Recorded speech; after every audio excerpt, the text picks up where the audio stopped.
I'm gonna tell you what is happening in Liberia. I'm gonna tell you what is happening in Morovia.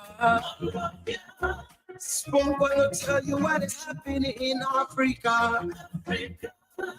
Just to spoon you and no. If the trade preparing for starvation, just to spoon. You want to get a news update, brother, to spoon. You want to know what is happening, Moravia, to spoon. Politicians want to make their decision, just to spoon. You want to know what's happening in the ministry, to spoon. Yeah, to spoon. Yeah, to spoon. You from Funjama, remember to spoon. Yeah, to spoon. Every ink man, regulate my brother to spoon. You got a spoon TV, you got a spoon radio to spoon. Yeah, to spoon. You want to get a nose of the to spoon. Yeah, Rastafari. Kilibamba, kilibamba, kilibamba, kilibamba, kilibamba, kilibamba. What I want? Yes, but yes, but you got a spoon TV, you got a spoon radio, to spoon. Yeah, to spoon. You want to get a nose of the to spoon. Yeah, Rastafari. Kilibamba, kilibamba, kilibamba. All right. Clip bam bam, clip bam bam, clip bam bam. That's Antoine. Yes, what you bad delay. Whether Luster wins or not, we are good. Oh yes, whether Luster wins or not, we are good. We are good for good. Yeah. Yeah. So Luster did well. Yes, Luster did well. Actually, Luster really did well. Yeah, I mean, did well. Luster did well. Peace shout out to the team, man. You know, the national team of the Republic of Liberia. Luster forever. And so, again, today, as a country and as people, we were defeated 1-0 into the people of Tunisia. All right, we were defeated. Could you imagine in our own soil? We were flogged, we were beaten, but Nusa did well. We actually admire their skillfulness. The way they play. The way they defend and everything. I mean, Luster actually did well. Thank you to the players. Thanks to the player. The players actually did well, and of course, let's support them. All right. I don't know how the VP, the Vice President of the Republic of Liberia, is feeling because early this morning, around 10:11, the Vice President, Honorable Jeremiah Kuhn, was at their camp, encouraging them, and even dropped some envelope. However, all right, but it is what it is. So it is what it is. I forgot about that. I think we play Monday. As I told me, right? Monday. Yeah. So I think that game, that showing game, Yeah. So yeah, it is it. We have lost against Tunisia. So that's it. Next time we will be there. Yeah. So folks, welcome and welcome to Spoon Talk. This is the March 19, 2025 edition of the program Spoon Talk. And of course, we are live here on Spoon on 107.5 FM, Fabric 101.1 FM, and other local radio stations across Liberia. We are also live on our social media platforms. Almost all of the platforms, the Facebook page, we are there. The YouTube channel, we are also there. And very, very soon, we will be live on TikTok and also Twitter.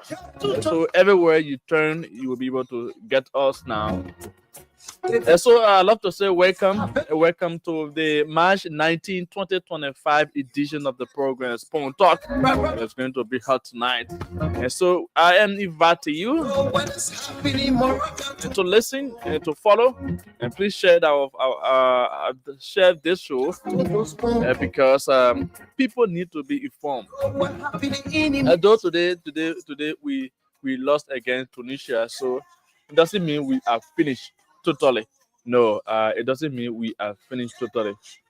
We still have hope, and we believe in our national team, the Lone Star. All right, so that's it. So wherever you are following us from, perhaps you in Southeast, specifically Greenville City in Sino County. I'd love to say welcome the Fishtown City of River G County. Welcome Susto City of Riverside County. Sino Quillen Nimba. Welcome Bensonville here in Mercer County. Welcome Harper City of Maryland County. Kakata of Mine Gibby County. Barclayville of Grand Crew County. Zoejude of Grand Jada County. Robert Sports of Grand Kemant County. Buchanan of Grand Bassa County, of course, Banga City of Bon County, Tottenham Bird of Bombing, wherever you are following us, I'd love to say welcome to Spoon Talk. Your most informative show is here for you, and of course, we are here for you as you also there for us. Okay, so again, welcome. Let's bring you few stories, the happenings on today, and then we give you the opportunity to put forward your calls and tell us what exactly on your mind this evening. So let's begin with River G County, where report is coming in there. Say a serious land dispute leaves two dead in River G County. Land based in Labruna for play. Yet that a serious land dispute lead to death in River G County. All right, so that's happening in River G County. So Liberia's legislative drama unfolds. Lawyers for Majority Bloc Speaker Kun demand dismissal of in-battle Speaker Kofa's bill at Supreme Court. We are already awaiting Supreme Court to, give the final verdict, and other people say they should dismiss it. So, but that's it. Today the Vice President, Honorable Jeremiah Kuhn, actually encouraged the national team, the Lone Star, that was defeated to the Eagles of Tunisia today.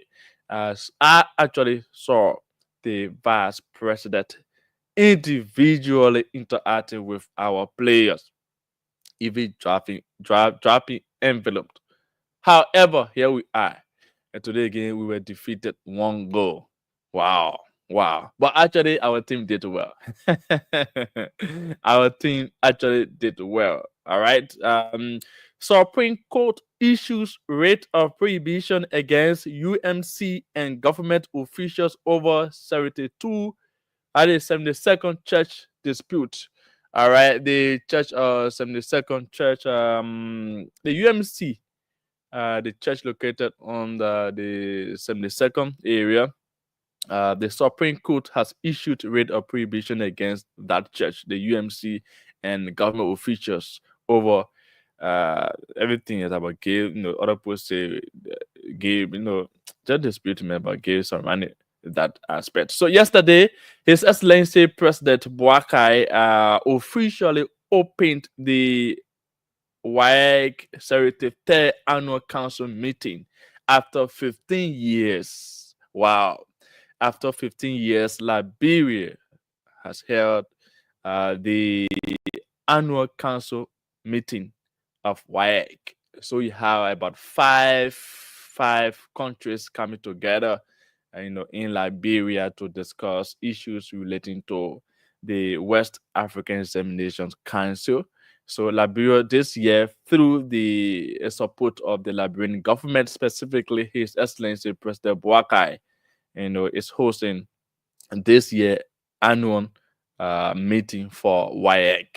So yeah, so the WAEC authorities, international authorities, are in the country, discussing how they could modernize and also, make better the tests wise. So, West African students can have better education and what have you. So the president has been supporting this initiative, and through the government, Liberia was able to host such meeting after 15 years. All right, so yeah, so these are some of the latest developments within our country. Um, I know most of us feeling bad. Why Blue Star really left us down today? Just one goal to 0. So we are about to give you the opportunity to put forth your cause and tell us exactly what's on your mind. We want to know what's on your mind. All right. So I'm Sylvester Chirople, and welcome to the March 19, 2025 edition of the program Spoon Talk here. Spoon 107.5 FM, Fabric 101.1 FM, and of course on our social media platform, that the Facebook. All right, so if you are following us via the Facebook page, please share please share this show. Invite others to join, because we are here to inform you. All right, so 077771075, 077771075, or 055101075. Again, 055101075 the line to call us tonight. 077771075 or 055101075 the lines to call. Let's now begin taking your calls this evening. Hello. Okay, let's begin this one. Hello. Good evening. Good evening. Hello. Okay. Hello. Good evening. Oh, the person seemed not. Hello. You holding on to the line. Hello. So we have to let that person go, because the person is not paying attention. But 055101075, 055101075 the numbers. Hello. Good evening. Your name, please, and where are you joining us from? Okay, please go ahead.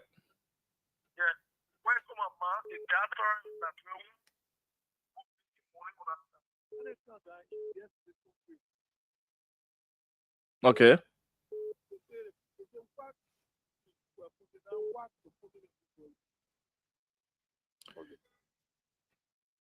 All right.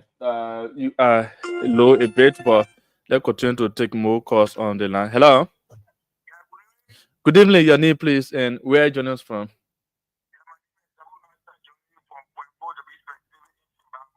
Okay, please go ahead.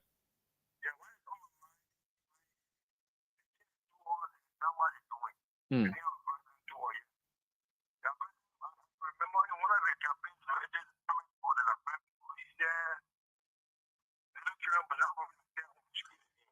Mm. Okay.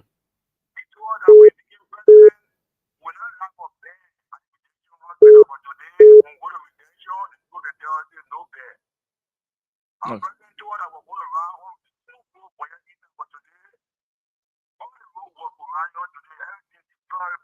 Okay. All right. So let's go to another person. Hello. Hello, you guys see? Yeah, this is Sylvester. Chilo play. Please go ahead. Professor Chilupli, how are you, sir? Wonderful. Go ahead, please. I'm Danwadi P from 540, Congo Town. Okay, let's hear from you. Let me say this to my lawmakers. It is legislature. You know, the legislature, they are direct representatives. We elected them so that they can be with us. They can speak for us. But sometimes the people, you see how they behave to us. We are deteriorating. We the common people. We go every day for. No, because we can't find food to eat. They are there. We put them there to work for us, but they are there sharing more than us. We will employ them. They sharing more than us. You see, so they got it. You can see us for the country here. We got concession agreement in the place, and they're not doing anything like young people. Look at that here, just bringing this country down, and we our legislature speak for all, nothing to do like young people. That's the problem. We post representatives there, post senators there, they're not in our interest. Wow. They got TV cars, they take a TV money. Why should you take that kind of money when you see like young people suffering? Okay. Thank you, my brother. Thank you. Thank you so much for your input this evening. 055101075. Hello. Good evening. Good evening. 055101075 or 0771075. Good evening. Yeah, hello? Your name, please, and where are you joining us from? Yeah, it's from GSA. Please go ahead. Yeah, what on my mind is we're telling the lawmaker and our senator to see the needful of with the motorcycle to see how best they can handle our issue. We can go spend our money or other than they can't make from other. We're not looking at that. Thank you. Okay, all right. Thank you. Think sounds like you are appealing also. All right. So again, let's go to the line. Good evening. The person in 30 minutes. Hello. Hello. Your name, please, and where are you joining us from? Hello. What's your name, please? Yes, my name is Jonathan Bano, calling from Panelist. Let's hear from you, please. Yeah, really, we are blaming our lawmakers. For me, the lawmaker bought their vote up because campaign, we always go to their houses for us to beg them for money. So the people see to themselves that we bought they bought their vote for us. So we must not be expecting nothing from the people because time for election again, we'll go to their houses then to go beg them and vote for them. Some people taking them, they can be taking us from here, carrying us to different areas to go and vote for them. So we must not expect any other thing. The things that we in ourselves, the cause of it. So we cannot, as for me, I can't blame anybody. So that's my point. Okay. All right. Well, thank you for your question. Thank you so much. Okay. Hello. Yeah, hello. I'm Charvin Beyer calling from Fenner. Okay. Yes, what on my mind is about the police and the motorcyclists. The motorcyclists and the police problem is not be jealous when dog and animals in the forest, dog running behind animals. That just how the motorcyclist business looking. Because the police will be running behind the motorcyclists. And when motorball boys running with passenger behind them, they will hit them. The passenger will drop their foot brake. They don't care. They got to take time. I said, Ballet, you can't treat your friend like you treating animal. Even though you all say they will move from on the street, But y'all do it in a way that human being will survive. Don't take human being to be animal. They're taking the law into their own hand. They don't care whether people die. They don't care. So that they take time because they are there to protect life and property. Okay. Thank you. All right. Thank you so much, Mama. Hello. Hello. Hello, Your name, please, and where are you joining us from? I'm Ina Rawa calling from the Congotan. Yeah, Okay. Congotan resident. Let's hear from you, please. Yeah, firstly, I appreciate the government for their steps taking in some of their measures. You know, it is not everybody can be satisfied with people.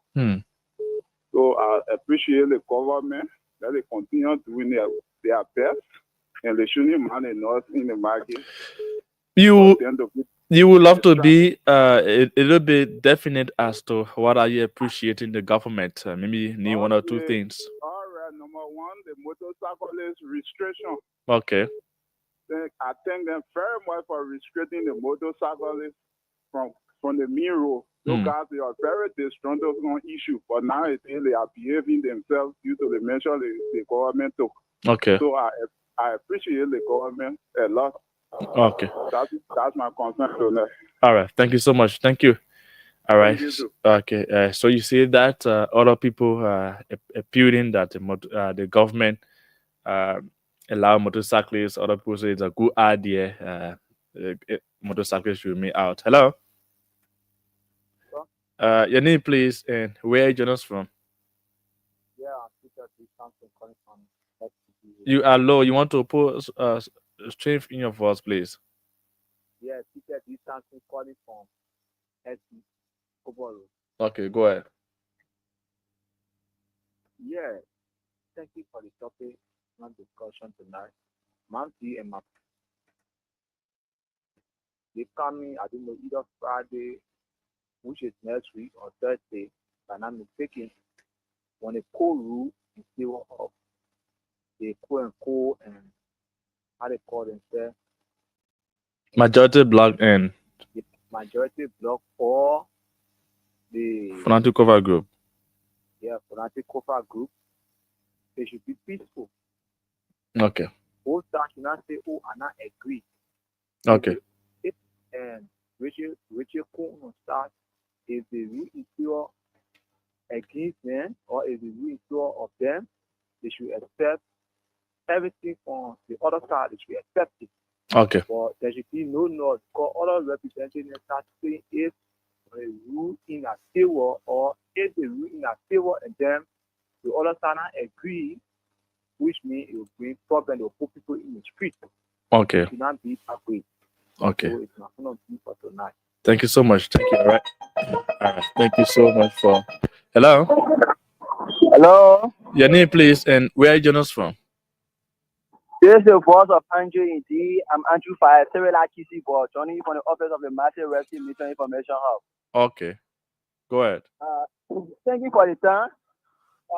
Firstly, what is on my mind is that this afternoon I was moving somewhere around Inter. I saw some young people with a bib on them cleaning around the roadside, doing some stretching. And then I was told that it is about the SOE youth project. So that is one thing that is commendable because at least we have few of our young guys now who at least doing something, even though it is not a long-term project, but we know that after this one, there will be a long-term project for you. And that is one thing that will help to reduce the unemployment rate among the youth population. So that is one thing I must commend our president for and all of those working in government. And then also this road issue, to be real, the government is actually doing well because there's some of us who live around this area. You mean the feeder roads? I mean the community roads, right? Yeah, yes. Because if you come this side like Dwana area from this Kawa Junction area coming into Kawa, the whole road now have been worked on completely and that is okay. And even the main road from people straight on the side, the people are doing well. Okay. Those people that build side the road, people are 100% breaking it down, and we are in support of it because we need development. Because road is one thing that the government and the government is doing well on that, and we are happy about that. And let our people know that the government will deliver to Lila Greenpo. It is just a matter of time. Thank you for the time. All right, thank you too for your input. 077771075 or 0888 0555 101075. All right, let's say the person. Good evening. Good evening. 0555 101075. Good evening. Hello, you are holding onto the line. Your name, please. Hello? Yes. What's your name? Yes, go ahead. Okay, thank you. So cool for now. Budget to bed. Okay, go ahead, Mr. Fana. Oh, several my issue I will say John to the Linda candidate upcoming by election. Okay. Oh, I want to say this again. The United Party people that support the Koga, they not do justice to us. They can be what we want on. Now they are there. Can be 2017, 22 to 23. We want can be to say no business as usual. And we're talking about no, the country is so we will not get money. And Koga that certain representative, they may have expired tenure. So your sales supporting that man and Koga for the local team, Koga will win. If Koga win, there will be another by-election. All day you're putting plenty money for by-election. How much you're putting for us? Who they say this is? In a bureau. We don't have voted you people. All So right. no business. We know that and not in law. Yeah, not sure you are saying that people should not support Coca because if he wins, definitely maybe you will do it, but not anybody will business as usual. Okay. And also, although and not in law to say certain lawmaker can vow, but it will not be for the rescue mission. Okay. That's the not be our message. We say no business as usual. Let's discourage the people of doing that. And also, if any law that on that, let's review the law. If you want contest, you must resign before you contest. They want enough cover. We not get money. We the citizens, they will not eat what we will not see up to now. They will say what they got that doing. They see the over there. You expect different result. Someone will support the government, but now personal that's no support you people. We support you people for our life to change. Okay. The life to change. Now you people in the government. Thank you so much for Fana. Okay. So thank you for following me the time. Okay, thank you so much for Fana for your input. 0555 101075 0555 101075. The numbers are 0777 71075. They go to the orange line. Hello. Hello. Hello. Yeah, please go ahead. Your name, please. Yeah, I'm Daniel Kim. I'm calling from Puebla Road. Okay. My concern is about Queensway Town Hall. Okay. We have a lay shop in the community here on Puebla Road. We are paying tax to LRA. The tax we pay in the LRA is around 2,000. But Town Hall is bringing another tax to us. And guess the amount, $80 US. It's just a mere photo studio that I have. You know, the culture in Liberia, only Christmas Day, 26th, and New Year, you can come in to do photos. And they are expecting me to pay $80 US. I know we need to pay tax. I know that. But the question. All right. So I hope they are listening and they could do something about that. Okay. Thank you so much. Okay. All right. Thank you for your input. I see the CEO here already, but perhaps we can continue to take more calls once he ready to get. It's all right. How you doing? I'm good. CEO, how are you? So you can't even say hi to me.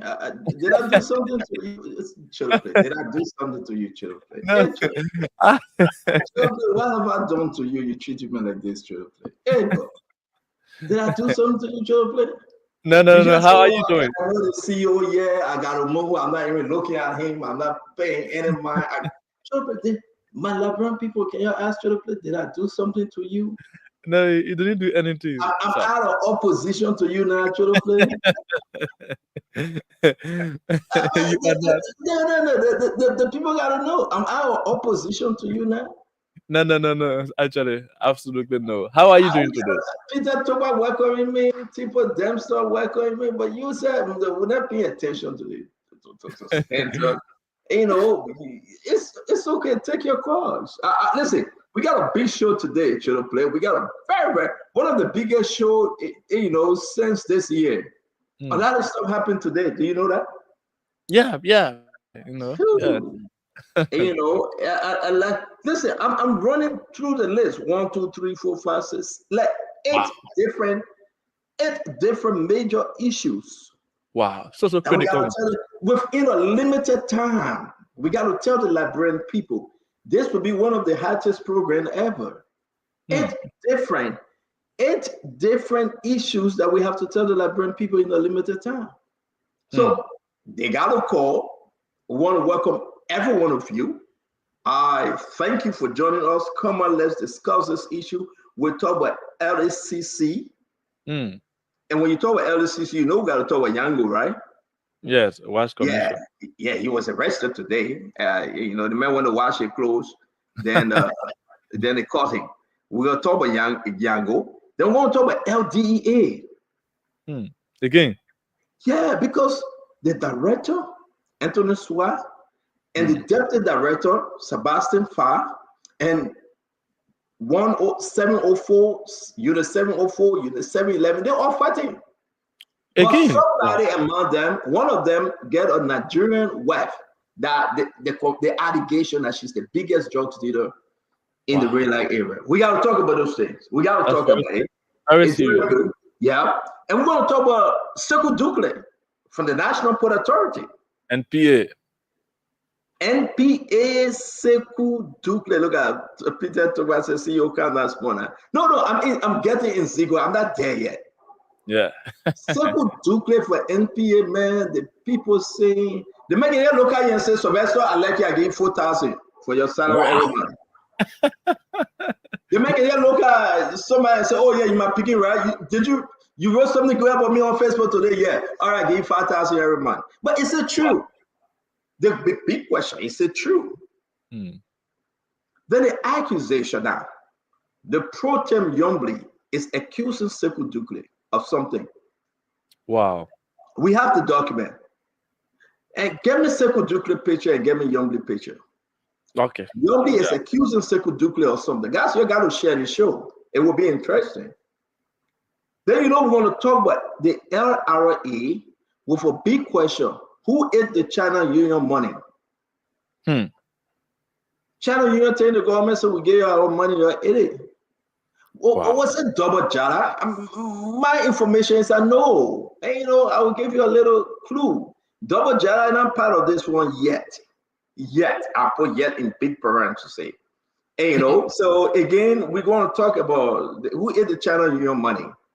The House of Representatives asked Vani Sherman saying that, listen, guys, we have to go ahead and tell the Supreme Court to dismiss and have no respect for the minority black. And the majority black leader, Richard Kuhn, denying that. And let's talk about the CTN. New information coming up on CTN. We have the sealed document. I asked you guys to put it on the page. I hope you guys did. And we got something smart about DeLon. They don't get a new video out there that he's saying he received the information about these accusations against DeWalt Gray. But he got a document, and what did he do? He admitted. He said he received those information. So what did he do? So again, they don't lie to the Liberian people. That would just be our kickback because we're going to set this story till we get all of the videos. The videos coming out. So ladies and gentlemen, we will talk about Fadiga going to France. Usman Rogers said we should talk about it. So the reason why Fadiga not going to France, we're going to let you know. We got a video also, the Fadiga video. We're going to talk about the reason why he's not going to France. No, he's not going. That's definite. That's true. Fadiga is not going to France. The job they got for him, they took it back. The France people say we don't want him. That's a fact. Is he going somewhere else? Well, join the show and you will know. When President Baga gave Hassan Fadiga another diplomatic job, job overseas, that's a big question. But as of the France position that Fadiga was happy to receive, he is not going anymore. So we can tell you that the reason why he's not going because of the video that he talked something bad about President George Manabuya. So we can confirm that because I confirmed it already. So ladies and gentlemen, share the show. Share the show. I see Akaris Mostly Great is coming on. Uncle Sam is coming on. Mame will be here. We got Vendetta Patrick is coming. And we got everybody but more will be joining us. We're going to have a wonderful conversation. Madia Brown, I will tell you what happened to Fadiga. Blessing George. Blessing George, say hi. I say hi to you, my brother or sister. I don't know, Blessing, whether that male or female.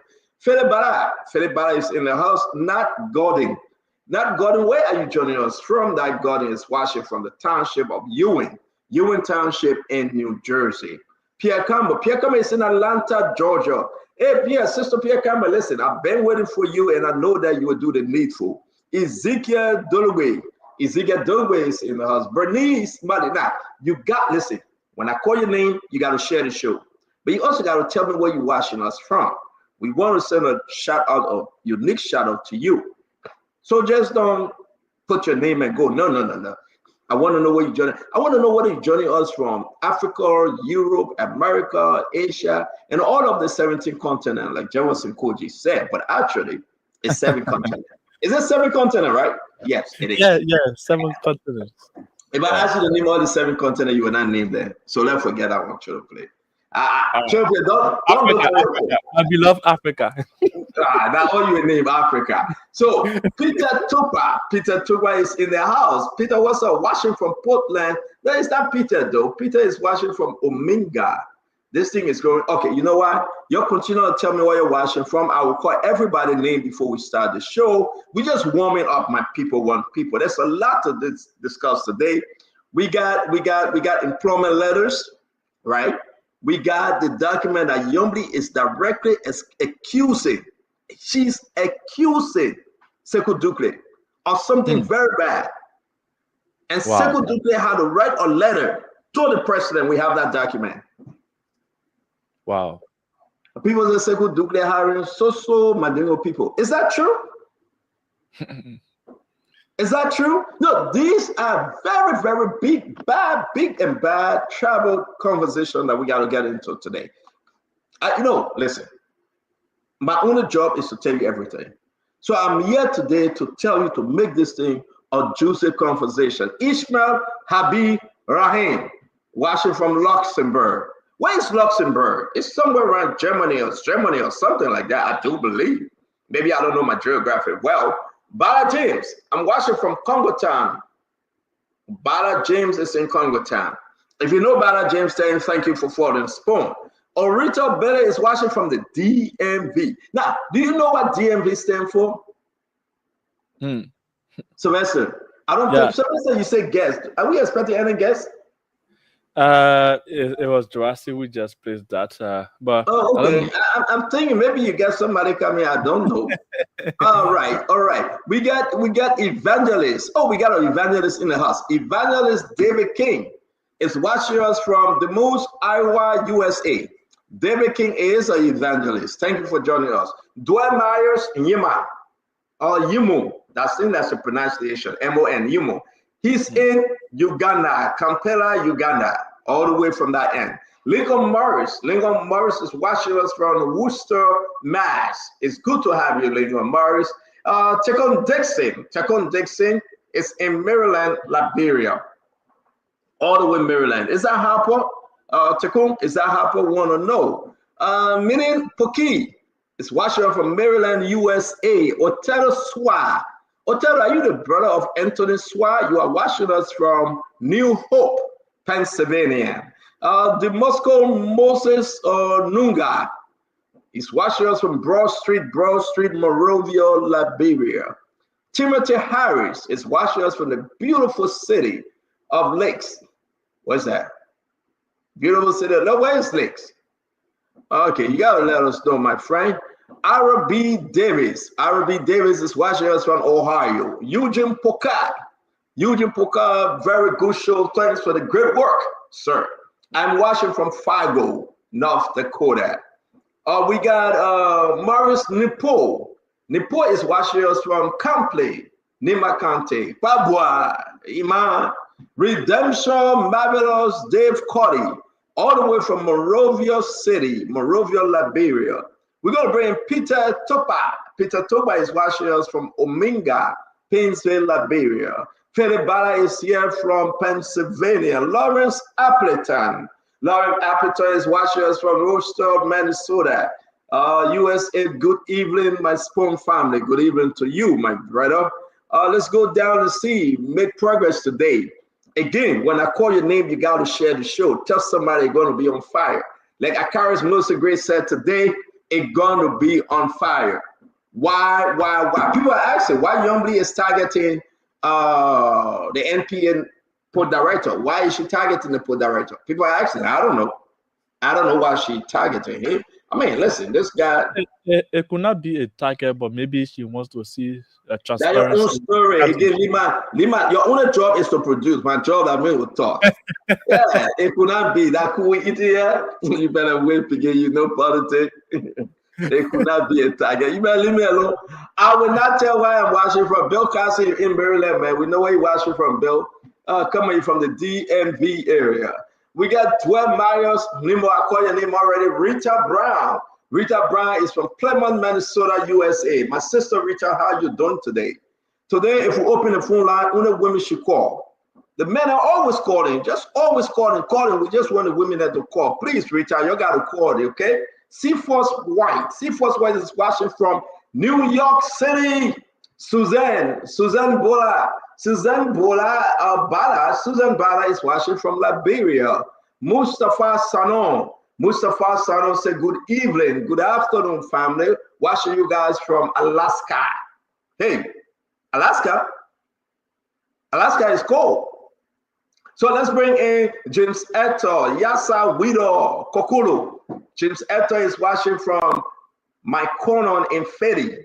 Where in Fetty you coming from, man? Where in Fetty? We got Emma Scott. Emma Scott is in the house from Durham, North Carolina. Michelle Ama is watching from Michigan. Listen, if you know your family member will call in their name, just text them and say, oh, I'm watching Spoon. And they're calling your name, okay? We will take this segment to call people's name. Many people here around the world watching us today. Patrick Spencer Bima is in the house. From Williamsburg, New Jersey. This guy is just 3 minutes away from me, probably. Where in Williamsburg, Bima? Are you from Twin Hill? Are you from, how you call it? Anyway, tell me where in Williamsburg you're joining us from. All right? We got Freddie Fred. Freddie Fred is watching from Little Miami. That's strictly Liberia. We got Samuel Tapla. Samuel Tapla said, thanks, Stanton. I join you from CO4, South Dakota. Now, Emmanuel Zinen watching you from Sacre Pied, Nimakante. Now, we heard that Musa Benite from CMC gave 2 pickup truck to you guys, 2 pickup truck. CMC, people are worried about CMC, but I will talk about CMC later on this week. I don't know about CMC, but you got to help me because I think CMC, people are confused. Yeah. I got so many questions on CMC, and I will start to put out those questions. You know the candidate in this Sylvester, Mark Brilliant. Mark Brilliant is a sedition, but he's on the CMC ticket. Oh, yeah, it's troubling. We want to know the secrecy, what is happening between CMC and CDC. Because what's the difference between CMC and CDC? No, what's the difference? No, we really want to know. A lot of people ask me, but what's the difference? Only one difference. CDC, CMC. Now get the D, they change to M.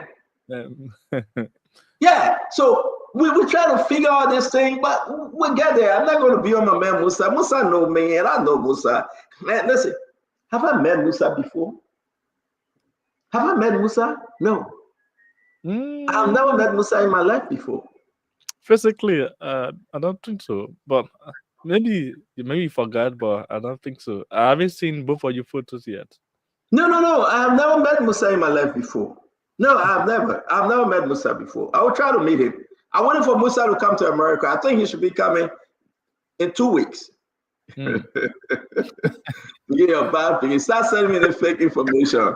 Musa, I tell you that you coming to America. Oh, Akaris Gray is for us. The Honorable Akaris Moses Gray. They call him the AMG. The AMG High School. The AMG Elementary School. AMG is for us. AMG.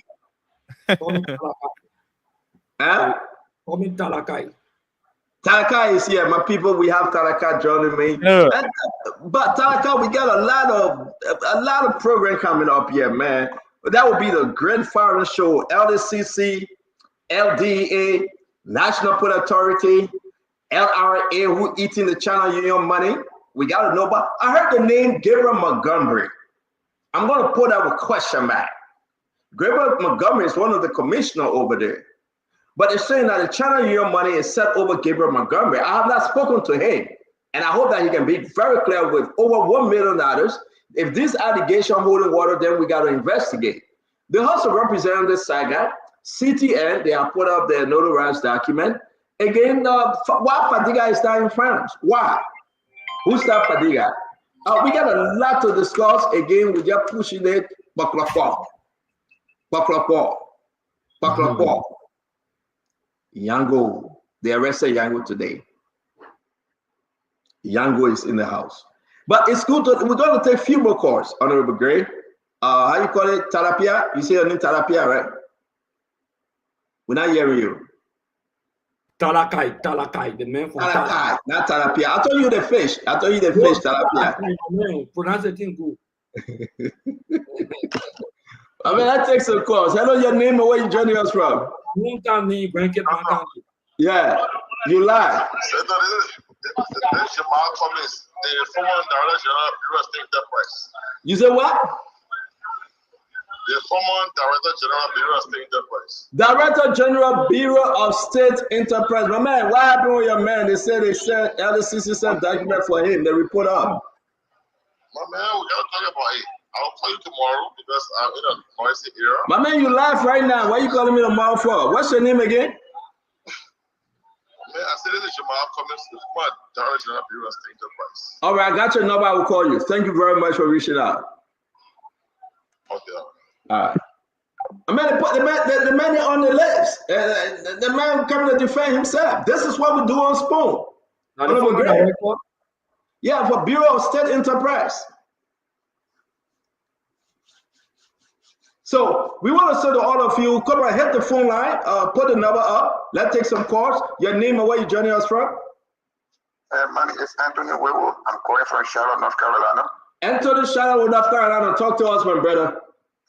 Yeah, my disappointment is about what the government is doing. I don't know whether they are saying what Burkina Faso president is doing for their people.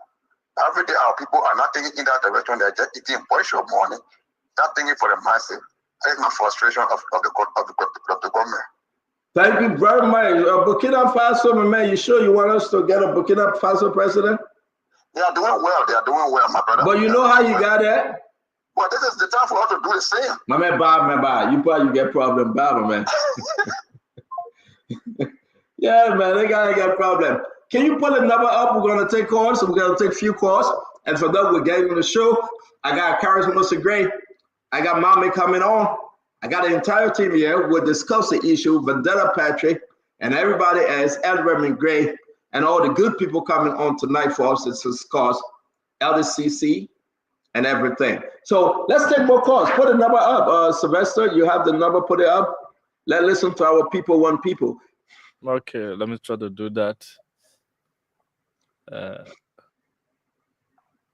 Yeah, I got the number. I put it up already. Okay, thank you. Yeah, so open the phone line. I want us to take calls from Liberia. Okay. And, so 055101075 055101075 or 07777 1075. Hello. Even to panelists. Yes, your name, please, and where you join us from. Yeah, this is G. Can you increase the volume, please? Yes, he's low, but let me take call for a minute. Hello. Hello. Good evening. Good evening. Your name, please, and where you join us from. Like I say, thank you so much for the show. I'm Civil Last Basketball, and I join you from Grand Bassa County, District Number 1. Go ahead. Like I say, actually, sometimes I wonder how the country is running on a quote-unquote rescue mission. Hello? So there, since the senator of the president, before then we heard so what else was going to be eating 5 times a day. He was running campaign on the show. That Joseph Boaka coming be making us find it go and demo on the street in Liberia. But today, it has become an achievement to the Liberian people. Today, we see a cabinet minister, a lieutenant, a rank. They are investing in themselves. They made them steal in the country money. So I don't know why people are working at the CDC-led government. You have another minister who say, we should go to church and kneel down and be praying for the country. All right. America close up they use a program. So I want to say to the government, the rescue tree, whosoever born, the calamity on the Liberian people, we're going to go and chase them, and all you will see there, and that will take their trouble for all. Thank you very much. Thank you very much. But hold on, let me take this for somebody on my line. Your name and where you joining us from? My name is Sonny, calling from New Jersey. Sonny, talk to us, my friend. Opa, may I ask you a question? Because yes, you're the one brought Joseph Numa Boaka. Hey, God. Hey, my people. Hey, my people. Joseph, Opa, you think Joseph Boaka doing yeah, that Opa tonight. Opa time. Oh, you think so wait, man. You come in Opa, you must say no each other from beyond Gallon, maybe. Then you come in, okay, what's your question? My question. Joseph Boaka rescue team been there. To you or bringing, you think to you in a Guha, you think he's doing the Liberian with the Liberian poor good? No. Joseph Boaka is not performing to expectation. So my next question to you, Opa, in 2029, will you carry him back and tell the Liberian people to vote for him again? Well, we got a long way to go. We got another 4 years ahead of us. Let's just see what the president is going to do. Maybe he will change. Then we will talk about 2029. But again, you are giving the president a chance. I am giving him a chance, and there's a room for repentance, and there's for room for someone to change. So let's just wait and see. But as I look right now, it doesn't look good. Opa, what I like about you, one thing I like about him, tell you, Opa, the same thing you do to Jokia, the same thing you're doing to Joseph Numa Boaka. I'll follow your show. Thank you. My last question before I get off the phone. The thing the police director doing to our brother who could not get job, they tell the people to come and pay everything they bought and pay. So to you think that good thing they're doing? The police situation with a motorcyclist is very, very concerning. They do not have a job, and we bring them in to talk about those things. You cannot take a breath from the man mouth and tell him, say, well, I got nothing to offer you. And that's a problem. And if the police continue on that road, my friend, the same rope that hang the monkey, the rope stay hanging there.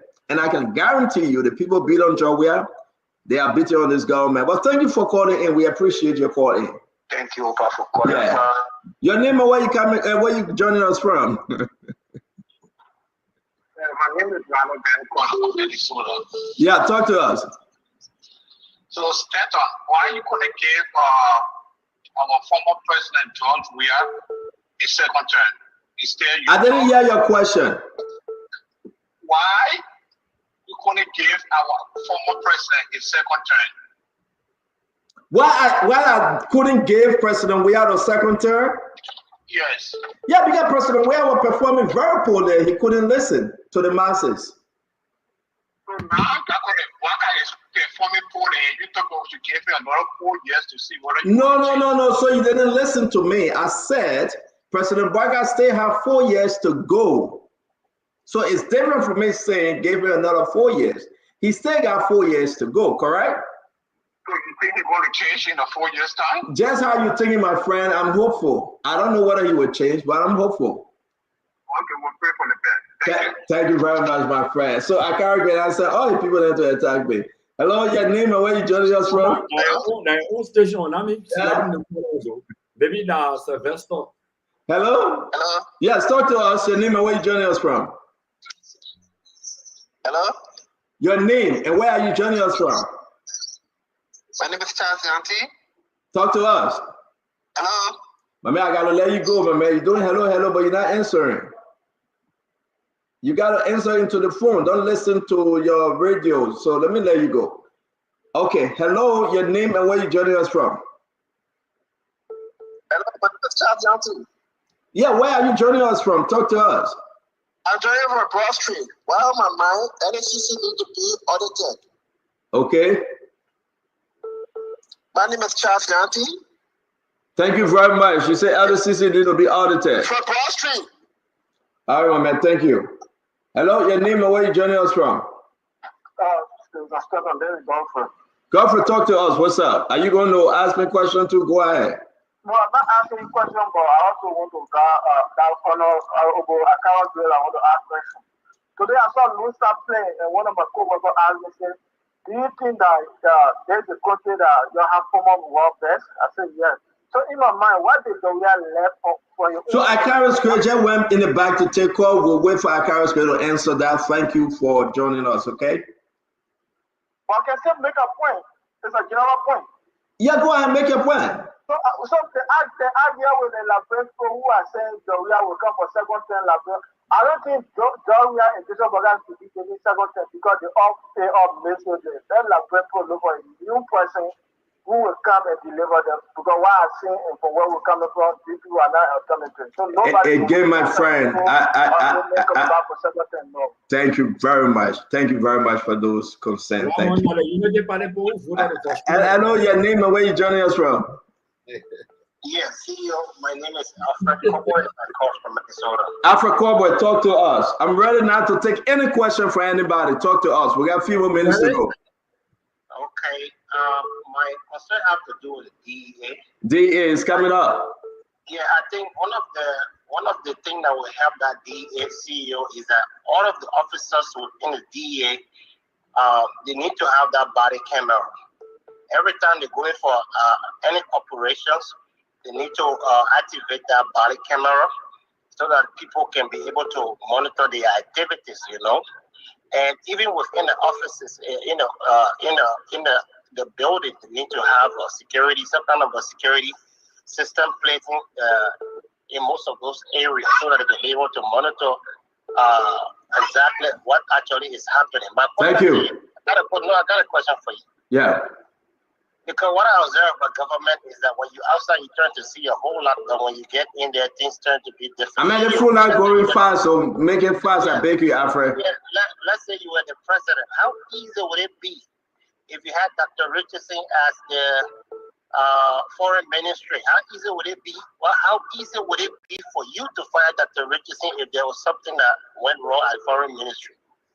If this allegation of corruption on anyone, all right, and you follow those, first thing, what I would do, you consult people within those level, right? That's why you have advisors. If it is confirmed that those allegations are serious allegations, you forward them over to LDCC, and in the process, you suspend pending the investigation. So it would be easy for you to suspend Dr. Richardson, right? Would it be an easy thing? Not even Dr. Richardson. I would suspend anybody, the country first. Anybody. It's not about Dr. Richardson because I know her. No, I like that. No, I only asked that question to make you know that government is for friends and family. Sometimes to fire your friend can be tough. And that's why destroying the government, Alfred. You will have to look your friend in the eye and say, I will suspend you pending the investigation. Then you can bring them back if there's nothing. I mean, that's how government work. If you want to consider friendship and relationship, like we're seeing today, you destroy the government. To be able to do that, CEO. Man, I would suspend Akara's grade the next day. I would suspend even my this next second. I will suspend Dr. Richardson for telling me definite pending suspended investigation. It's just a right thing. Thank you very much, Alfred. Let's make progress. Your name and where you joining us from? Hello? Yes, can you lower your volume on your device and talk to us through the phone? I just did. Yes, sir. Talk to us. Welcome to the show. Thank you. Hey, my name is Mahmoud Masley. I'm calling you from Lindenwood, New Jersey. Yes, sir. Stanton, I've got a few things on my mind. First of all, I'm not sure if anyone has talked to you about the embassy, right? The Liberia embassy here in the U.S. Those guys, the service out there is terrible, man. Like if you want to take an instant right now, you try to call, right? Doing work hours, normal work hours. These guys never answer the call. And sometimes when they answer their call, even if you have a concern about passport issue, they are never the ethic like out there, right? The guys talk to you just anyhow. I'm not sure if I'm going to be the first person I ever talk to you about this, but there is a growing concern about the Liberia embassy here in the U.S. With all the systems here we see every day in the United States, yesterday these guys are poorly performing. Thank you. I mean, that's a good point. Those points are very, very great. I mean, the embassy is poorly managed. You have a new ambassador, you know, in that context, the embassy is poorly managed. We know that. The embassy owing a lot of money on insurance and landscaping and other issues. So it's bad. It's very bad. I know that. But let's move on. Yes, Stanton. Yesterday, at least the service out there should not be that bad, too, right?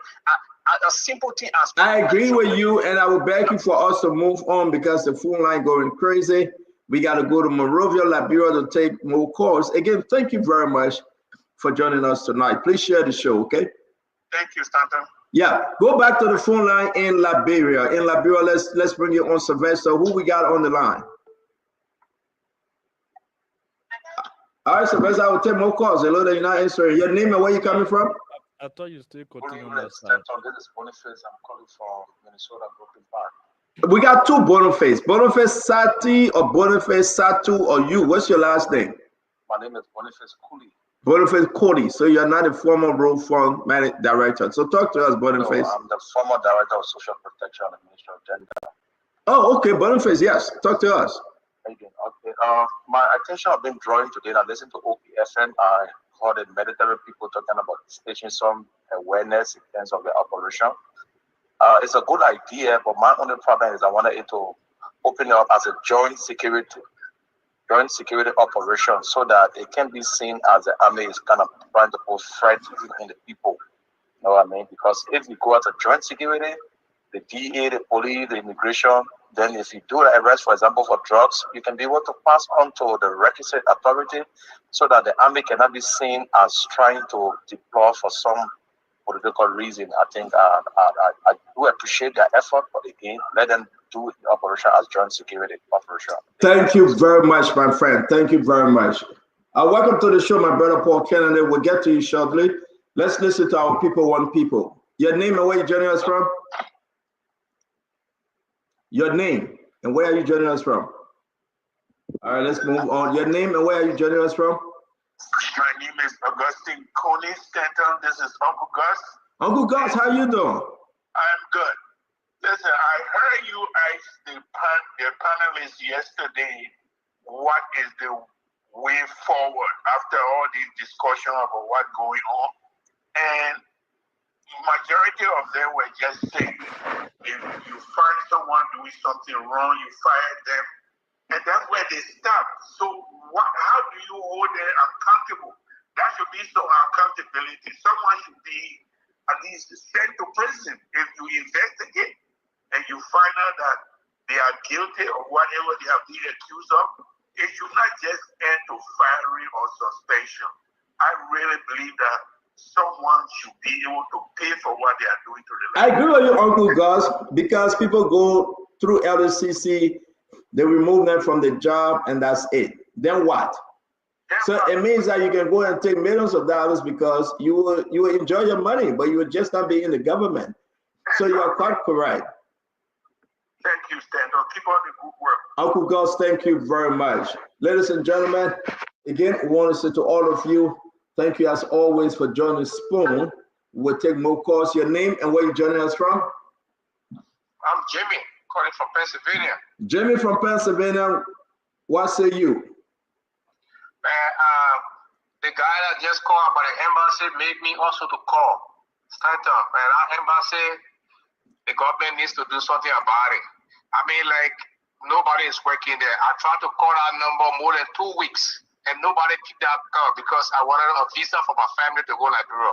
So I had to request a visa for Liberia. I had to do visa on arrival, and I got out in 2 days for Liberia. But the embassy wasn't able to pick their call. I mean, the government needs to do something about it. Seriously. Yeah, that embassy is in a serious problem. That embassy is one of the worst embassy here in America. It is. So I mean, what better? They're owing the people a lot of money too. So thank you for calling us, man. It's good to have you on. Thank you, sir. Yeah. All right, let me take this one. Your name and where you joining us from? But the person already called. They called you again. So if you call, please give others the chance to talk, okay? All right. Hello? Hello? Yep, your name and where you joining us from? This is Spoon, right? This is Spoon, sir. Okay, it's me, Mini Packet, calling from Maryland. You always want to pronounce my name. My name is Mini Packet. The same as Mini Packet before. Oh, man, I'm fighting to pronounce your name, man. Tell your own bad. Where in your name I will fight to pronounce bad. Leave me alone, bad. All right, my point is, you said that if you were the president of Liberia, you would suspend anybody that were about doing wrong. But for me, I feel that personally it would be very difficult for you. Just for example, your Spoon TV, your Spoon program are run by you. You get a lot of people who say a lot of things. Putting the situation of Liberia being your Spoon being like a country, who did a lot of wrong things, say a lot of things that was not right, but you still accepted them to come back. I think you are going to suspend those that, if Spoon was a country, I think you're going to suspend people like an organization who close to you, or like I can't be by now. This will be a show.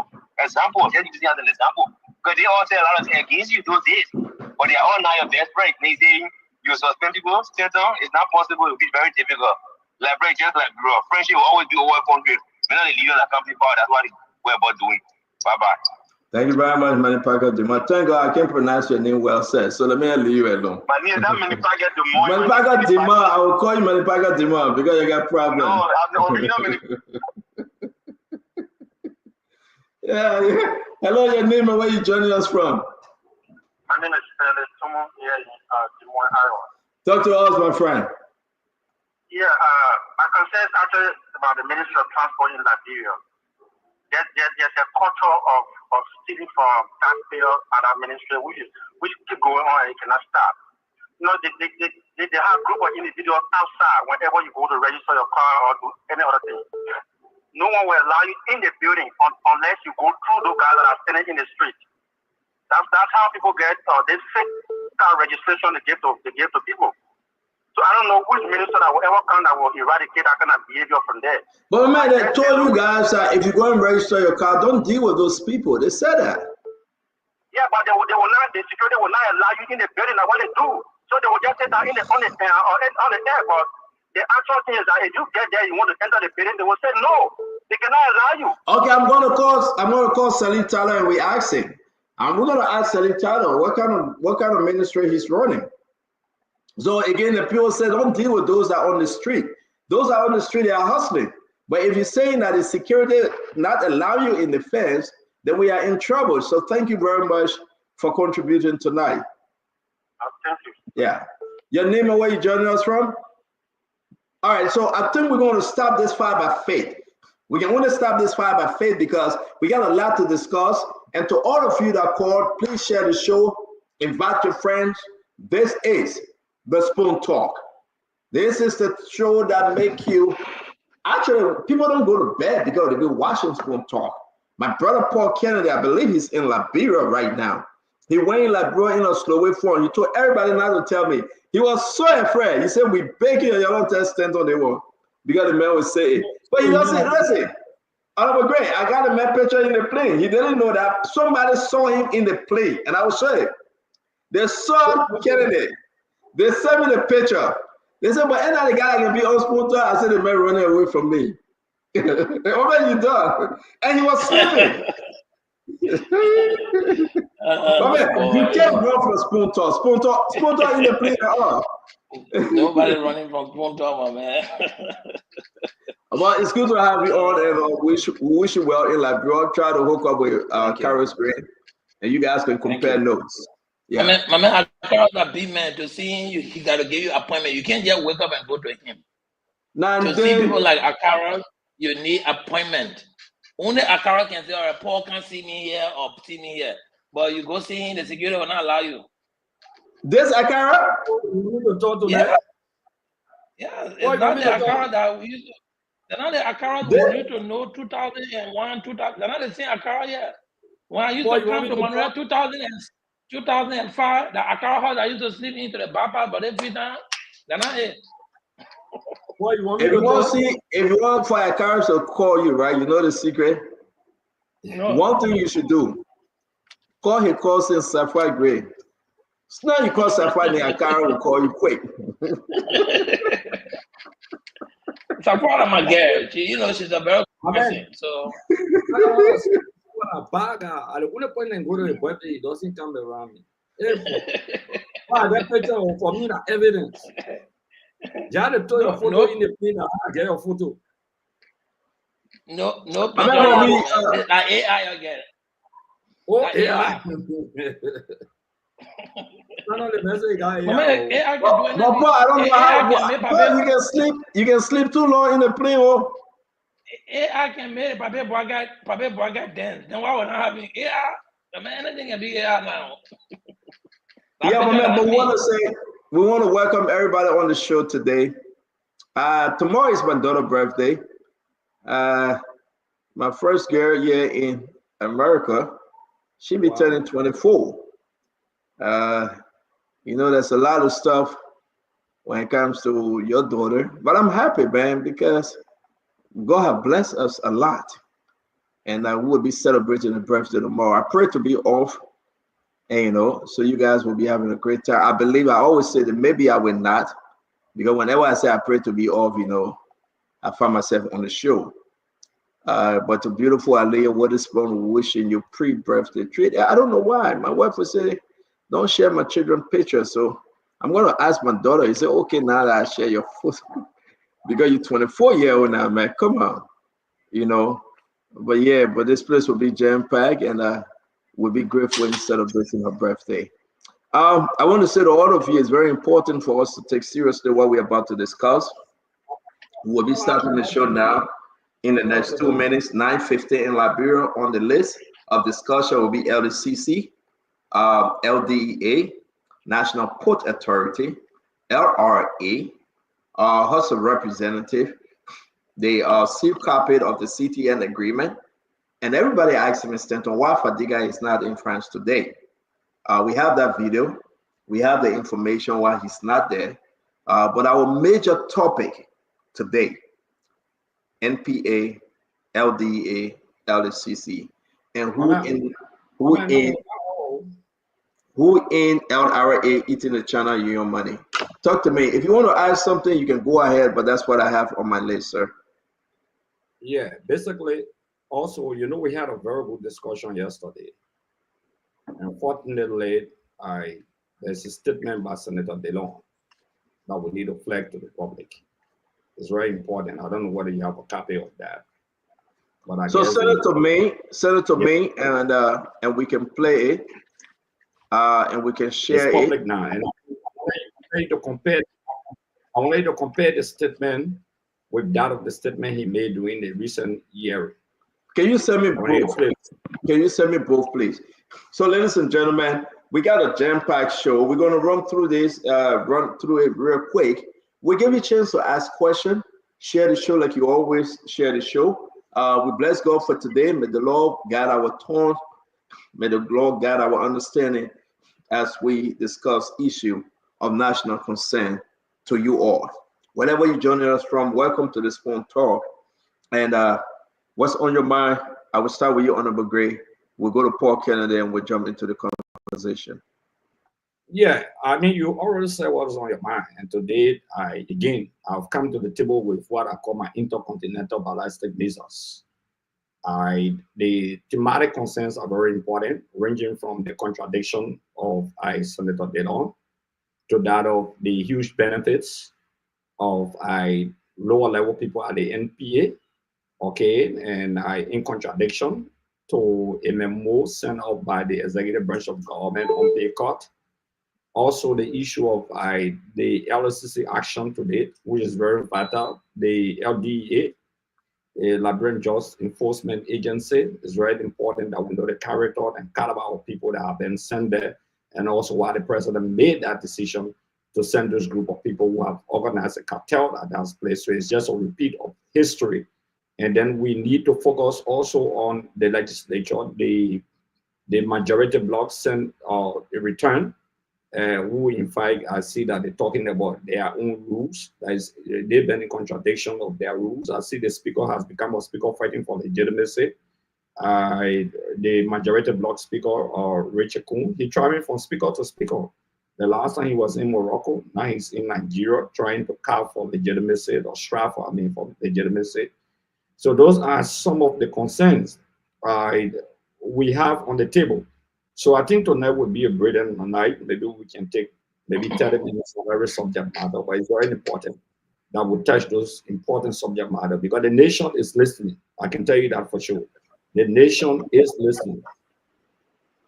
Thank you very much, Honorable Gray. I'm going to bring in Paul Kennedy. Paul, talk to us, my friend. Welcome. Yeah, thank you, Stanton. Good evening to our colleagues on the panel and to the Liberian people. Thank you all for the support. I'm grateful to be back home. You know, it's always good to be where your neighbor's strain is very. But like Akara said, there are a couple of issues that, you know, really need to be cleared out. The country is moving. I wouldn't know for now whether it's at a slow or fast pace. I'll still conduct a couple of assessments between now to the end of this week. Hopefully when I get readjusted by next week, I will make my opinion on what I think and is moving ahead and what's still in a slow pace. But for now, I think, you know, let's just listen to what we have to discuss, and I'll contribute to whatever I can better state on. Uncle Jackson, how are you, Uncle Sam? Well, hello everybody. How you guys doing? I'm here in Gate Town. Just woke up from an old man's nap. Uncle Sam, thank you very much for joining us. You met us on our intro. While folks are sharing the show, we got a couple of discussion tonight. Okay. We got the LACC. You heard that today, Yanko from Watch Commission, he was arrested. We got a video we'll play it. We got LDA on the list. They came up with the 2024 report. The 2025 first quarter will be coming up the first week of April. Folks on our 2025 list will discuss it, who's in, who's out. We got NPA and Sekou Dukle. What's going on? Folks are accusing Sekou Dukle of transforming the National Port Authority on an ethnic basis. We'll discuss that. But we got document that Yombly is directly accusing Sekou Dukle of bringing a lot of Mandingo people and changing the structure. We'll read that letter out to the people. We got the LRA and who is the channel your money. We're hearing the name about Gabriel Montgomery coming up because at the time, LRA Commissioner Double Jada were absent. We got CTN. The deal is finalized. We got the document. I asked the guys to share on our pages up there on social media. And the last thing, like Fadiga, my brother on what Carlos Grace said, the long statement will play, and that of why Fadiga is not going on assignment. I want to announce to all of you, because of this topic, we're going to squeeze everything in 30 to 45 minutes, give it your best shot, and then we have to go back to the nation to hear them. Uncle Sam, what say you? Let's hear your intro, sir. Well, first of all, thank you, everybody. Look, I just want this country to settle down. Settle down. There are too many fault lines and too many schisms. When they say schism, too much power all over the place. You got a power between in the legislature, right? Between the majority black and the rule of law. That's one of the power there. The second power is between the police and the pimping. Okay, that is what they call a fault line, and it's still brewing. Okay, the third thing is that you have issue with contradictions that this government says certain things they were going to do. they were going to move MedTech, they were going to move CTN, and they were going to bring in either committed Liberians or give the functions to LRA and build a capacity. They haven't done that, okay? There are things happening that there is no big project or no big push what Joseph Boakai is doing that it distinguishes him from what George Weah was doing. So the people, they still looking at George Weah, right? Now, I mean, I'm not right now, I haven't made any decision for 2029 yet, right? But the thing is, the government should perform in a way that erases or minimizes any political contention about 2029 for now. Because 2029 is still far away from now, and there are still too many things that we need to do to get to 2029. And there are people within the administration who are looking at 2029 without trying to solve the problems of the people. And if you don't solve the problems of the people in 2025, you will be totally irrelevant in 2029. So people should be trying to assess Joe Boakai to promote his agenda, to meet his objectives, to improve the lives of Liberian people so that he can have something to run on in 2029 if he runs. But right now, I can tell the Unity Party people and people in that coalition there, if there were election, if 2029 was today, they will have nothing to run on that will contrast them, that will make them, marry them, where will make Joe Boakai and Joe Weah seen so far apart. Because the people, I went to Waterside yesterday, they crying over in Waterside. Everywhere I go to. Uncle Sam, let's make that your 10-second intro, Uncle Sam, and we'll get to it. Yeah, we'll get to it, Uncle Sam. Every time I start talking about Mama, then you want me to talk again. No, because I want us to just do an intro as introduction, then we'll get to all the different topics. No problem, sir. Yeah, thank you, Uncle Sam. Thank you very much. I want us to we'll make NPA the first conversation. Maybe we'll make it the second. I'm uploading that which I will send those letters and all the other conversation. We will be talking about Sekou Tukle, the managing director from NPA. A lot of stuff is happening, and we'll be talking about the allegation from Yombli Kanga Lawrence to Protem. I want you guys to pay attention to it. A lot of stuff is happening, and you need to know. We also want to flag the issue about, let me put it on real quick. This is a CTN document, the one that was signed. We'll be talking about it. It's notarized already. And as you can see, the different benefit Liberia, we get some people totally against it. Like Uncle Sam believing that Liberia can help herself. And there's no way we should give CTN, the lady, 60% and Liberia going home with 40%. We'll make that a subtopic we'll discuss it. And I want us to discuss also LDCC. If you follow LDCC webpage today, and it's on Spoon, Liberia Anti-Corruption Commission, they have completed almost 26 cases. This is the 2024 summary of cases that were completed. Now, who's in, who's out? Who going for prosecution? We would be discussing it. It's right here, as you can see, we will be discussing it. And all of those things, some people are receiving letters that they are clear, one of which is Abraham Askey. They are saying, Abraham Askey, you are clear. We will not charge you. Go home, be free. And this will be our recommendation. We're discussing. Let's talk about Wash Commission. The gentleman by the name of Yango, today he was arrested. We got the video, we got the document. He was called in by LDCC to give reason why they shouldn't arrest him and to give testimony on those allegations that were leveled against him. We will be discussing it. And as you can see right here, this is Josh Yango from Wash Commission. His letter, we'll read it to you. A lot to be discussed today. A lot to be discussed today. We got video that will be playing again when Yanko will.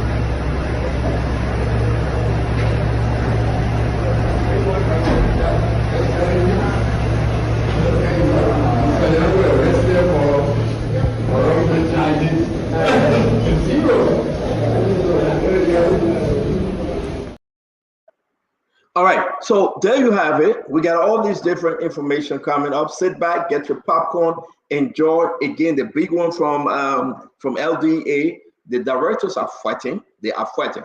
Sebastian Farr, Director Anthony Swire, the U704, the U711, all those things. All those things. And hey, welcome to the show. Let's have a fun talk. Let us start with LDCC, Honorable Gray. What say you? The reason why we're starting with LDCC, I got to upload the NPA documents that we have. But Honorable Gray, what say you? LDCC put out the report today. What's your takeaway? Yeah, LDCC, I think the question is that you need to read the entire listing, those who clear, those who are not clear. It's very important to read it out to the public. Yeah, I'm uploading them. That's why I will give you the chance. Speak up while we upload them. Yeah, because the reason why I'm saying that is that, look, let me be frank with you. The LDCC has some authority, whether you like it or not. The city-led administration provided to them direct procedural authority. Sometimes the allegation by the LDCC does not presuppose, or inviting you does not presuppose that you are guilty of corruption or not. I would be joyous, not just the publication of the cases and those who clear. My concern is for the LDCC, the most for the courage. For example, there's an issue of bribe with the LDCC in terms of lawmakers who made allegation of bribery. The LDCC is yet to speak about that. I've not heard anything about that. There's an issue at the LTA where you even accuse Kamara. A lot of people are accusing of being in an audit report. The LDCC is yet to say something about that to the public. These are things that they have to go after. In my mind, I mean, they have all of the powers. They have all of the authorities. The LDCC does not have to fold or hand. Maybe they did the publication today so that like someone said, because the guy who called on the show, he said he had been accused a lot by people in the LDCC talking that the former Bureau of Enterprise boss, the guy who called one of the heads there, he was very emphatic that the LDCC cleared him. But in the public glare, it's another thing. The LDCC indicted the current leadership and not him. Okay, so what the LDCC should do, the LDCC should go across the board and do more than what she's doing because she has a lot of authority. So, but until you publish the listing, until you read of the full listing, then I will be able to talk a lot of those that are completed and those that are not. I mean, those that they completed and they exonerated and those that didn't exonerate. Thank you very much. Let me bring in Paul Kennedy to talk to us. What do you make about this list, Paul? It's in our chat room. I'm trying to zoom in. But what do you make about what you read today, Paul Kennedy? Thank you, Stanton. Preliminarily went over the list. Still, it's a lot to chunk in short time, but just from the efforts, the LDCC, I think some of the things they are targeting will not be accomplished in the short time, but meanwhile, they still got their focus in, on some. Now, let's be clear here. Sometimes they have the mandate, but the resources and other things will also hinder the mandate they have. So, like Honorable Grace said, they have a list of people who they should be actually going around to make sure that they are brought, investigated, and reviewed to be let free or to be, continue to prosecution. My thing is, though, are these people going to be recommended for prosecution, or are they just going to be reviewed and charged, indicted, whatever powers the LACC has, and then, regularly, like it always happens, they get suspended and replaced, and nothing happens. So it's a big question. The question will be what happened to them next? What is the next step after the LACC indictment? After the LACC have held somebody liable for misapplication or misappropriation of funds, are they recommended to the Justice Ministry? What is the actual limitation of the LACC power? Do they have the prosecutory power to send people to court? These are the kind of next steps that we're waiting for, because it is not enough to find that Paul Kennedy misappropriated money at his job, but then Paul Kennedy just gets suspended, or Paul Kennedy is being indicted and nothing else happens. What we are looking at seeing will be making sure that the whole culture of impunity is somewhere put in the checks and balances. And the only way you can do that is after you've investigated and found evidence that this person is in some fiscal malpractice, the next step of action will be to forward them over to prosecution. The only person else who can find them guilty or not guilty will be the court. So I think, there should be a line where LDCC should be working with the Ministry of Justice, and then, an organization I know had the authority now to forward them over to being prosecuted. Other than that, it's just another toothless bulldog finding them guilty and not sending them anywhere. So Senator, I'm looking to go more into the list, finalizing it, and then we can just make educated guesses of what will be happening next to the people who will be on the list that LDCC have already investigated. Thank you very much, Paul Kennedy. Yes, indeed, LDCC, as we discussing right now, they have the power to persecute. LDCC have, you remember the amended version, George Mano, we are at the 2022 revised the old LDCC and brought in the power and increase as per law. That is the law that he gave LDCC enough power. So your question as to whether they can persecute, yes. Your question as to whether they can make arrests like you saw today, yes. Those people become so powerful right now. Now, let's listen to what LDCC said before bringing Uncle Sam. It's in March 18, 2025, in which we inform the public that we will share a summarized report of our annual activity. Please find below a report detailing the cases of investigation that were completed for the year 2024. These are completed cases. We will also publish the cases completed for the first quarter in 2025. These cases have been concluded. Though we are currently working with the court. Now, Paul Kennedy, this is important. Though we are currently working with the courts to secure indictment, because there is only one court in Moserado handling corruption cases. The lack of a specialized anti-corruption court remains our primary challenge in the fight against corruption. So Paul Kennedy, they are saying, yes, indeed, they are getting indictments. But what happened? You get only one court. They are asking the government, the lawmaker, to bring in a court that will fight directly on these different issues. Like you see here. So what do we know? We can confirm on the show tonight before Uncle Sam come in. We can say we got a list of stuff. They talk about the first quarter this year report. What will be coming out the first quarter this year? Will be LTA. They will be putting out the first quarter this year report. It will be LTA on the list. They have concluded. They have completed the LTA investigation. The LRRC investigation is part of the first quarter. The NRCC investigation is part of the first quarter. The Roll Fund is part of the first quarter, and NOCAL. Now, you got to understand NOCAL cases are broken into 2 or 3 different sessions. One for the building that they say they're spending $2 million. That was last year. But the most recent one concerning our sister Swakoko. They got 5 major cases that will be coming up the first quarter. And the first quarter will be the first week of April. They will put this out. So this is a very, very, very important one this year. This one is on Joseph Yema Boaka government. You cannot say it's the past government rule because LTA is the president have to make a decision. Now with the indictment, we have learned that they have secured a couple of sealed indictment. People are saying, but why LTA is saying, well, completed, like you can see, right? They say completed, but there's no recommendation.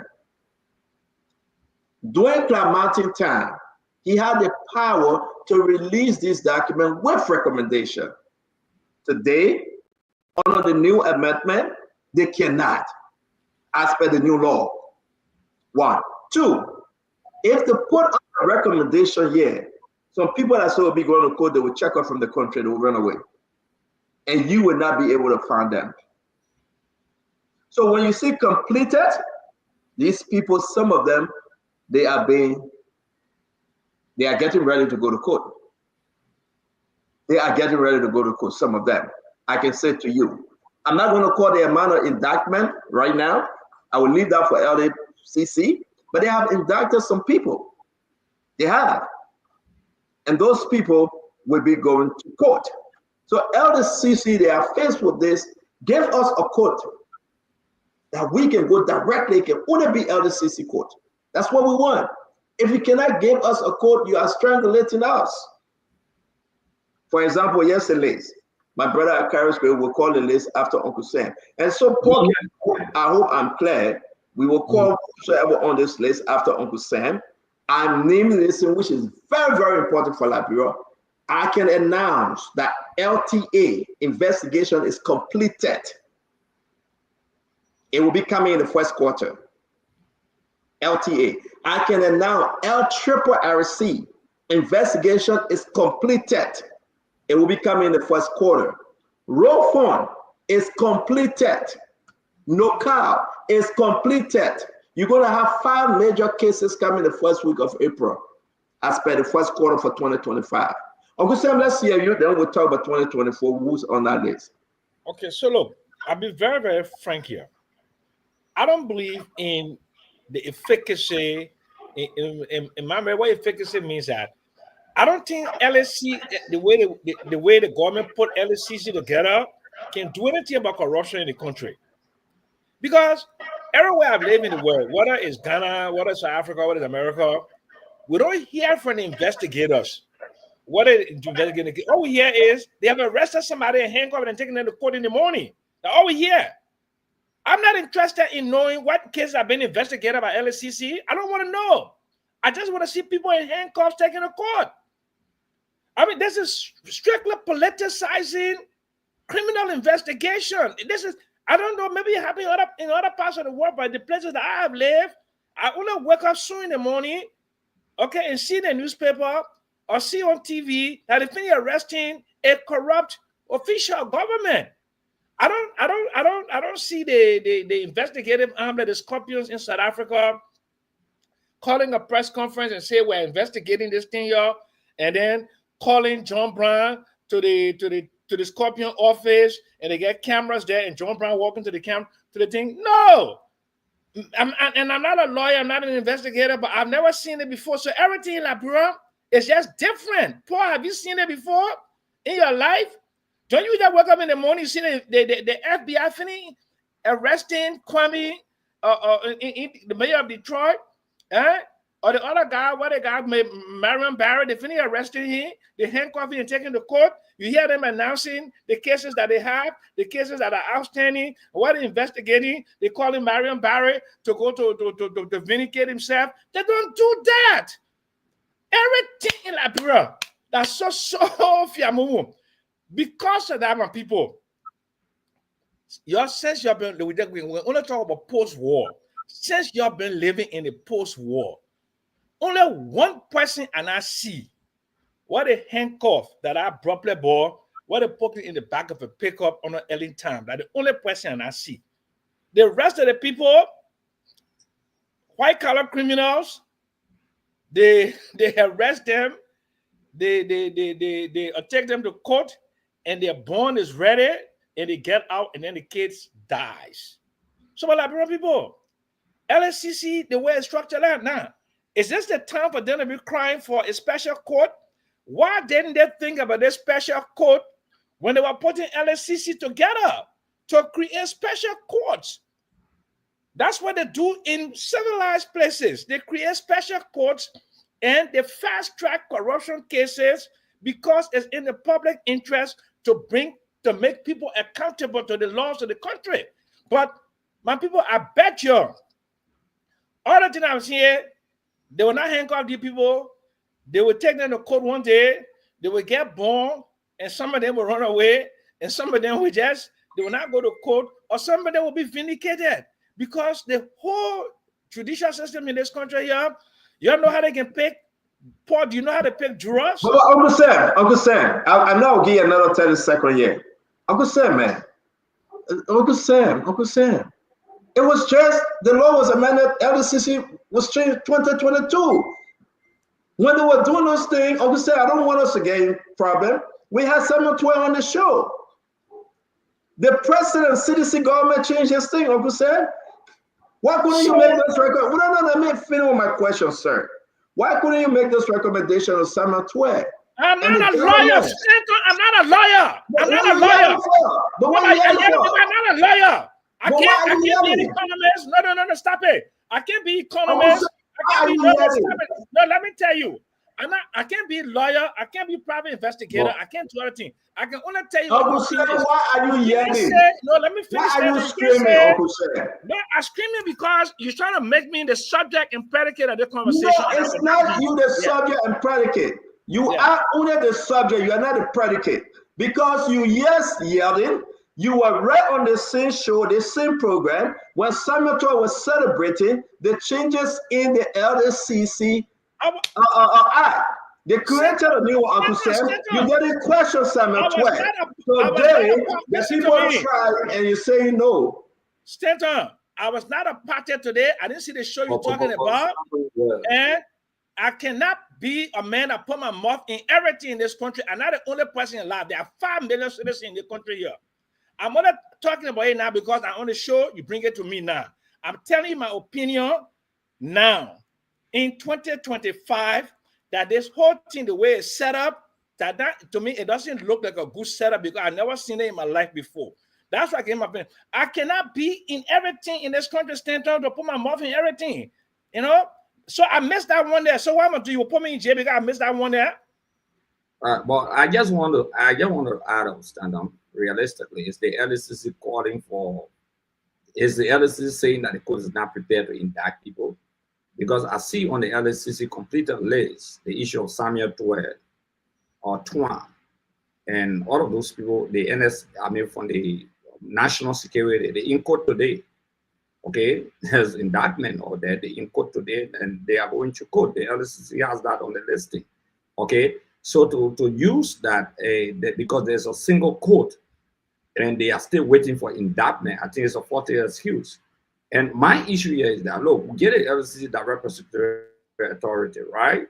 The fought for honor airing, they didn't do it for honor of government. Now the LDCC is calling for a specialized court to directly prosecute corrupt cases, another one. So this government can speedily do that if they're really serious about fighting corruption. So it's stage by stage. At least we get them direct prosecutorial authority that they can go to court now. They don't have to wait for the Ministry of Justice like in the past. They can take you directly to court. They can arrest you. Okay, they have those authorities. The question that I asked is that why the LDCC didn't put into this report the concern of bribery at the legislature. They were complaining. People jumped to the LDCC. Why the LDCC has not flagged that? That's a great. Let me answer you. Let me answer you. It's not fair. Let's be fair with our audience, Paul Kennedy. I don't know what Uncle Sam ran away for, but he'll be back. Let me fair. No, let me fair. You know, I'm not going to sit on the show and beat on LDCC, knowing very well that we have an opportunity here to include these things. And I'm not going to sit here and give my Uncle Sam a hard time because I love Uncle Sam. But we got to speak truth to the Liberian people. The lawmakers, the minority black father complained to LDCC about $14,000 bribery. The majority black wrote a letter to LDCC and tell them that we are taking care of our situation.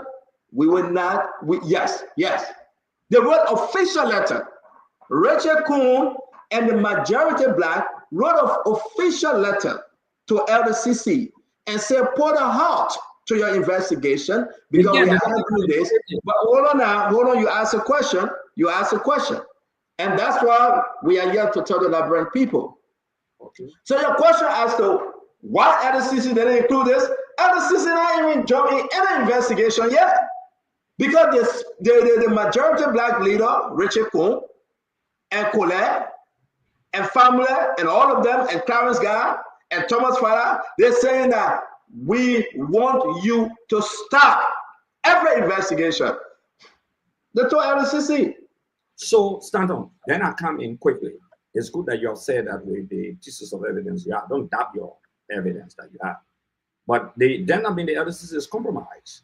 The LDC is under obligation by the act that created the LDC by the very legislature, okay, to investigate these acts of corruption, including bribery. I disagree with you. For the majority, I disagree with you. The people that brought a complaint and said, no, we tell our complaint by way we are investigating to come back. Then you are saying that the minority black took the complaint back? The majority black.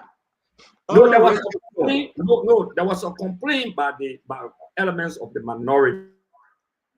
All right. So the only thing I want to say to you, Honorable Gray, because we got evidence, Honorable Gray, because we got to move on.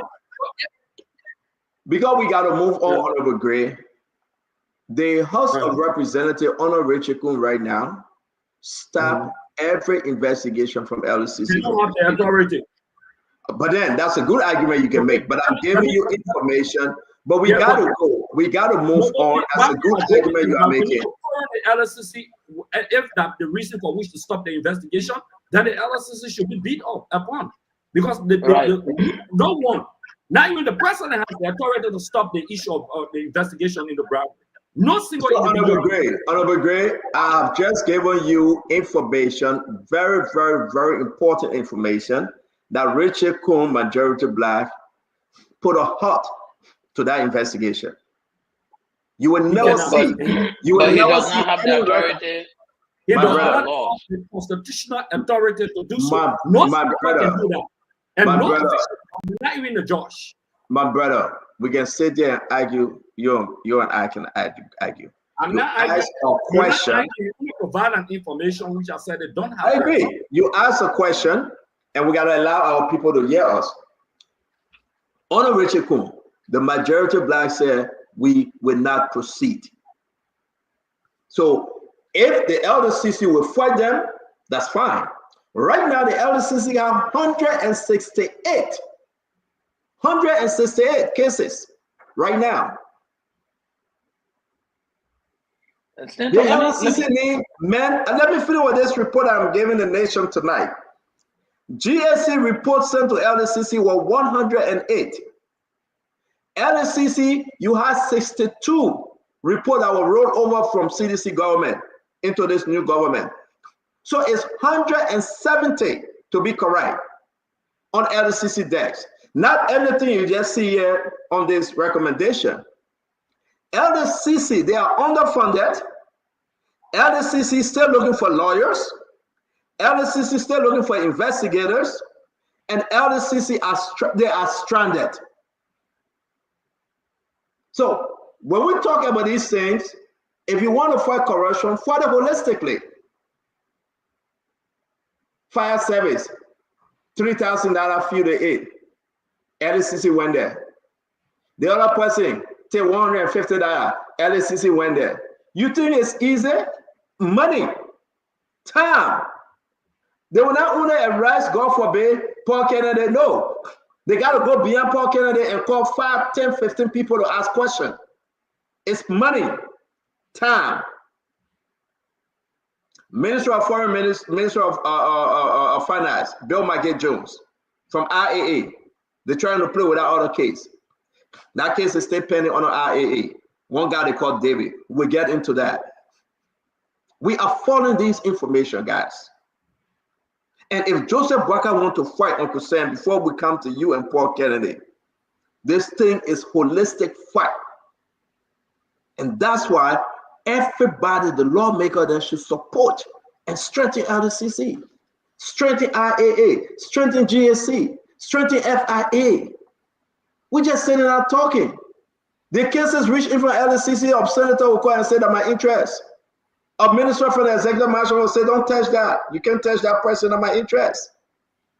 Amen. Our country, like Uncle Sam said, we're in trouble. I mean, disagree with him to some issues, but we got to strengthen LDCC for the better fight. Paul, talk to us. Let's close on this topic. We got to move on.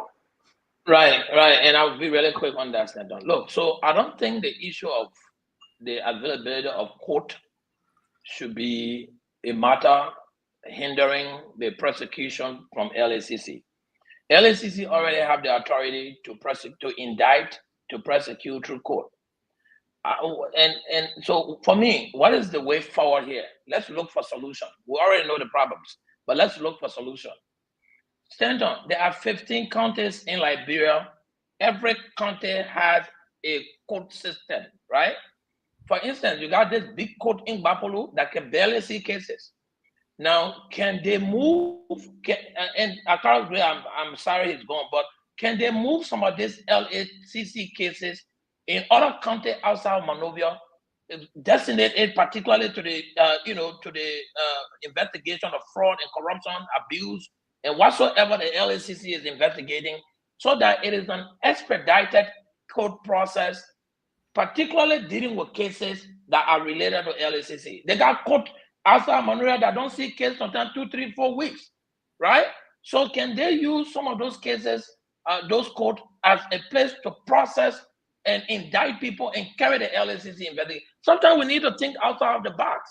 For everything to be done to Central Street or in a Capitol Hill court, we don't have the resources. So as a result, you're going to have people indicted sitting on the wait list, and like Uncle Sam said, there nowhere in the world I've heard that, and even right in Nigeria, when the Nigerian fraud and abuse team coming for you, one morning you just see your whole house surrounded. They don't make a list of people they've investigated. Even saying that list is complete, that list is a high profile security list. Even saying, okay, Akara Gray has been investigated, his investigation is completed, Akara can leave the country. Yeah, but Paul Kennedy, that moves on. Paul, you know, so South Africa, another solution. Paul, South Africa is South Africa. Ghana is Ghana. They are going by their art that created them. If they are allowed to do so, they are not breaking the law. We got to understand that they're not going to catch anybody, because once you put money on that list, you say completed, are gone. Paul, listen, Paul, let's talk one at a time, begging you. The people pulled and said completed. They spoke to those people, they investigated them. They didn't give you the recommendation. You don't know whether you're being indicted, Paul. You don't know whether you're going to court. They just say completed. And that's the very reason why they didn't put a recommendation there in. For example, let me put this up real quick. Now Uncle Sam and Dr. Bubek can speak. Look at this person right here. I'm going to put this one up. Let's read this letter. This letter was sent to Vanny Passaway. Vanny Passaway is on that document. He was investigated. He was called upon. Vanny Passaway was called upon. He was investigated. But because they cleared Vanny Passaway, this is the letter they sent to Vanny Passaway. You are cleared. Let's read the letter for the sake of our audience in the radio land. Let's read the letter. So when the people put it here, I don't think we should beat them as to why they put it up. They are working in the scope of their own act. Now, this is to satisfy that Vanny Passaway was subject to an investigation conducted by the Liberian Anti-Corruption Commission, LDCC, in relation to allegation of financial misconduct at the Guarantee Trust Bank, GTB, Liberia Limited. Upon thorough examination of the facts and available evidence, it has been determined that there is no probable cause to pursue legal criminal proceedings against the said individual. Accordingly, no charges have been filed and the case has been closed. Paul Kennedy, he's there, he's on this list. They say the case completed. They didn't put any recommendation. They said, Vanny Passaway, you are clear. This clearance is issued based on the finding of investigation and does not serve as an endorsement or guarantee beyond the scope of the specific inquiry conducted. Should new material evidence emerge, the matter may be subject to further review as permitted under the law. This is Vanny Passaway. Let's move to the next individual here in question, Aski.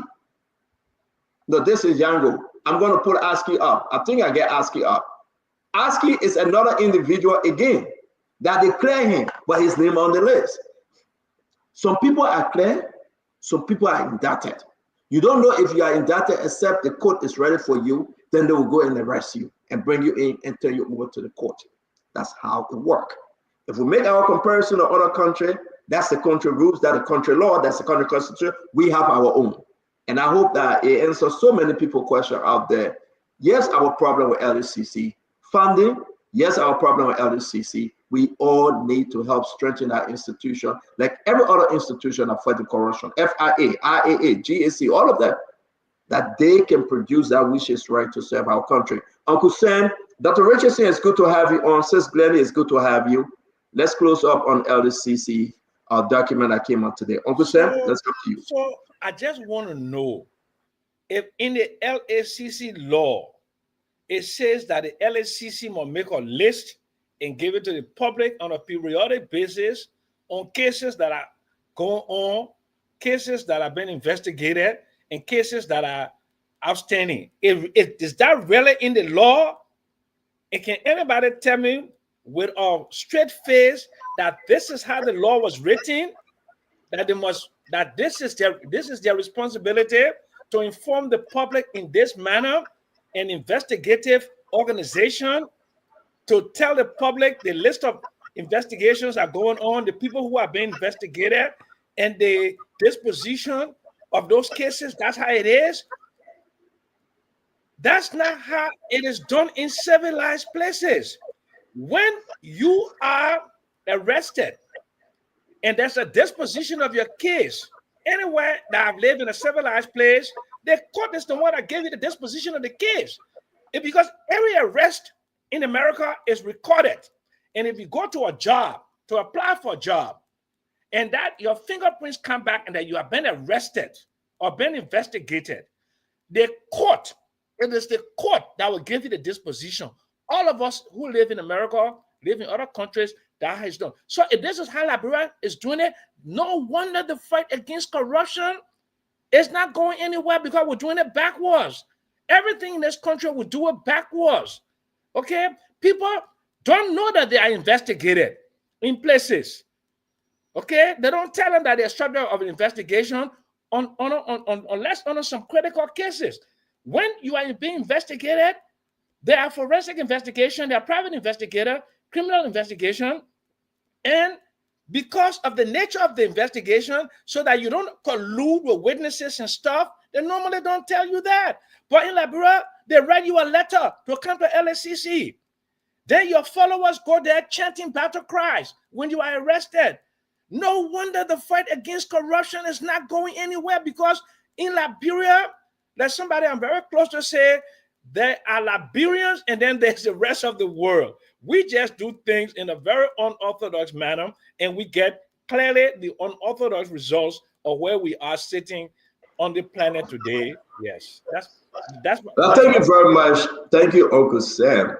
I will not speak further today, but yes, indeed, there's a act within the LDCC that authorized LDCC to give a final annual report to the nation.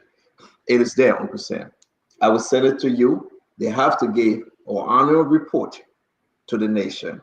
They can give a quarterly report to the nation, and that's exactly what they're doing. So if it is different from America, it is a backward country. It's clearly a backward country. It's clearly backwards. It's clearly backwards, because there are outstanding cases, and then you put it in the public domain, and then the alleged perpetrator see the status of that investigation. They can take steps to. Uncle Sam, Uncle Sam, I think you are confusing folks. I'm not confusing. They are giving a completed report for 2024.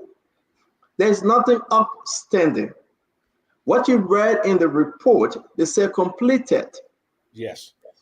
And that completed will mean that either the person will be indicted or the person will be exonerated, right? Because when it's completed, it can only amount to two options. Either the person will be indicted or the person will be what? Exonerated. So that particular perpetrator will know that his case has been exhausted, then he will now take steps to obstruct the process of the proceeding. He can go contaminate witnesses. He can go destroy evidence. He can do a lot How of will other he stuff. go destroy evidence, Uncle Sam? They have already done the preliminary investigation. They have already spoken to witnesses. They have come down with the conclusion. The recommendation is sealed, Uncle Sam. You don't know whether you are indicted or whether you are not. But if I know that I committed a crime, wait.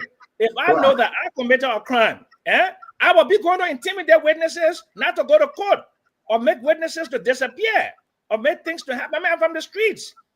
That's how they do it. I'm just telling you, that's how it's done. You intimidate witnesses when you know that you are being investigated. Thank you, Uncle Sam. Uncle Sam, thank you very much for your contribution tonight on this issue. Let me bring in Dr. Bobler. Dr. Bobler, welcome to the show. It's good to see you, sir. Thank you, Stanton, and good evening to all my friends and Liberians and friends of Liberia everywhere. It's always good to be on the show. I have been moving quite a bit, so I apologize. I've been traveling quite a bit, so I've been a little unstable. Welcome. But you know, our challenge is multiple, but we are one of the few countries I know with so many educated, smart, intelligent people, Stanton, who insist on doing things the same way but expect something different. LACC is overwhelmed. It always will be that way because it's a system problem. You put the people at the end when somebody already have done something that you suspect is corrupt. And then you say, go arrest them, investigate them. You can't win through persecution. You win through prevention. Make it harder for people to steal the poor people's money. And one way you can do that, if you decentralize, somebody mentioned that earlier, if you decentralize the whole process, decentralize the resource. I'm talking about human resource also. If you come to persecute me, Stanton, I already now steal $900,000. Moreover, small. I got friends, now I got money. You take me to the same court around here where the people got paper to print the case conclusion. Send me to Bong, send me to Bapolu, send me to Grand Bassa. Let's go to that court there. Decentralized. Yes, what will happen? It will attract lawyers, good lawyers to different places. And now these lawyers will be on a mission to accomplish something on behalf of the people and the government. Sharp people will be attracted to different parts of the country and say, let's help our country by persecuting things. But you put me right in my river. I go to Royal Hotel, I see all the BB people there. I go on this, I see the same people. We shake hands, we rub elbow. Then you say you're bringing me in the court, and you ask the LACC to be giving report. That's at the tail end. Make it harder. There's some things this government can do. Have a zero tolerance for corruption. Zero tolerance means you fire people immediately. Okay, when you fire me, even if I didn't do all the things the people say wrong, you fire me, you send a strong message to everybody else behind me that we will not tolerate this thing. And then you decentralize, okay, and let these cases go to different places. Otherwise, LACC, Stanton, cannot solve corruption problem. It's a prevention thing, not a persecution thing. Oh, thank you very much, Dr. Bobler. It's good seeing you again. Let me bring in Glennie. Glennie, welcome to the show, man. Hello, it's good to be on. Hello, everybody. I just want to come off what Dr. Bobler said. I like the last statement. It is a prevention thing.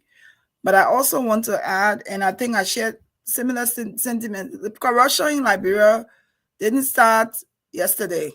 It's been there. It's embedded in the system of Liberia. If Liberians don't break this system, it's going to continue. How can we break it? What are the deterrents we have in place? What stops somebody from being corrupt? What are those things that we said that they're going to serve as a deterrent that somebody won't do it? LACC can audit everybody. They can do all that they want to do. If there is not a deterrent that people see and examples have been set on individuals, it's going to continue.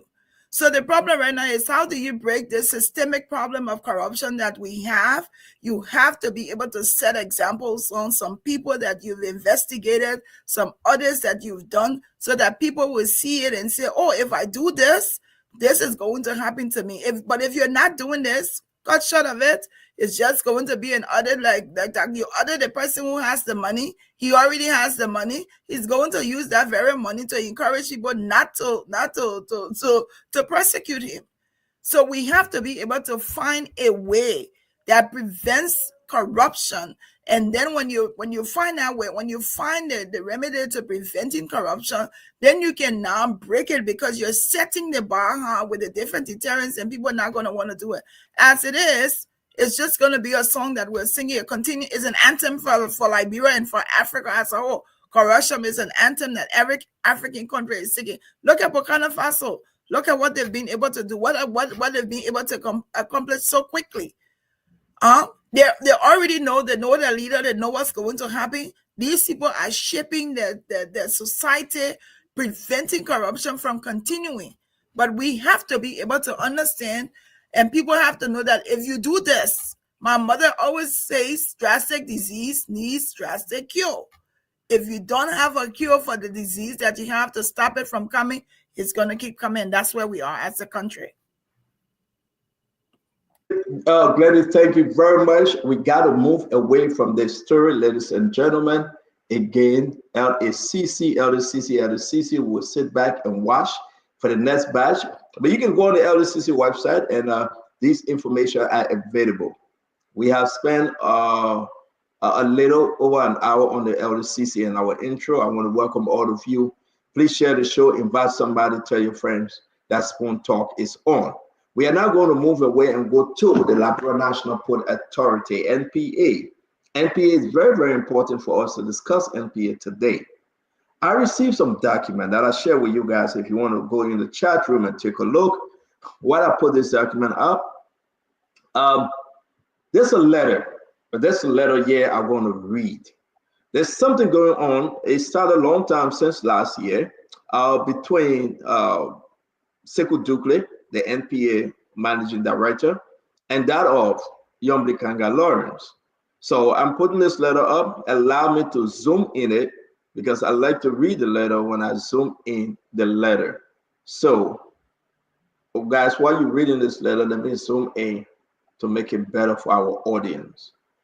This letter is stating that he is replying to complain that Yombli Kanga Lawrence accusing him. And it's not only the pro-tem Yombli, folks.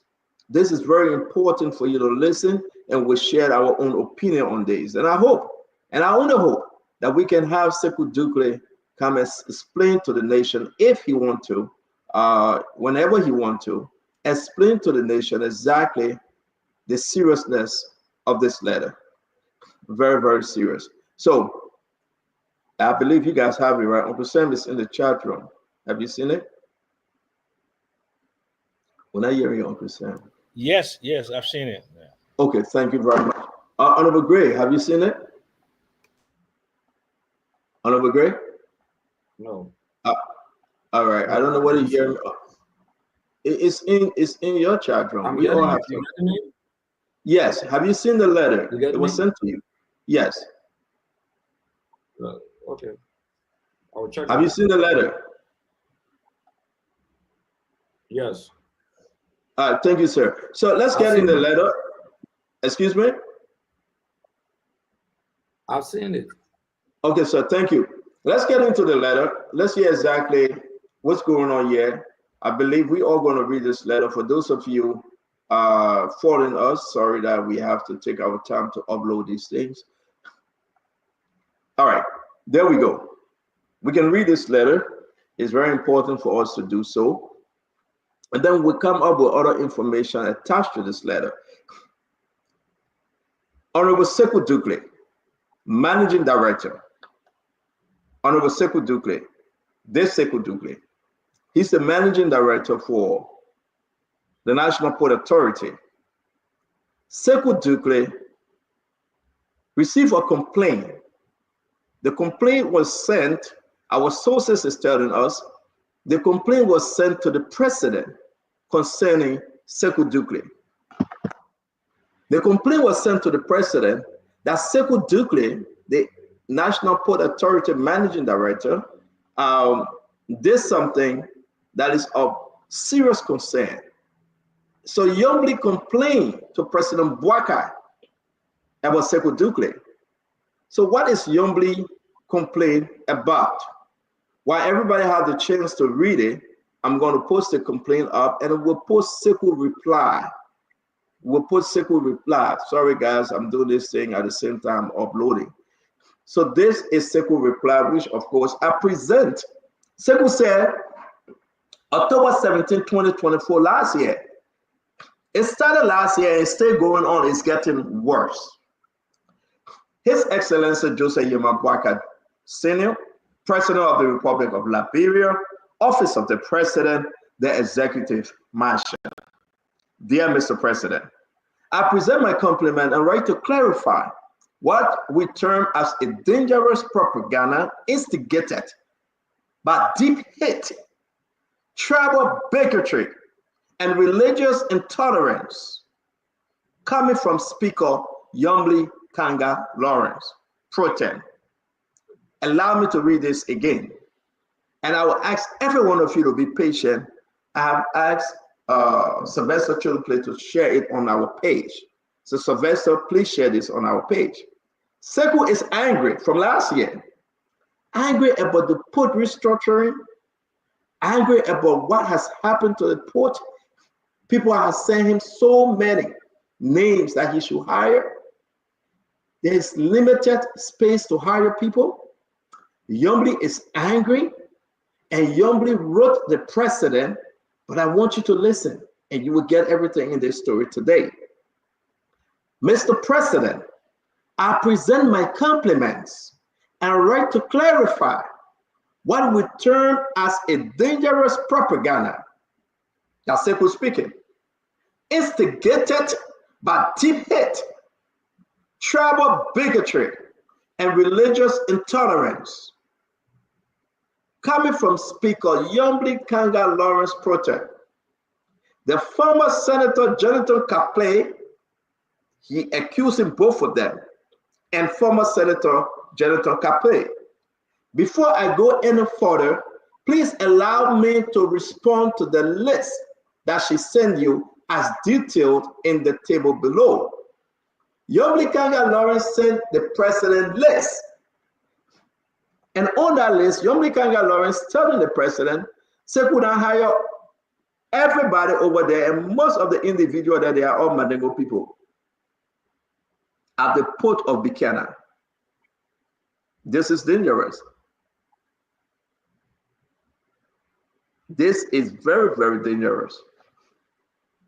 The Pro-Tem of the Republic of Liberia accusing the National Port Authority Managing Director, Sekou Dukle, went directly to the president. One, Jonathan Kape, former Senator Jonathan Kape, Port Manager, Grand Bassett. Two, Mohamed Kroma, Mandingo, Bapolu. Three, Daniel Makonda, Unity Party, Kisi, Lofa. Four, Momo Bobo. Guys, can everybody please mute? We're getting some feedback. Honorable Greg, can you please mute?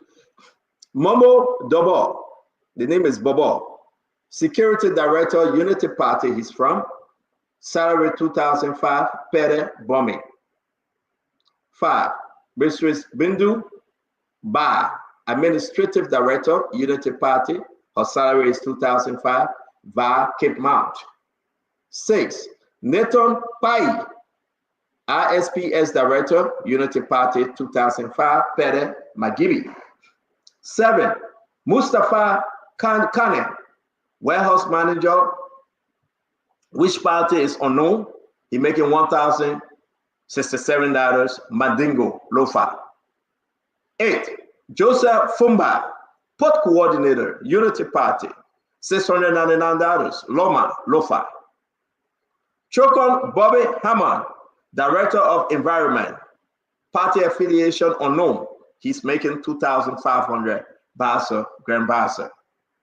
10, Daniel Bassa Ball Johnson, Manager PR, Buchanan Unity Party, $1,067 Bassa, Grand Bassa. Mr. President, our management philosophy and aspiration are deeply rooted in your vision for bringing our country together. We assure you that the arrest agenda continues to be the bedrock of our decision, of all our decision. Mr. President, we guarantee you that we have led and will continue to lead with absolute integrity. We do look forward to providing additional information in case you have any question or concern. Respectfully, Sekou A. M. Dugley, Managing Director. We will put out some other information today. This is rescue, fighting rescue. These are allegations about culture, allegation about travel, allegation about any way you saw in that letter you read for yourself. We are on a dangerous path here. I'm going to start with you, the Honorable Man Akaris Mosigre, Paul Kennedy, Uncle Sam, Dr. Boble Glendy, as we welcome from Dr. Patrick. Honorable Gray, what say you? I will stick to the specific that you just raised because I have other issues maybe will come around. Okay. The first message is sent to the public that the government is factionalized. It's like a rebel group of like the defunct NPFL, Yelemu J, Yolani K, LPC, Lord, divine government. The other person was different administrator. When he did the minister position, the other man did the deputy. The other faction did the assistant minister. This is a dangerous thing. Very dangerous when the government is factionalized. I see why the government is underperforming. To the extent that the communication that Sekou sent, look at the communication, is even specified the political institutions of the various individuals. I see Jonathan Kirby, Liberty Party, the other people, Unity Party, Unity Party, Unity Party. The pro-tem also, if the pro-tem wrote a communication, because I believe he was responding to a communication or maybe a message, Sekou have raised grave concern that our constitution frowns on. Ethnicity, the Constitution asks for discouragement of ethnicity. I think that is under Article 5, if I'm not mistaken. I can be corrected on that. The issue of tribalism. He raised those two issues and religious issue. They say Islamophobia. That's why the protest is suffering from. He didn't stop there. He said it's a hate. You know what it means for a man to say hate? Okay, deep hate.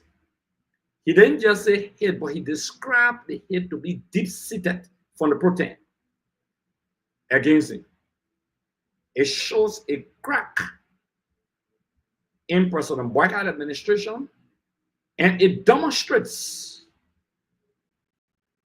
that the president doesn't have control, that the lawmakers will be recommending for appointed positions in various land ministries and agencies because they feel that they brought the government to power. That usurpation of the function of the executive branch of government, but I don't believe it because President Boyka appointed them on the vetting committee. So the government is dangerously factionalized. Yeah, dangerously factionalized. And this is the danger of a loose coalition administration.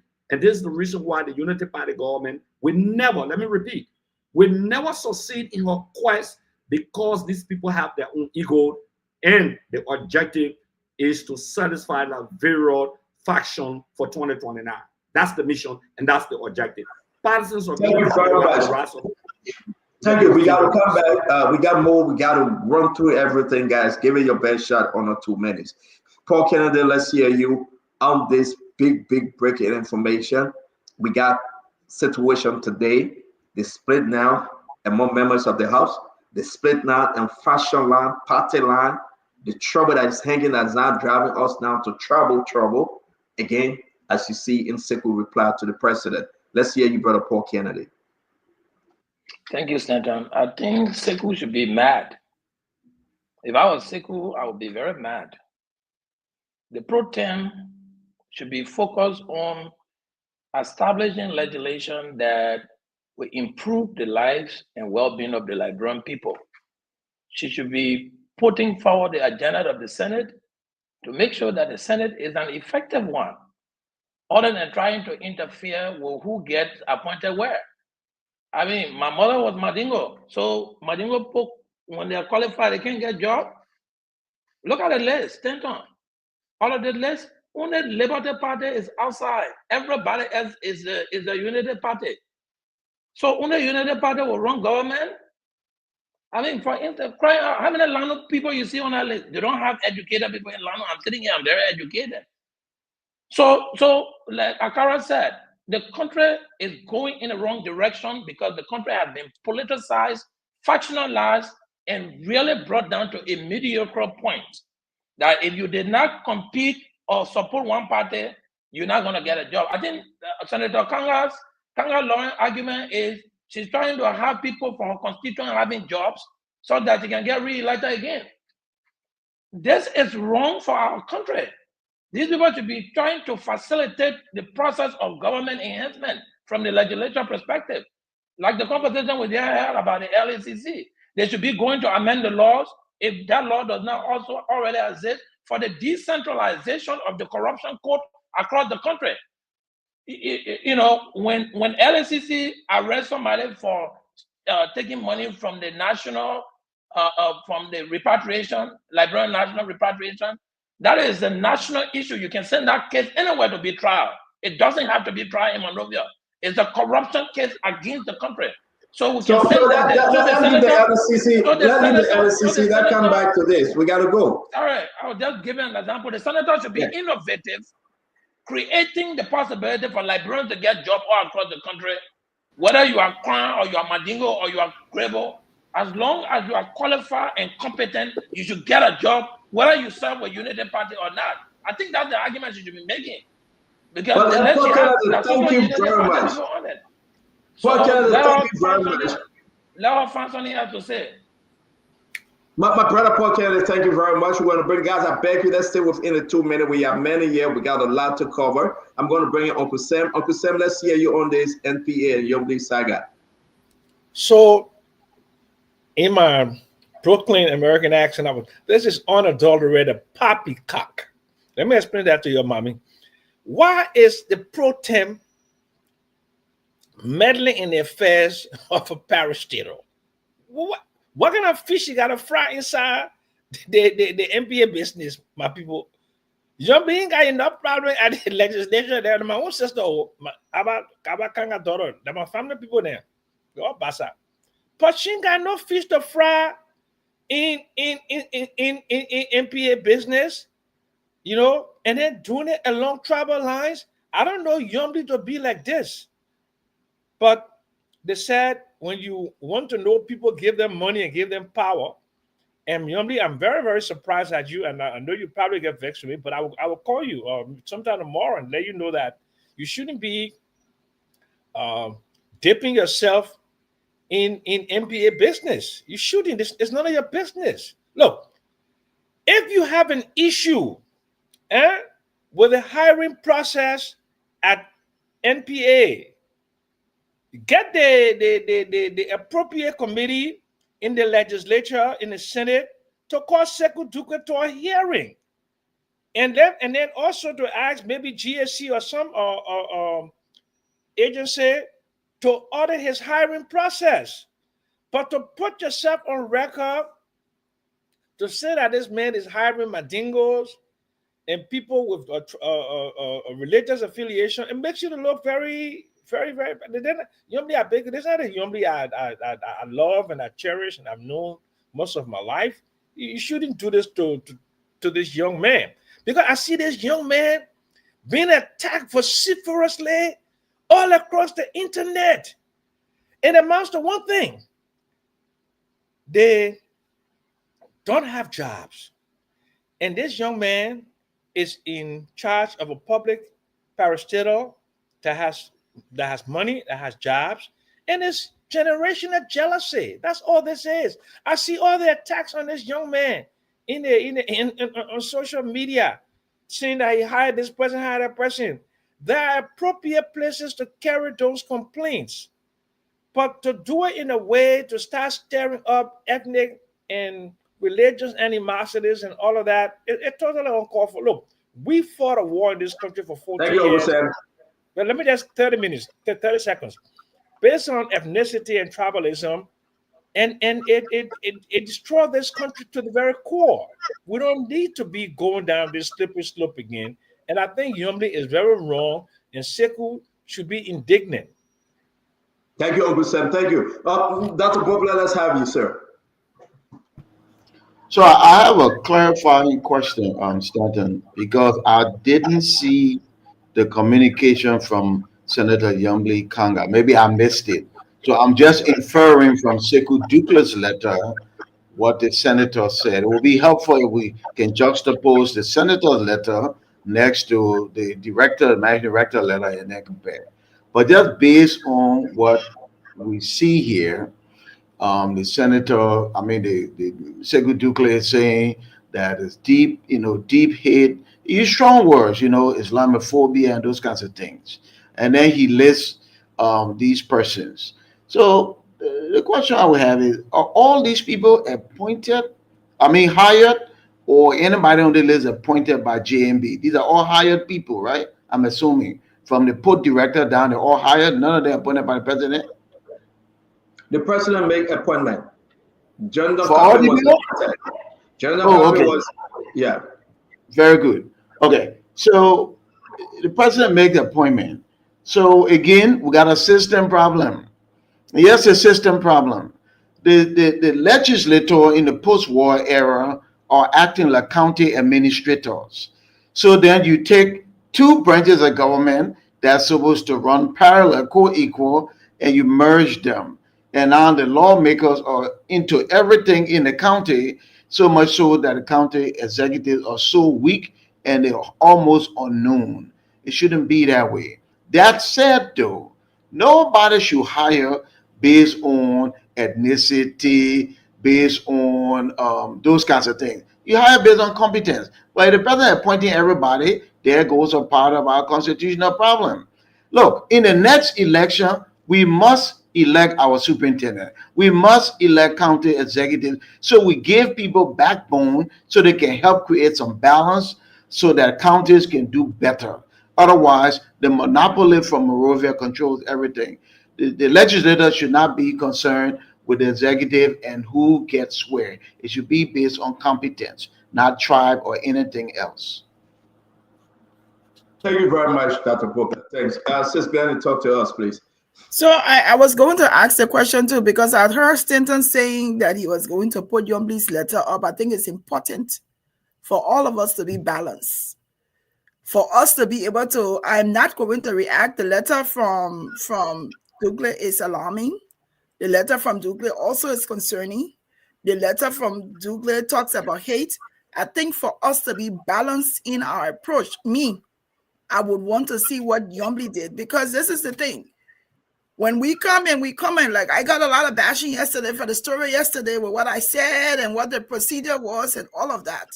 But when we come here, we need to make sure that there are two sides of the story, that we're looking at both sides. I am not going to react. I'm not going to say what my opinion is just based on what Sekou Dukla letter is. And when I see Yombly's letter, then I'm going to respond. But just to add to Dr. Bobla's point, no one should be hiring based on party basis. No one should be hiring based on country. And we're talking about this thing. This is not the first thing that we've come on this show before where people have alleged that most of the people in Joseph Boyka government is from local county. This is not the first thing we're hearing about it. So we need to be able to approach this regardless of which side of the aisle we're on. Also, want to also point out, when you look at the list that Douglas has not shared, most of the people there, they're from Unity Party. What happened to ANC? What happened to the other parties? So we have to be balanced. I'm not going to give what my position is on this until I see what Yom Kanga letter states, because this for as far as I'm concerned, this is an official letter that he's writing, but it says he say. Where is the she say to this story? Thank you very much. Fadela Patrick, let's hear you. But before we hear you, VP, let me just read this letter here. It's very important. And Glenn, VP, 1 minute, VP, 1 minute, sir. Just 1 minute. Go ahead. I will let you finish. Go ahead. The information you just shared, that the names of individual political party, who shared that list? Where did you get it from? Yeah, you seriously asking me? I'm gonna tell you where I get my information from. CEO, I don't think you should be questioning me. I have the right to ask you because you share it. No, I cannot give you my sources, right? You are asking a question that you know I can answer. We are on a national platform. I cannot tell you to me. I saw signature at the bottom, but I cannot see because I'm using my phone because no electricity right now, so I'm using my phone. That's why I'm asking under whose signature, because at the bottom I saw like somebody sign. You know, you are saying honor whose signature, or you're saying who shared with me? The signature here is Sekou Doumbouya. No, at the bottom, whose name that is there? I see the signature at the bottom of the document you just shared. The signature says Sekou Doumbouya. Okay, so here's my honest opinion. When you are hiring people, the issue of political affiliation should not be part of the requirement. Our constitution is clear that no one absolutely should be denied the right to work in government or public institution based on their political religious affiliation. If the government decides to hire all Unity partisans, they are right. You can't deny them. If they decide to hire all seditious, fine. The only thing that matters, if they say you're going to have a master's degree and you don't have it, and because you're Unity Party or you for their party, they hire you, then there's a problem. The Constitution says no one should be denied the right to work in government because of their political affiliation. I am on record for criticizing this government when it was believed that sedition from certain government institutions were removed from the payroll because, you know, they were associated with said they was wrong. Not because they are seditious, they should be fired from government. We were here, we beat this government. But again, the Senate protest, I don't know whether she's listening or not. She should be very much ashamed. When the issue of this fracas of the House of Representatives, members of the Senate, they said this is an executive matter. They have no face to fight. This Senate protest was nowhere around to have said anything. Madam Yomli Kanga, I respect you. If we were to go by what you did in the appointment of individuals in this government, you should never be around anywhere the corridor of government. You were instrumental, you were active, you were robust, and you were decisive in determining who goes to certain area. In fact, you usurp the function of the government, the executive to be specific. You have no right, absolutely. Your job is to do oversight. If the port is not performing as per its constitutional or statutory responsibility, you can bring it on the floor of the Liberian Senate to discuss. But to say this person must go this person must go this, I think it's out of your bound. What I have a problem with the MD of the NPA per the document you share, he has no right to determine, he has no right to prove, to justify anywhere. The person for the other party, the person for the other party. If I'm a question, okay, why my party member is not there? Because I represent the Mate Broom coalition, of Tiawan Gongro. I still believe he's the best man to be president of this country. But when I see Liberia and People's Party there on the list, so can I hold him responsible too? Because he shared the name of certain individual. So that's why he should not have included party affiliation. And then he wants to justify to the president who I appointed. He should not have included that. If the people are qualified, appoint them or hire them. Thank you. Vandela, thank you very much. Asido, let me bring you in. Asido, welcome to the show. Let's hear you quickly. 2 minutes. Asido, welcome to the show. Are you here? Yeah, I'm on the show. Sorry, it's just let's go ahead. This video that is on the show. Please don't put your hand on your face, man. This video. Sometimes I'm not sure you hear me. This video that is trending on the Liberian National. Well, that video later we can talk about. Yeah, that's what I'm looking at, and it's hitting my head. It's just crazy. Okay, let's talk about NPA and this one. We'll bring that video in later. You're right.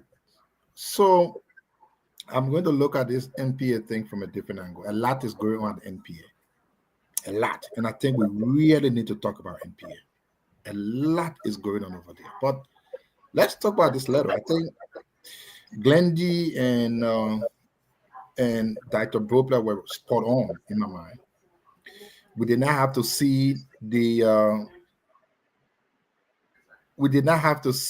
letter that supposedly came from Yombi Kanga, but we are now seeing the response from the port manager.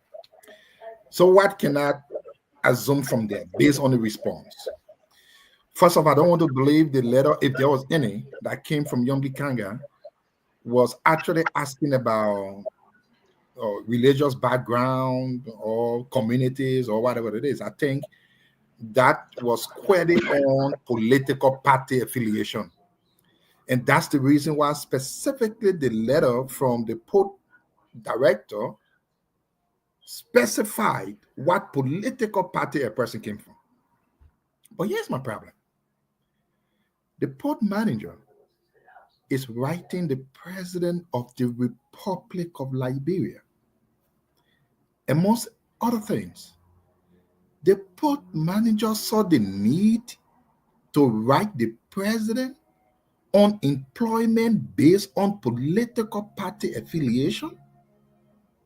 What even made the port manager to have that bravery to write the president of all of Liberia, specifying who comes from Unity Party, who comes from Liberty Party? He is sending a communication. I say, this thing is a problem. Please, can you just read, okay, if you can help us?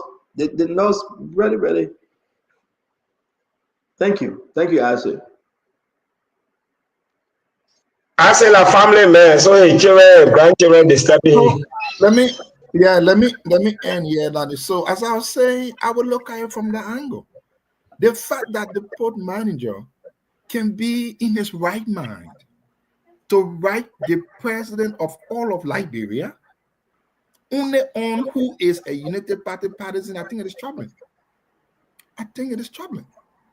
Now, let me end my people for the second. Put in your mind, if this communication had come from a CDC person to George Weah, think about what United Party folks will be saying today. Imagine how the things would be. Imagine the post you see on Facebook. This is a United Party port manager writing the whole Liberia president, telling him, this person employed at United Party, man, he taking 4,000. This person at Liberty Party, he taking 2,000. I think it is embarrassing. We have to talk about that port. A lot is going on. too much documents that we're receiving every day, and we have to talk about that. This is just 0.0% of the issues. Today, those who were talking about education, qualification, maybe they don't live anymore. They are not on the planet now. It is on the basis of political party chanting. That's how you get employed and get 4,000, 5,000, 2,000 now. All of those people were talking about CDC appointing people from college. Where are they today? Thank you very much, Ashton. Ladies and gentlemen, we give last word to Honorable Gray on the issue, but we stick with the Freeport something because we have other names coming up, other stuff that we need to do. But let me read the letter. If you just joining us, let me read this letter briefly again. The Youngly communication to the president, I will hold out for tonight because Youngly will comment and Sekou Dukle will comment. There's a reason why I'm holding out for tonight because I got to remove some feature of it before I unveil my sources. So I'm going to hold Youngly communication. I want to say to you, I'm going to read this. I'm going to read this for you guys to make your point. And thank you very much, Honorable Gray. You will close us on this. Another issue coming up is the appointment. The new MD from LEC, Youngly has halted his appointment that he cannot take over. Is on the Liberal Center website that he must go for confirmation. We discussed that. But Honorable Gray, let's save on this one real quick. The letter, I put it up again, and I want everybody to just look at it. I present my compliments and write to clarify that we term as a dangerous propaganda instigated by deep hate, tribal bigotry, and religious intolerance. These are some very, very serious, harsh words coming from not only Youngly Kanga Lawrence, but he also named the former Senator Jonathan Kape. Let me give my 2 cents and you can take her home on this. This is about Grand Bassa we are talking about, folks. This is about 2029 Grand Bassa. Jonathan Kape was just a senator. He was defeated. Besson got family beat Jonathan Kape. It's about who owns Grand Bassa. It's about what people want to do in Grand Bassa to prove the supremacy when it comes to 2029. So you got Jonathan Kape and Youngly Kanga Lawrence on one end. We just thought about what Dr. Bopla always talked about. Every county should be responsible for their own yama yama. They are pushing, Youngly and Jonathan Kape pushing that the government can decentralize the port. Of course, you follow that story, away from the National Port Authority, Freeport or Monrovia, that Grand Bassa, that port should be under Grand Bassa. And Jonathan Kape should be the absolute managing director, reporting only to the executive and the lawmakers. This is just not a joke that Sekou Dukle took a pen and said, I'm just writing 1 or 2 lines. Great man. Propaganda instigated by deep hate, tribal bigotry, religious intolerance. He directly said, coming from the protest, Youngly Kanga Lawrence and Jonathan Kape. I mean, take us home on this. Unity Party is in some serious trouble here. And Unity Party trouble is not for fun. The separation, who fighting for who? I am deeply, deeply, deeply sorry tonight to tell the nation that this party is just some kind of thing. I will hold that word. But take us home, Honorable Gray. Take us home on this one real quick. Look, the fight here is this. The fight for supremacy. The fight for 2029. And the Unity Party and the collaborating partners being factionalized. You can see clearly from that communication, whether reading Youngly Kanga communication or not, she's fighting for control of Grand Bassa County and the Liberty Party to have for people in the system. Sekou is also fighting from his appointments, ranging from elevating people to directors in different positions, PRs and all of those things, and paying them extraordinary salaries that more than even a deputy minister's salary. It contravenes and contradicts what was placed up by the executive branch of government in terms of the ceilings for ministers, for deputy ministers, and assistant ministers. The NPA has to be placed on a thorough investigation, first with the barrage of allegation from the NPA, by even workers from the NPA. I thought these are the issues that Senator Nyomli Kanga will be flagging. For example, people are complaining that they are signing contracts and they don't get the copy of the contract sheet.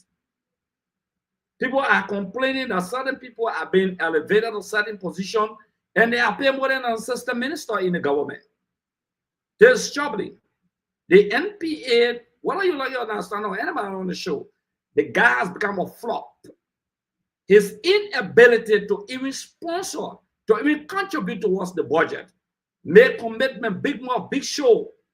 There is a need for an overhaul of the NPA. Not only that, but the chairman of the Unity Party is the chairman of the board of directors of the NPA.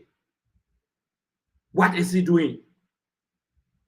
He factionalized the entire government. Normally is struggling for 2029. When the guy said hit, deep hit, it rings a bell.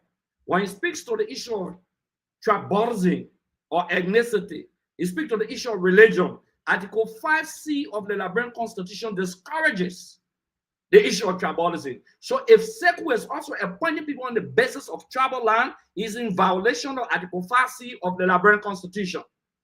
These issues will have to be investigated, not just by the legislature, but the LCC needs to go in because there are a barrage of counter accusations. The president needs to set up a committee to investigate the entire NPA. Because if you look at people making $4,500, I was saying somebody, I say it's almost close to the net pay of a member of the House of Representatives that make a little over $6,000. That money is closer to what the minister makes. $4,500 minister should be making $5,000. And a director will be making money as compared to a minister. Let me hold you there. I just want to close this. But again, let me hold you there, Honorable Gray. Wait. Excuse me. I beg you, excuse me. Everybody deserves 30 seconds. It's only fair to do so. Thank you, Honorable Gray. Let me give Paul Kennedy 30 seconds. Everybody will come and say the piece. We are closing on this Yombly story with the port manager, but we have other things attached to the port that we will be discussing. So you come here, right? Again? Yes, 30 seconds. You want to speak or you don't want to? I do. Okay, so be patient. We'll get to you. Paul Kennedy. Gentlemen, as we've already said, it would be good for us to discuss a more pertinent issue that is going on at the port.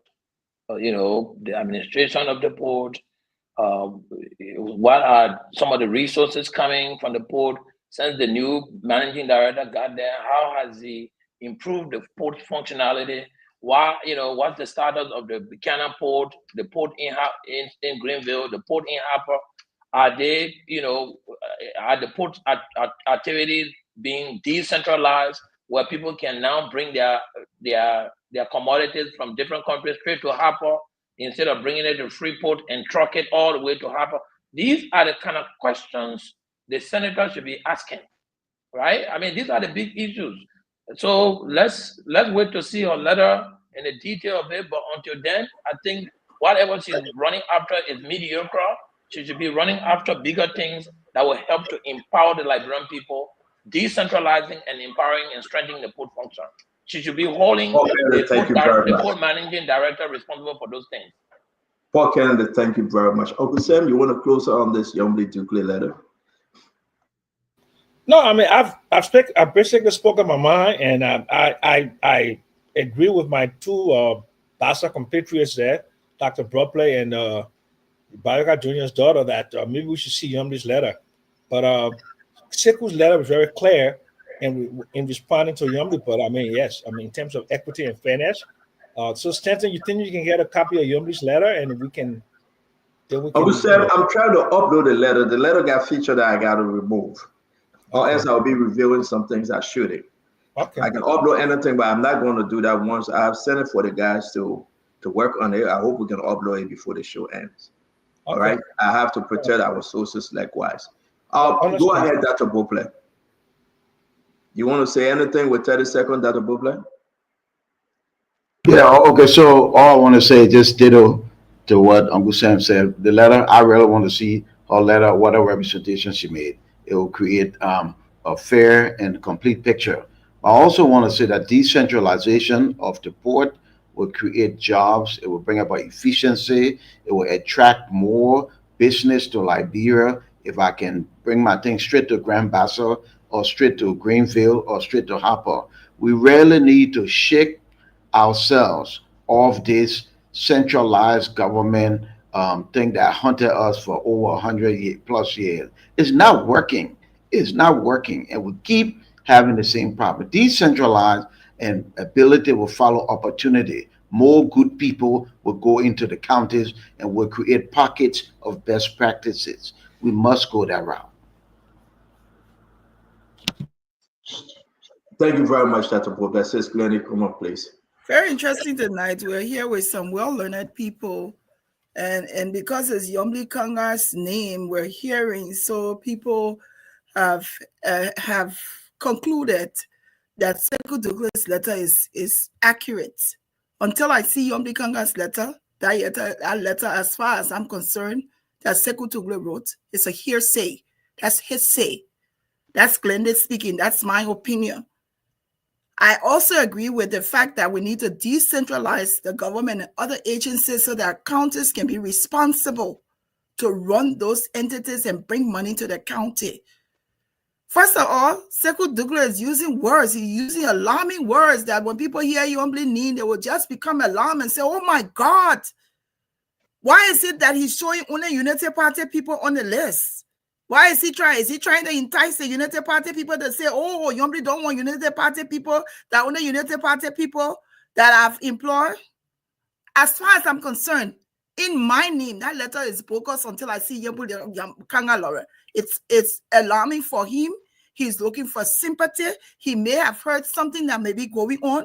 And so here he is now pre-circumventing what's going to happen. So let me put the letter out there. He should have copied, if he wanted a balanced response, he should have copied Yombli's letter in his letter and make references so that we can see it. But when we all sit here, we want to be balanced on some stuff and not be balanced on some stuff and say, oh, we're being disingenuous. How the English people can call it.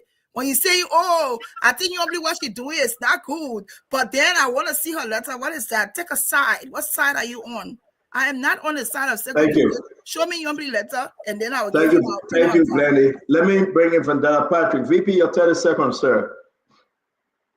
I think Yombli should be very much ashamed tonight for meddling in the political affairs, specifically the executive branch of government. The last time I visited district number 4-3, Liberia Agricultural Company to be specific. I am a product of St. Elumanos Elementary School, one of the schools operated by the last school system. CEO, it will interest you to note that the very desk I sat in 1988 when I started school, it stayed there. Students are sitting on the floor. And I'm encouraging all the journalists listening to this show to go to Grand Bassa. I was very disappointed. She should be focused how she can persuade or ensure that the LAC school system or the Liberia Agricultural Company can improve the quality education in our country. Not to put more on the executive branch of government to determine who goes there. The second thing I want us to understand, not everyone that carries the name Kamara, Belete, Dukle is a Mandingo. The last time the former finance minister came on the show, he said he was almost killed, 1990, because of his name Kamara. He was never a Kamara. He was only reared or mentored by a Kamara. My niece, my aunt, my uncles, they are Dukles, they are Kamaras and Beletes. They are Muslims, but they are kissing. So does that mean they are Mandingos? But my only problem I have with Dukle is the fact that he has no right to indicate this person from Unity Party, this person from Liberty Party, this person from this. He has absolutely no right to mention the Vandala Patrick, thank you very much. Thank you, Vandala Patrick. As you do, you're going to close out on this one, but we got other national port authority discussion that we have to go through. Just on this Yombly and Dukle, close us, my brother. Well, you know what? This is a United Party rescue thing. They don't want sharing their job, giving big money here and there. I ain't got nothing to do with it. But for the first time, I want to defend Yombly Small. Now, this is the actual United Party. We know a party with no direction confused people. But let me defend Yombly for once. I don't know. Maybe we forget. Yombly is a senator. In her position as a senator, she has oversight responsibility over the executive. Unfortunately, the Senate is an extension of the executive now because of people who don't know their own function. They were there taking a ruling because of what the justice minister said in his fake interpretation of the Supreme Court ruling. While they should have been performing their oversight duty on him, they were embracing his ruling. So this is the reason why the executive branch sees the Senate as their little brothers. But Yombly as a senator should have oversight if she wanted to do her job. But right now, she's a little sister to the executive, small sister, because whatever the executive says is what they follow. But listen, if there is a claim that the port manager is hiring people on tribal land or on some religious line, or if there is a claim that he is giving out salaries based on how you are from his tribe or from his whatever it is, it should be her responsibility to ask questions. If she was a senator, unfortunately, she's a small sister to the executive that makes her not a senator. But the truth is, it is. But beyond that, though, like I said, the port is troubled. I don't know. How do they go about putting people in position? Is it a recruitment, or is it you pass on the street, man? Oh, come tomorrow. You are the director. Is that how are they doing it? Let's be fair. Thousands of rescued children are all around the street with no job. You go on the port, you see one person who didn't even complete high school got 4,000, got 4,500. How are they doing this? This is about the rescue. They could have divided even those baby money to the children so that everybody gets something. How are they doing it? I think the port is troubled. That port is troubled. Thank you very much. I said, though, let's get into that other conversation. We cover the LDCC. We on the port. We still get the LDA. We got other issue, LRA, who's taking the China Union over $1 million that was sent. Why you got Gabriel Montgomery. I hope we can get to those stories. Right now is what, 2 minutes to 11 and 2 minutes to 7. We're going to do another maybe 45 minutes on the show while we make progress. I'm going to put this up real quick.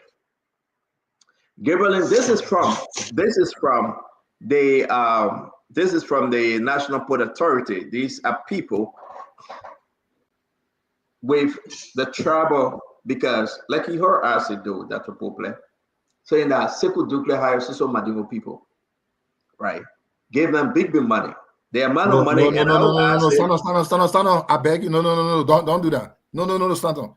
I know someone say you can talk to me like a kid on the show, but don't do this one. You did not hear me say hiring Susan Mandigo. I said if Yombly yes, as a senator, she should investigate. And then you say, I said, don't say why I gotta do it. The man hire Mandigo. So I said, don't wait. So I said, you don't have to wave your finger. I said, you can make a correction. You don't have to wave your finger in disrespect. If you didn't say it, just make the correction. But thank God we got playback, and because of what you are saying, I will play exactly what you said on the show and let people hear you. All right, let me go ahead. And I will say you should apologize to him. I say we will not talk over each other. I will not apologize to you because I know you said it, and I will play it. Thank you. As I say he didn't say it. Sylvester Chiruple, please do the replay and let hear exactly what Ashley said. And then I would say some people say Sekou Dougle hired social Madingo people. I will use some people because Ashley said he didn't say it. These are the lists of names, the directors, and so many of them, the tribes. And I know that my brother Fandela Patrick, I mean, everybody have to take away here. Vanin Bafali, controller of VAR. Captain Samuel Lynch, Congo. A. Fambu Kane, Madingo. Sekou Kole, Executive Director, Madingo. There are two Madingo. Edward Isia, Loma. Pee-wee Bese, Loma. Aaron Van Ross, crew. Usman Dukle, Madingo, that's three. Lopu Godfrey, Congo. Let's go ahead, let's make progress. Gabriel Kessely, Bandi. Heron Luke, crew. Esther Man, Gribble. Precious Tita Bully, Manon. Michael Doe Tipperson, Gribble. Molly Passaway, VAR. Joseph Blawer, Gribble. Otello Jean-Pierre, Gribble. Mr. Dan, Gio. Let's see the last name. I call this, let's see this one. Godfrey, Lopu Godfrey, Congo. Lassana Fufana, VAR. Charles Masale, VAR. Theophilus Woods, Congo. Matthew Snowell, crew. Moba Wesa, Loma. Gade Neo, Gribble. Emmanuel Gongre, Mano. If you have, I name only 3 or 4 Madingo. If anybody have additional names and additional this is very disgusting, eh? This is very Uncle Sam, I'll come to you. I'm reading this for I mean, this is 2021 for us to be doing that kind of thing here. I mean, that should do justice to the country. But Uncle Sam, can you please allow me to finish? Then you have your time to talk, sir, please. Uncle Sam, this is 2025, not 2021. And that's why we are having this conversation.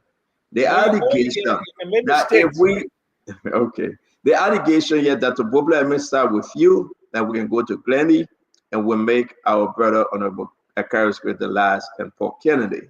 Dr. Bobla, something is happening. Read Sekou Dougle's letter.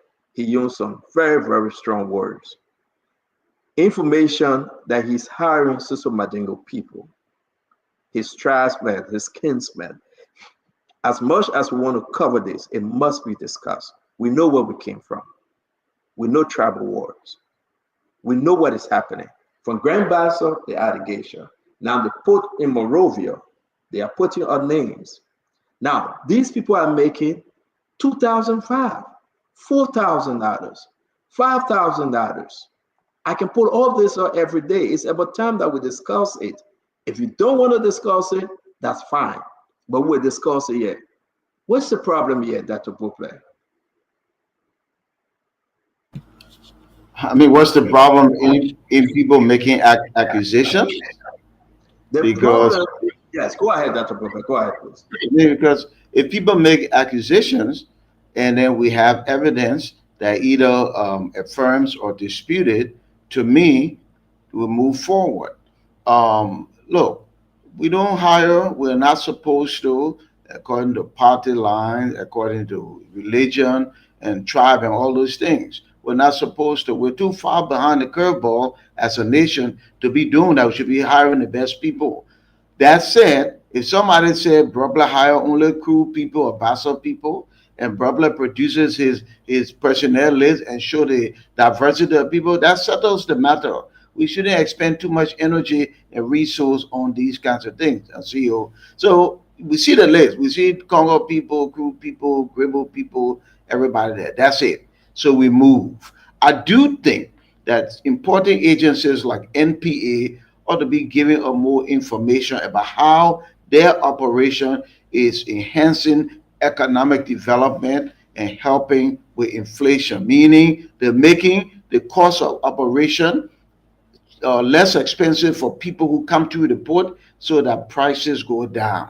Those are the kind of things that will help Liberia, not this kind of thing about the list and who comes from which county. Thank you very much. I'm going to bring in Glendy. Glendy, so I let's think hear you on the second one. I think the port director, he get plenty of work to do. I think he's very less busy. Does he have the birth certificate of these people? How is he narrowing down to what tribe they are? Glendy. People can look at me and say, oh, Glendy Juniors, that Congo care, but my father is raw bastard. So how did he determine that these people had these different tribes? That he set it up like that? You see Lopu, some other name, you say, oh, that Congo. What is this supposed to mean to me? Nothing. It means nothing. How did we get this list? Where did this list come from? Who wrote this list? How did they conclude? So do they hire people at the port and ask them, what's your tribe? Come on, when you're filling on the application, whether you Bassa, whether you Congo, whether you Mandingo, whether you Quebo. The man is less busy. Find work to do. This is not up for discussion. This is wrong. Glendy, thank you very much. I'm going to bring in Mame, and then we will go to the rest of the guys tonight on this issue of the port. I want to say to everyone, if you have anything you want to put on the port, we'll give you the chance to discuss it because we'll move to our last topic for tonight. It's after 11. Mame, welcome to the show. Let's hear you. Thank you, Stanton. I joined the show to just add my voice to the many voices. We have experienced how religious, tribal issues have affected our country. For the last few months, if you went on social media, you will see all the lies and misinformation about how only Mandingos are working to the Pope, how only Muslims are working to the Pope. It is not right. And the people who are doing this, they are not real Christians. Real Christians do not discriminate against others. It's wrong. Because the facts are out, contrary to the misinformation about social Mandingos being employed, then it goes back now to another argument. We should stop doing this to our country. The port is a public entity. Every senator, every lawmaker has the right to raise issues and get response. But the issues cannot be about tribe or religion. Every citizen on Facebook got the right to raise issues. But go and see what they're doing on Facebook. It's about Mandingos. There is a video of a guy blasting how the Mandingo people take over the port. They can be praying in their offices. Who goes to anybody over and ask how many Christians you have here? Are you on the panel? Where have you ever gone to any office and asked any minister or deputy director or head of corporation, say how many Christians you get employed here? Nobody does that. We should stop doing this. The issue about salary, I spoke to the port managing director. I can confirm that. He said all the fight is because when they took over to the port, the board met and said, with this salary structure we have here, with this number of workforce, the number of workforce at the port left from 300 to 1,000 plus. Currently, it's around 1,008. They said, with this workforce and this salary structure, it is not sustainable. Therefore, they hire an independent firm. The firm has presented a report to introduce equal work for equal pay that will reduce benefits and rationalize workforce. That proposal is what is to be implemented, and people are opposing it. Level the country. Is that how to run an SOE from 300 employees to 1,900? The management is saying we all are wrong. The board said you're wrong. Go back and adjust and make sure the workforce and the salaries are sustainable. The management is prepared to implement the board recommendation. Then politicians jump into it and say it can work. That is the fight. And if you say it can work, justify it. Don't bring the issue about tribe and religion. Go and justify why a post should have 1,900 employees. The board and management of the port is saying, no, we don't need 1,900 employees. The salary structure we have here is not sustainable. So if you feel it's sustainable, if you feel 1,900 employees, okay, go justify it. But don't make it out of tribe and religion.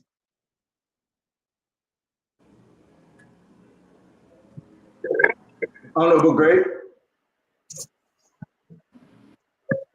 Honorable Gray. Yeah. Stanton. Yeah. You getting me right?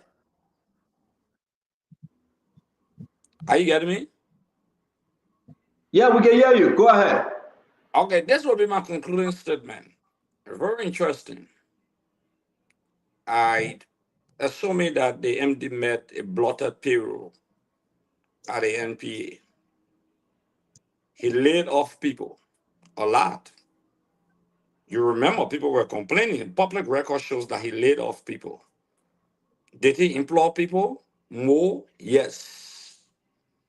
You just read a listing of employment, just a minimal listing you read. Because you didn't even talk about Jusu and other people that are on the listing. It's just a minimal listing. What the managing director complained about, he came back and executed the same thing he complained about. It's an inherent contradiction. That is dangerous. The managing director knew exactly what was the capacity of the Port of Liberia, the National Port Authority, predicated upon the information he had. He appeared before the Liberian legislature, and he even called a public press conference that will contribute certain amount of money to the budget. The managing director come and default on that, and people want us to believe that he's effective. He's signing contract now with people for 3 months, some for 2 months, to get them up. Get them up. 3 months, 2 months, start them. Check. Search. There are prima facie evidence where people will have to sign the contract, but they don't give them the contract sheet because it's 2 months, it's 3 months, they don't want the press to get it. Fortunately, we managed to have received one of the contract sheets. This is disastrous. This is dangerous for the forward march of the country. We cannot play hypocrisy. You dismiss, you appoint, then you complain. What are you complaining about? Sekou Douglas should be charged for nepotism. Under the code of conduct, he's in pure violation. Usman Douglas. What do we want to defend? I will not come on this show to talk about tribes or ethnic or religious. I don't get involved into religious or tribal debate or ethnic debates. But Douglas should be charged for nepotism. He violated the code of conduct. Someone needs to complain. This guy is mismanaging the port.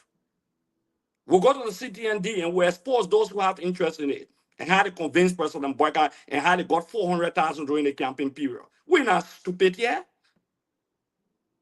Douglas, why you think some of the key advocates who must running against people from other entities not far, they must running around on Douglas payroll?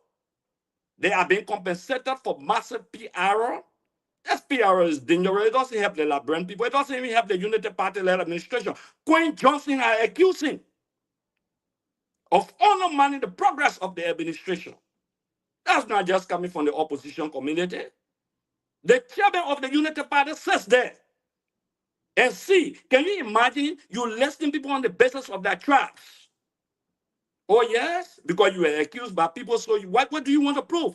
The other men are crime, they men are violent, they men are guilty. So people feeling informed, says Glenn says something very important. People feeling informed at the Freeport 9 and given their ethnic background, they are employed on the basis of their ethnic background or on the basis of the political institution you represent. It's no crime for Unity Party to seek jobs for Unity partisans. It's no crime. I want them to find jobs for their people. That's no crime. I want to see those who are on the front line, the first soldiers who are in the water, in the poo water. That's the poo water in Liberia. I want to see them uplifted. Look at the salary disparity. And somebody say we met it there. After 1 year discussion, we met it there. One person about Thank you, Honorable Gray. Honorable Gray, thank you. Look at salary disparity. You say we met it there at the Honorable Gray, debate. Honorable Gray, thank you very much. Thank I'm you. going to bring in. Thank you, Paul Kennedy. Talk to us. Thank you, Stanton. I think we should diversify a little, and I'm sure that you are doing very good at that. But from Gray Point, if there are evidence of malpractices at the port, we should look at such evidence to dive into such issues and make sure that we are holding our government officials accountable and providing factual information that we gather to the Liberian people and why we think it is happening the way it should be better than why it's happening. But to be here discussing the employment of people based on tribalism, based on political party affiliation, and that kind of conversation generating from the Senate President pro tempore, I think is a little mediocre, and we should not give it any credence. What we should be giving credence to on this platform is ensuring that they do their work as a senator. She should not be writing the president. She should be writing, the committee, making sure to bring the managing director to the Senate to justify why he's doing anything wrong if you feel that he's doing stuff wrong. My thing is, I'm looking into why they're holding on different arrangements into expanding the port. Why are the ports not expanded? Why are some of the charges that people are paying that are unwarranted? Why are they paying it? Those are the kind of conversations the senator should be bringing forward, because that conversation, I think, actually helps more to benefit the welfare of the Liberian people. We should not be talking about all the political parties here being employed based on tribe. If we even come back to check on how many Lofians we got in here because of the president, travel line, we'll not be talking about what Sekou Dougle is doing. I don't know this Sekou Dougle guy from anywhere, but I think if we have issues on his malpractices at the port, we should talk that and not based on employment. Thank you. Thank you very much. Uncle Sam, Asido, you'll be last on this one. Uncle Sam, please, what say you? Look, I'm thoroughly disgusted that tribalism that killed 250,000 people in 14 years, we had 135 tribal wars, and we in a liberal democracy where I believe we have a degree of equity.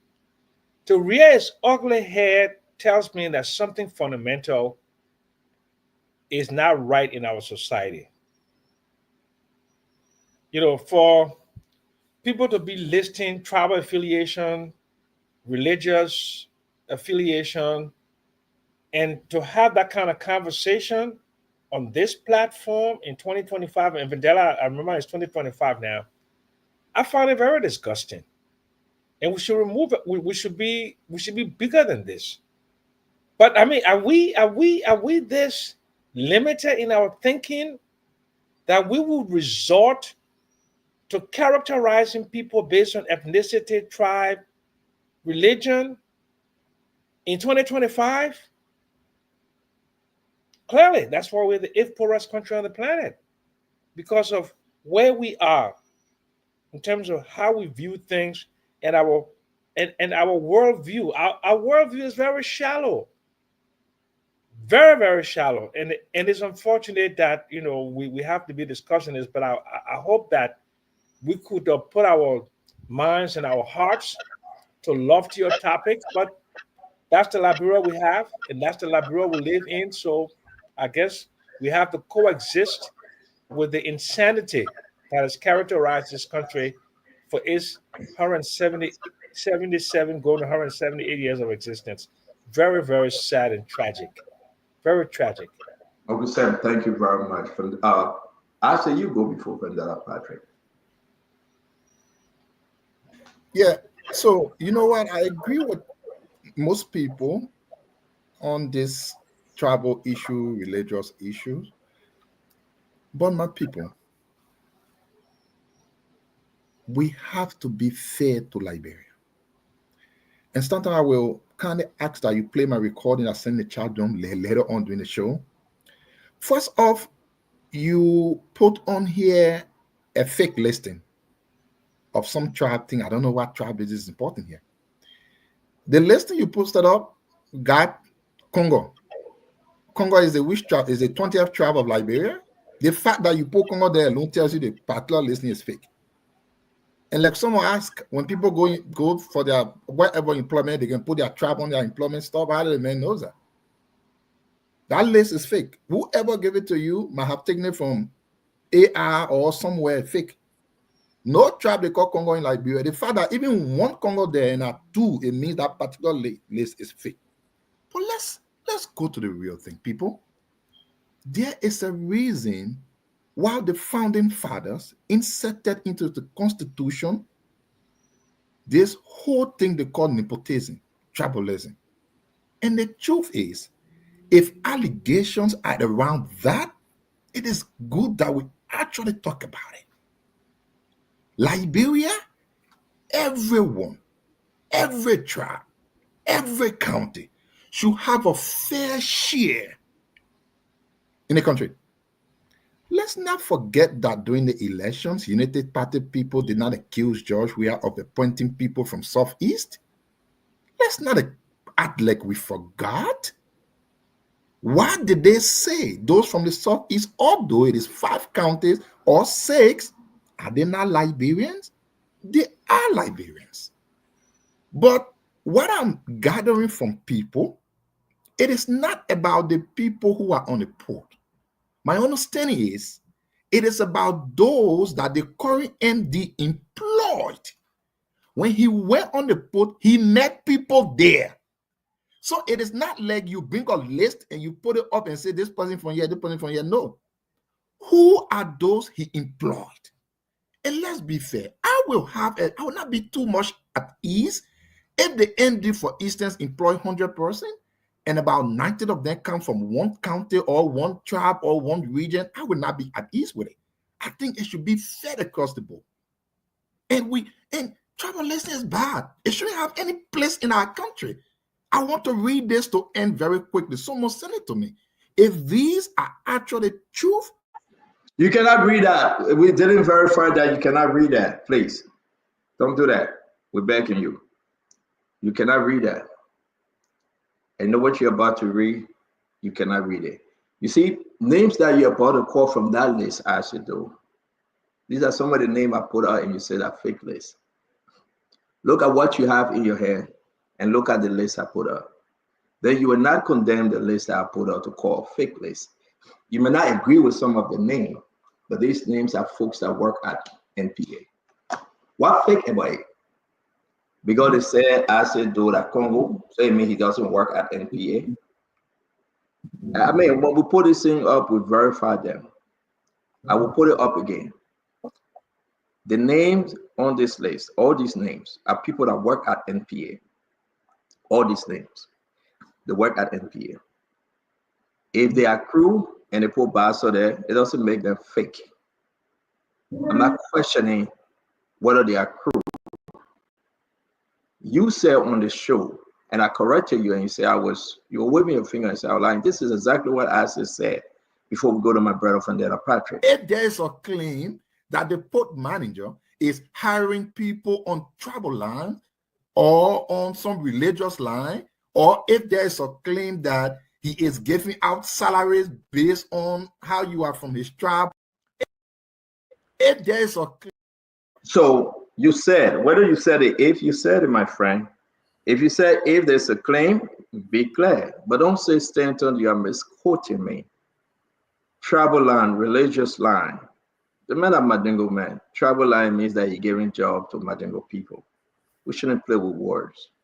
Sorry that you left. I hope you can come back and correct yourself because you say I was wrong. Sis Glenny, it would be better that you don't interrupt me when we are discussing this serious issue. Travel line, it means that he hiring Madingo people. If you want to say it, say it. Don't say it and you try to escape. And one good thing is that we can go back and rewind actively, currently, what we said on the show. So I want to move on to Vanilla Patrick for us to close. on this topic of NPA. And then we give everybody another 30 seconds that they can close themselves as to where we are. Vanilla, Patrick?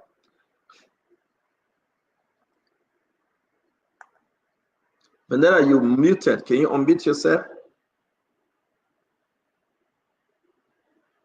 Can you unmute yourself, VP?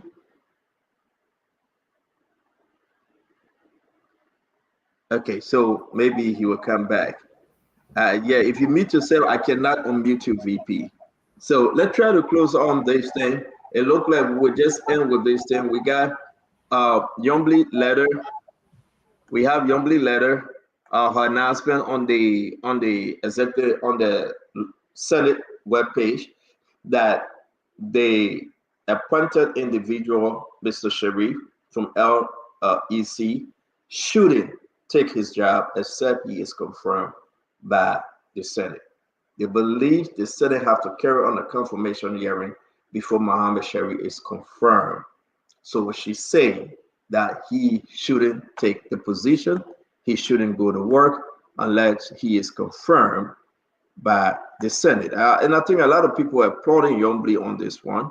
It never came only from Yombly, it came also from Bowman County Senator Edwin Mervyn Snow.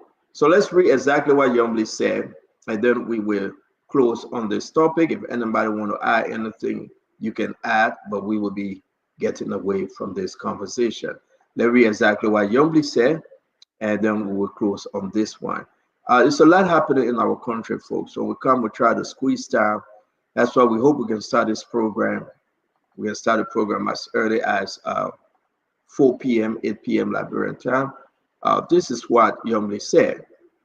Senate press release March 19 today, 2025. The President Pro Tem of the Liberian Senate, Yombly Kanga Lawrence, has mandated the Secretary of the Senate to communicate with the Board of the Liberian Electricity Corporation to halt its newly nominated Managing Director, Mr. Mohammed M. Sharif, from taking office until he is confirmed by the Liberian Senate. The President Pro Tem decision was triggered by concern raised by Edwin Mervyn Snow, Senator from Bowman County. While we close on this topic, I believe if it is within their act that he must go through confirmation, I believe that we should discuss it. Yeah. Sam, let's give you a time. Vanilla Patrick, you can hear us now? Wait, please. VP, you can hear us? Yeah, I'm hearing you. Go ahead, VP. Yeah, so with reference to this issue of the NPA, I want us to be very clear here, and I want to agree with Mr. Ambula Mame. You see, we have to be very we proceed in criticizing. I always say that there are criticism and there are hatred. But the issue of names, associating them to certain groups of people or certain tribe, it does not make sense. Ambula made it very clear here. When you take a survey in public institutions, nobody asks how many percent are Christians. When you are hired, you are not asked what country or maybe whether you are Muslim or Christian, this and that. It should not be part of our record keeping thing when it comes to employment. As a matter of fact, your tribe is not a qualification, it's not a degree. Your religion is also not a qualification or a degree. Your political affiliation does not mean you will perform well. In fact, history has proven that people who are members of the ruling party, they are the most corrupt people in the history of our country compared to people who are brought in to help the government function. But look, CEO, my only disagreement with the NPA boss, and he needs to correct that. Writing the president, you have no right to indicate who is from Unity Party who is from Liberty Party, who is from this. Because you create a Pandora box to arm other opposition politicians that some of our members were denied. Yeah, I have the right to make a case about opposition political leader. I will ask the NPA director why other political parties, because after the elections, we have almost the 13 political parties. And from the list he submitted, we have less than 5 political institutions represented in the recruitment process. So other opposition leaders have the right to question the NPA boss to say, but why other political parties are not represented? So whoever that advised the NPA boss, I think they did it wrong. I believe it's an harmless error, but you have no right to, make the president to have political accommodation. On the issue of the LEC, I don't remember when was the last time that the LEC managing director was confirmed by the Liberian Senate. If there is a precedent where state-owned enterprise heads, the NPA director was not confirmed by the Liberian Senate, where LP Arasi managing director was not confirmed by the Liberian Senate, where the LEC managing director was not confirmed by the Liberian Senate, it is only Mohammed Sharif who has been nominated to serve as managing director of LEC. Then the Senate pro tem is saying now that this individual must come for confirmation. Madam Senate pro tem, law is precedence. When His Excellency Joseph Numa Boakai appointed heads of state-owned enterprises, if you did not confirm all of these people we are talking about today, and you are now asking that the LEC managing director must come for confirmation, Madam Senate pro tem, you are in error. It just validated our argument that you are beating a tribal drum. You want to show that you have stake in our body politics, even though your budget far surpasses some of those agencies and ministries. You do nothing. You want to have a control of our country. Madam Senate pro tem, I beg to differ. If you did not do it in the past, by law, all heads of state-owned enterprises are not supposed to be confirmed. I just listed a few. The managing director or LCAA was not confirmed. Liberia Airport Authority, no confirmation. LPRC, no confirmation. NPA, no confirmation. Fire service, no confirmation. Why are you so particular about the new LEC managing director? But I said, sometimes you put some of us to say some things, but because of civility, we reserve. That communication you say it should be retracted because it has no substance. You want to usurp the authority of. If you want LEC managing director of state enterprise or managing director, I come and CEO to be confirmed, in act a law. It's just simple. The boy is in your code. In act a law that say all heads of state enterprise they should come for confirmation. That way it will be good. But you didn't do it in the past, like now you want to do it. But I said the prayer and Vanilla Patrick, thank you very much. We're going to take this time now. This is what we're going to do because we have 4 other conversations that we cannot get to. So whatever you want to discuss, I hope I will have the time to upload your videos, your statement, and whatever. Let's do this show. Let's do an honor to our people. Let's close. We got about 27 minutes left. So this will be our closing. Whatever you want to discuss, please do so. And again, you have a video, a statement, or send please send it that we can upload it. I'm going to start with Mame, then we're going to go straight to Liberia for all our brothers in Liberia and sisters to close. Then we're going to finish up here in the state. Abula Mame, you go first. We are closing the show, guys. Please remember. Thank you. And I mean, apologies to everybody. I will have to just drop off when I close. Sorry for that. Back to the port. SOEs reform in Liberia. I want to give them the example of what the central bank governor did. When the central bank governor took over the bank, he realized that the workforce and contractors he had were not sustainable. He made a decision and did a good handshake with them that benefited them and benefited long-term survival of the entity. It is not a crime. You cannot run an SOE to be efficient, profitable, and run it as a business. It doesn't help these children to just be hanging around. There has to be a decision of the country to make bold, clear decision on how SOEs are managed. The port board realized that from 2018 to 2024, from 2018 to the end of 2024, the workforce increased from 300 to 1,900 plus. NPA runs a landlord model. They lease all the activities to APN terminal and other people in the supervise. You do not need 1,900 employees.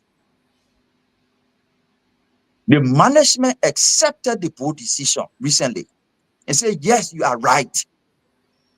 You are right. Let's bring in independent people to evaluate and ensure that it's equal pay for equal work. As soon as news hit the ground, then all the political engines, everybody start calling their political allies. You have to fight. You have to fight. And that's how the whole thing about Mandingos and Muslims, people are making videos on social media, different groups of how Muslims are praying at the port. Let's stop this. It is wrong. It's unacceptable. If you want to justify that it makes sense to have 1,900 employees, justify it. Other people believe, no, it needs to be less than that. And they're making the decision to go ahead. But do not bring religious and tribal issues into governance. It's wrong. It's unacceptable. For us, whether it's NPA, it's LPRC, we believe the way SOEs are being run in the country is not sustainable. It doesn't help those children. It doesn't help the entity. It doesn't help the country. Thank you, Stanton. Mama, thank you very much. Again, thank you for your closing. We'll see you tomorrow by God's grace. Lenny, you want to go first? Let's recognize you. Then we can go to Liberia, guys, please. Let's give Lenny the chance. Lenny? So, great show. It was good to be here. I want to re-emphasize the importance of, regardless of what side of the aisle we are, there are situations that will call for us to be as unbiased as possible so that we seek out and we give our opinion based on facts. And I want to say, I think the letter written by the NPA boss was something he's trying to circumvent. I don't think there is any letter written by Yomli Kanga Lawrence to the president. The fact that he even wrote a letter, I think the Minister of State should be able to, or the head of the ministers should look at it and see whether it was even a professional thing for him to have done. Check into it. I don't know the procedures to see if that was something he could do. The fact that he wrote that letter and exposed people ethnic backgrounds, I think that was very wrong and it should not have been done. And we're talking about precedents here. We listed, there were several precedences listed by VP. Yes, the precedents of the law, precedents of position, precedents of actions. We have that. Mo Ali, from Water and Sewer, was he confirmed?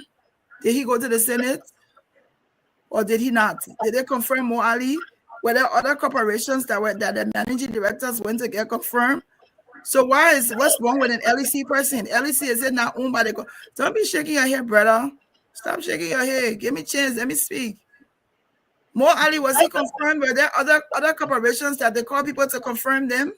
So what we're talking about precedence here, when you want to be balancing precedences, then you have to do that. If Mo Ali wasn't, and if there's a reason, they have a justify, and I like that Stanton mentioned that this was not just Yombi Kanga's request. Snow is also there. So if there's a reason why they're saying it, they have to then he has to go there for questioning so they can find out what's going on. I think that would be important.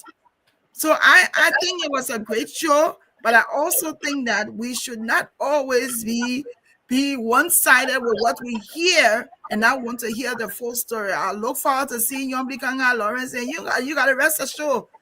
And Yombi knows if it's something that she's done that I feel is not right, I'm going to say it regardless. But I think what the managing director of the port did was wrong. I think he should not have done it, but that's his choice and that's what he wanted to do. But I think it's a waste of time for me. Plenty, thank you very much. Let me bring in Dr. Bople. Folks on Liberia will bring in Vendetta Patrick and Uncle Sam, then Paul Kennedy. Dr. Bople, please do your closing, sir. Thank you, Stanton. A few things. Stanton, why not take you playing it with this split screen, man? Yeah, Uncle Sam, I need to do like it like this. Uncle Sam, let's do that. We are closing because people shaking their head and giving sign. Let respect each other privacy when we're closing. So now we're going to try this one, Uncle Sam. I'm begging you, sir. Dr. Bople, please. You have the biggest camera and the bigger microphone, sir. Do your closing. Thank you, Chief. So a few things as we close. First, I agree. I want to echo what Mama said about what we're seeing on social media as far as a Muslim praying. Videos of that. We should stop that.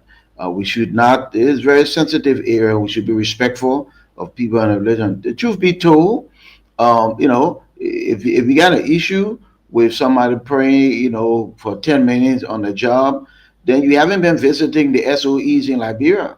We got other people in praying, but they ain't doing a doggone thing. They are grossly inefficient. They don't get work done. So don't bother people who pray. About confirmation, I didn't follow all the confirmation, but I know there were SOEs head that were confirmed. Now, I don't know what the law says. Whatever the law says, we should follow. I do believe that every head of a state-owned entity should be confirmed for two reasons. One, corruption is too rampant in our country. Two, there are too many visionless leaders. And three, productivity is generally low at SOEs. So they need confirmation. As far as LEC, here's what I would say as I close. Every LEC, Sherry who were nominated, and everybody else for every agency of government should declare their asset first before they even get to the Senate for confirmation.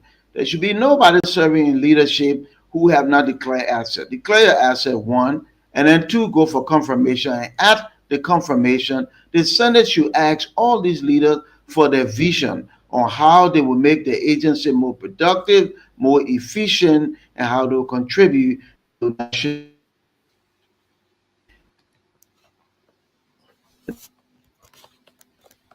Thank you very much, Dr. Bople. I think we have some technical issue with Dr. Bople. I'm going to bring in Vendetta Patrick. VP, can you do your closing? Again, welcome to the closing time. You are muted, VP. Always try to unmute. VP, you are muted. We're going to bring in Paul Kennedy. Are you hearing me now? Yes, you're good. Go ahead, please. Okay. Yeah, so CEO, as I was saying, let me start from with the request made by the Senate Protest for the managing director of the LEC to be confirmed. Law is precedent. When this government came to power, all these positions were filled, including the LEC, LPRC, NPA, and all the other agencies, LERC, the commissioner, everybody. including LDA, commissioners, and everybody. Nobody went for confirmation. There's a law on our board. If it was not prudent for heads of these state-owned enterprises to go for confirmation, it would not have been impacted with the law. It is a very good idea that heads of state-owned enterprise, including the LEC, to go for confirmation, but it has to be by law.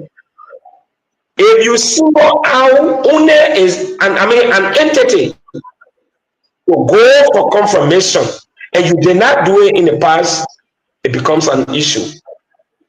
I'm not saying it cannot happen, but it must be enacted by law. Because it has been even Honor Elling, Honor Charles Gange Taylor, Samuel Doe, state-owned enterprise have never gone for confirmation. They appoint them today, the next morning they are running to work. On the issue of the NPA, I want to make a few recommendations. The NPA has been involved into a serious political crisis. As a matter of fact, it's been seen as a hard cake. My understanding is that the party chairman of the Unity Party wanted to be NPA boss. That position was taken from him and given to Mr. Sekou Dukle. So most of the fight are not driven by conviction. What I want to recommend tonight is just simple. The recruitment process of the NPA has to be evaluated. The second thing, I want to discourage the NPA boss from writing communication to the president or whoever listing their political affiliation, because the Constitution forbids, distances itself, disagreed that no one should be rejected from employment in public institutions because of their political connection. The Constitution did not say you can be a member of a certain political party, or if I am a member of a certain political party, I should not be denied. We defended seditions here. When some of them were removed from office, including the White Commission, most seditions were dismissed because of their political affiliation, and we think it was wrong. So again, CEO tonight was a very good show. I think this is the first time he even gave me an opportunity to really talk good. Yeah, in the past 2 days, you know, I like you, Chief. Thank you for giving me the opportunity. And I appreciate you. I appreciate you too. Every time you appear, I do. I appreciate you. Let's bring in Uncle Sam. Uncle Sam, welcome to the show, sir. Let's do our closing. Thank you for your patience, sir. Uncle Sam, can you unmute, please? Well, greetings from Gate Town, the place where, you know, that I cherish and I love so much, and where I have the greatest amount of peace and tranquility. When I'm in Gate Town, my blood pressure, I don't even need to take my pill. My blood pressure is just normal. That's because I love Liberia, and we all on this platform love Liberia. One of the things I hate is that for all these years, especially post-war, we are still talking about the things that need to be fixed, the systemic things that need to be fixed. But we never speak about the development that should come. 70% of the people in this town, next door, and I can point my finger to it, slums. 70% of the people in the city of Monrovia, in the Monrovia metropolitan area, live in slums. 70%. And a significant portion of them live in wetlands. We need to fix it. There's a housing crisis in the city of Monrovia. We need at least 100,000 houses. Where will the brains come from to build those 100,000 houses to do resettlement for the people in West Point? probably the worst slum in the country, probably as worse as Kibera in Kenya. Only 1 out of 3 people in this country have access to electricity, and it's not even constant. It is sporadic. We need $1.5 billion to do 800 to 1,000 megawatts. $1.5 billion for a country by exporting $700 million worth of gold every year out of a place, Kinjaw. Just Kinjaw in Grand Cape County look like $700 million worth of gold coming out of there every year. Huh? We need things to fix with 1 million youngsters, substance abusers in this country. What will happen 10, 20 years from now to this country if we don't address substance abuse? Then look at the basic transportation system in this country, pimping and keke riders. How many 50-year-old pimping and keke riders will see in the next 15, 20 years? And what will be the retirement, or what will those people do 15, 20 years from now if we don't have a truly development plan to move them into wage employment, where they go to work, where they have benefits, where they can feed their families? These are the matters akin to Liberia more than 50 years to deal with, not to deal with these Kakamimi problems, namely that people, ethnicity, and payroll, all that kind of stuff. That's not an efficient use of my time. That's not an efficient use of the country's time. We should be discussing and debating development and the implementation strategies for national development, not these banal Kakamimi Fiamumus thing here on a daily basis. My head hurts when I have to discuss these matters that do not impact real development in the country. On this note, my fellow Liberians, I pray and hope that all of the issues that are afflicting you today, poverty, hunger, lack of electricity, lack of education, all of those things, we can discuss it on a platform. We can bring in people with the knowledge and the experience and the ability to move this country forward. On that note, you have a great night. God bless you, and God bless Liberia. Thank you very much.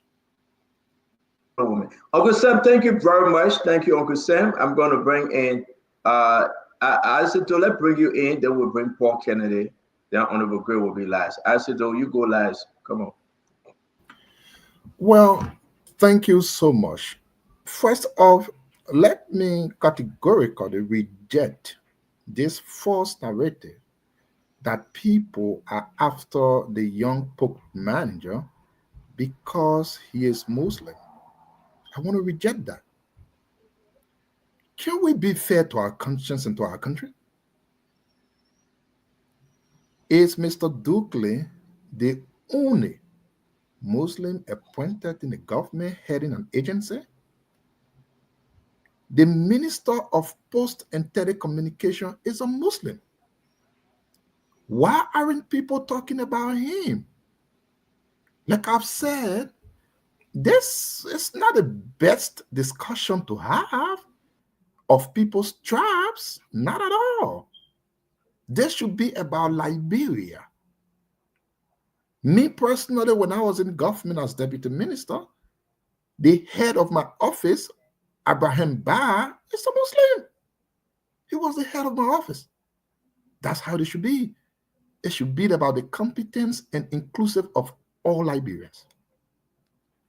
But when there is a credible accusation, where you see people are not happy, people saying things, here and there, I think it calls for concern. If the young brother took over and his employment is heavily towards one side, be it Muslim, be it Crew, or from one county, I think it calls for concern. We have to look into it if it is true. To state that because he's a Muslim, and so I don't want to buy that. He is not the only Muslim in the government. The post and telecommunication man or communication manager is a Muslim. Why aren't people saying the same about him? Maybe something isn't right, just maybe. And I think it would be fair for the brother to look in the mirror and ask himself some questions. So yes, it's a legitimate concern. And again, let us not play blind eye here. The very same people today talking about people attacking the brother because of this were the lead noise makers around here about George Weah appointing people from the Southeast. They were the same people. Oh, so the people from the Southeast, they are not Liberians anymore, huh? Although the Southeast is made up of 5 or 6 counties, and most of those people were lawmakers that George Weah ain't got nothing to do with, but that was the propaganda. Why should Unity Party always play baby? When people have legitimate concern, they want to put it on something somewhere. Maybe tomorrow, if they say something about President Bakai, they will say because President Bakai is an old man, that's why people saying that's about him. The very same people that were making all of the noise around here that President Weah, Southeast government, that the same people today talking about, oh no, we shouldn't talk about, hey, oh no. But yesterday we were talking about Southeast. Where are those people? I think this is a legitimate concern. If it is going on, people should not just go somewhere and bring fake news and call people Congo and this and that on the show. If indeed they want to go by that, that's their business. For me, I don't really care about it. But we have to look at the employment of the current manager. Who has it employed? Those he brought on, not those he met. And we have to be fair across the board to ensure everyone in our country is recognized, has a part to play, and not because you are from this place or that place, that's the only reason why you will be. And let me also end on this one here. We're talking about LEC men being confirmed. You know, President Bakai spent 46 years in government, but he didn't learn this one. Probably he didn't learn that time that the managing director of LEC should be confirmed. Maybe he didn't learn it. So my guess is Youngbley and the Senate trying to teach him what he didn't learn in the 46 years. But the law says it, that the person should be confirmed.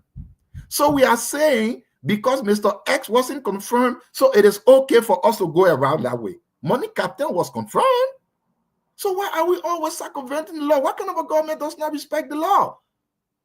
Look at today, Lone Star played. Look at the stadium. This is the first time. Let go on back. Leave Lone Star business back. This is the first time I have seen Lone Star played and the SKD is visually empty. Something is going on in Liberia. This is the first time. No matter how people are angry, once Lone Star is playing, that field is always jam-packed. What happened today? Thank you. What happened? I know you always cut me up, Stanton. Yes, I will. Yes, I will. Always do it. I will cut you up. Thank you very much. Whatever you get against me, whenever I get anybody 2 minutes, I'll give you 1 minute. Whenever I get anybody 2 minutes, I'll give you 1 minute. Thank you very much. No problem. It will leave your heart always. But let me pull it up. What we're going to bring in the last 2 panelists is serious. This is the operational responsibilities for implementing the programs and policies of the corporation shall be conducted by the managing director, who shall be appointed by the president, Joseph Yima Bwaka, with the advice and consent of the Senate, Yombly Kanga Lawrence, and Edwin Snow, and the rest of them. The managing director shall receive such salary as shall be established by the board, subject to the approval of the president. This is very, very clear. So here is the letter to Mohammed Sharif. But the second line in this letter say, this appointment takes immediate effect. So it's saying that no confirmation. The person appointed Mohammed Sharif go to work. And now this is Yombli by way of the Bombing County Senator Edwin Mervyn Snow Jr. The President Pro Tem of the Republic of Liberia, Yombli Kanga Lawrence, has mandated the Secretary of the Senate to communicate with the board of the Liberia Electricity Corporation to halt its newly nominated Managing Director, Mr. Mohammed Sharif. And you are right, Asido, while we close this show, but it's very clear. We have something from the ad that created LDC saying he must come for confirmation. Thank you very much, Asido. I just thought of bringing that up. Let me bring in Paul Kennedy. Paul, you saw the confirmation letter. I mean, you saw the letter of appointment, and you see that which came from the ad. Talk to us. Thank you, Stanton. It's a good night, good show. Look, there are several issues at the end of our country, and the president should give some of them priority to be able to help resolve them, or his principal deputies that he has appointed in various positions should actually be more strategic in addressing those issues. Let me come back to the issue of the port. When this government came to power, in fact, they ran on the issue that the CDC government was on the public oversight, the payroll. They were paying a whole lot of money. We have more issue at the NPA. We have bigger issue than the name of tribal people. I have 16 persons on my list, on the list I just received, that make $59,500 every month. If you multiply that by 12 months, that's $714,000 just on a payroll for 16 persons at the NPA. If this government came to power with the issue of cutting down, overall pay, overstaff, and over base salary, they should address that. You can't 16% making $700,000 in 1 year when you have almost 1,000 employees. That is a big problem at the port. And we just know that the port has outsourced most of their activity to the APM terminals. So why do we have a heavy payroll at the port?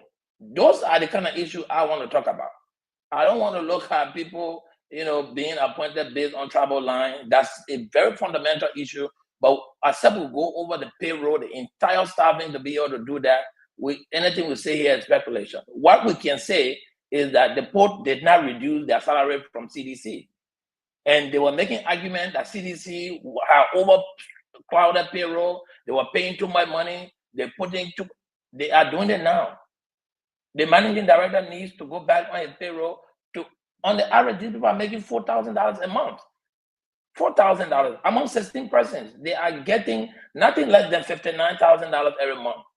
And then when you multiply that by the 12 months, you're talking about over $700,000 in salary just to the NPA. Why have we changed?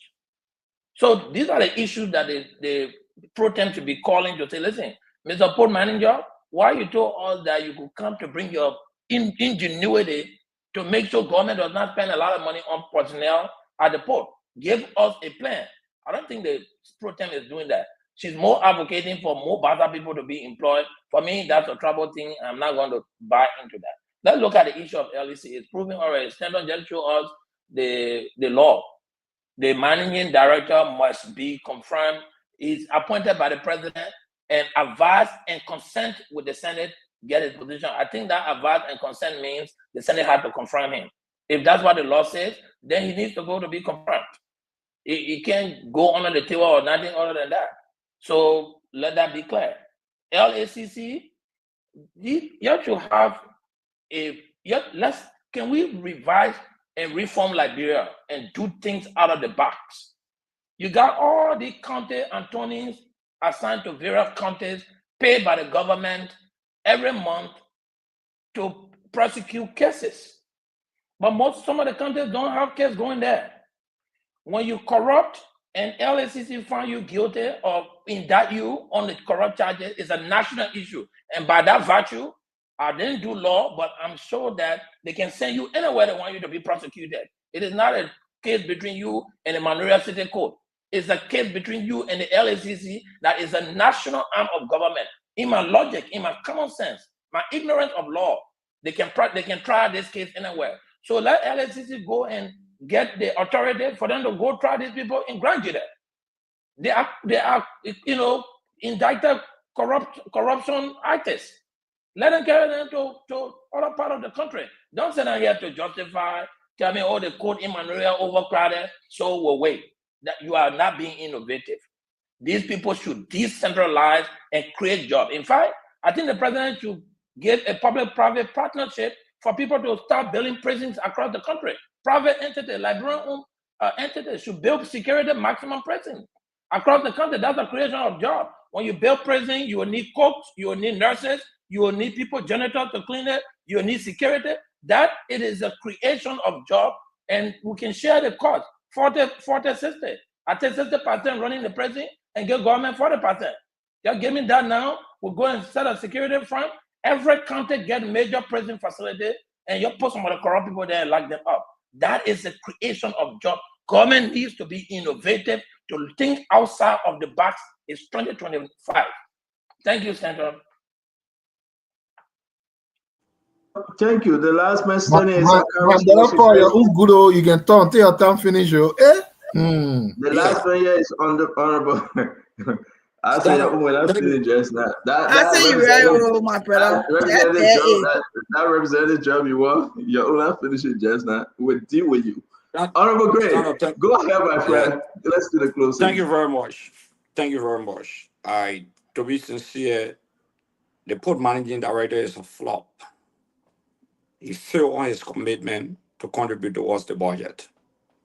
He failed on his commitment to reduce the size at the free port, but rather he increased that. We're not going to yield to the sentimental argument of playing the ethnic or religious card. No. When people begin to play ethnic or religious card in Liberia, it becomes very sentimental. I don't go into religious and ethnic debate. That's not part of me. But the fact of the matter here is that he has been paying people unnecessary. He has brought family members into the system, and that is nepotism. The ombudsman needs to go after him. The LSCC has to go in to analyze allegations of corruption. They have that capacity and they can go in. That's why they gather investigators. To close tonight, you already talked about the LEC, and Fandara Patricia committed an academic crime. When you're a classroom teacher and the student asks you a question, you don't know the answer, don't pretend and say precedence. The Ike is very clear about confirmation. And this show is not show you just can't speed off things. You got to be very clear, even if you want to defend someone. But before we close, Stanton, we have had a serious discussion on this passport issue. You have a video where Mr. DeLong was emphatic in exonerating DeWare Gray in January. He comes back just a few days ago to ask question whether there was an investigation on DeWare Gray and other people and how they did go. But on that video, on the recent video that you have, Stanton, he has just admitted that he contacted the NSA, there were investigations done, and in fact, he justified the confirmation hearing of DeWare. Can you play that video tonight? Then we conclude. Stanton, please. That's your concluding stuff, right? Stanton, play. I will just make 30-minute statement. Just play the video. That everyone 30 minutes? 30 seconds, I mean. Thank you. When we have a nominee candidate doing great before us, we have for over 2 months, and this committee went to the depth of doing due diligence. Because most times when people are nominated, there are allegations and perceptive allegations from mere allegations on their head. And when we come and go through these ceremonies and pass, two things can happen. Sometimes the person perception or mere or imagined allegation or what people accuse nominees of can be untrue. Sometimes can be uninformed. When we just pass you, we leave that scar on your reputation and we diminish this institution for integrity. So we just pass people. So this committee went to the extent to write because Deputy Minister now, Joey Gray, was accused of selling passports, 29,000 passports under the weird administration.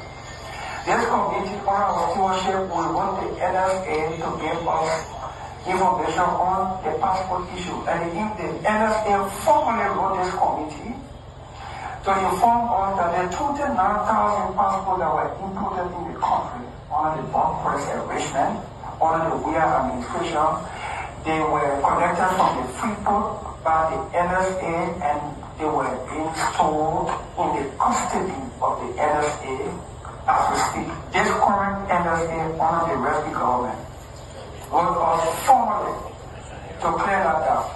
And based on that communication, without any other thing to hold her down, we confirm of knowing that she did not sell passport. If we have not done due diligence to go that length, it will bear on our repetition.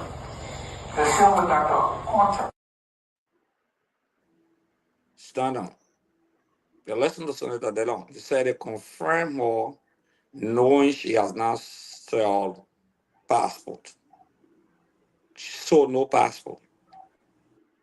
Not only that, he saw there were 29,000 passports that were taken from the Freeport under the weird administration, confiscated by the NSA in the custody of the NSA, and this rescue government still had it. 29,000 passports.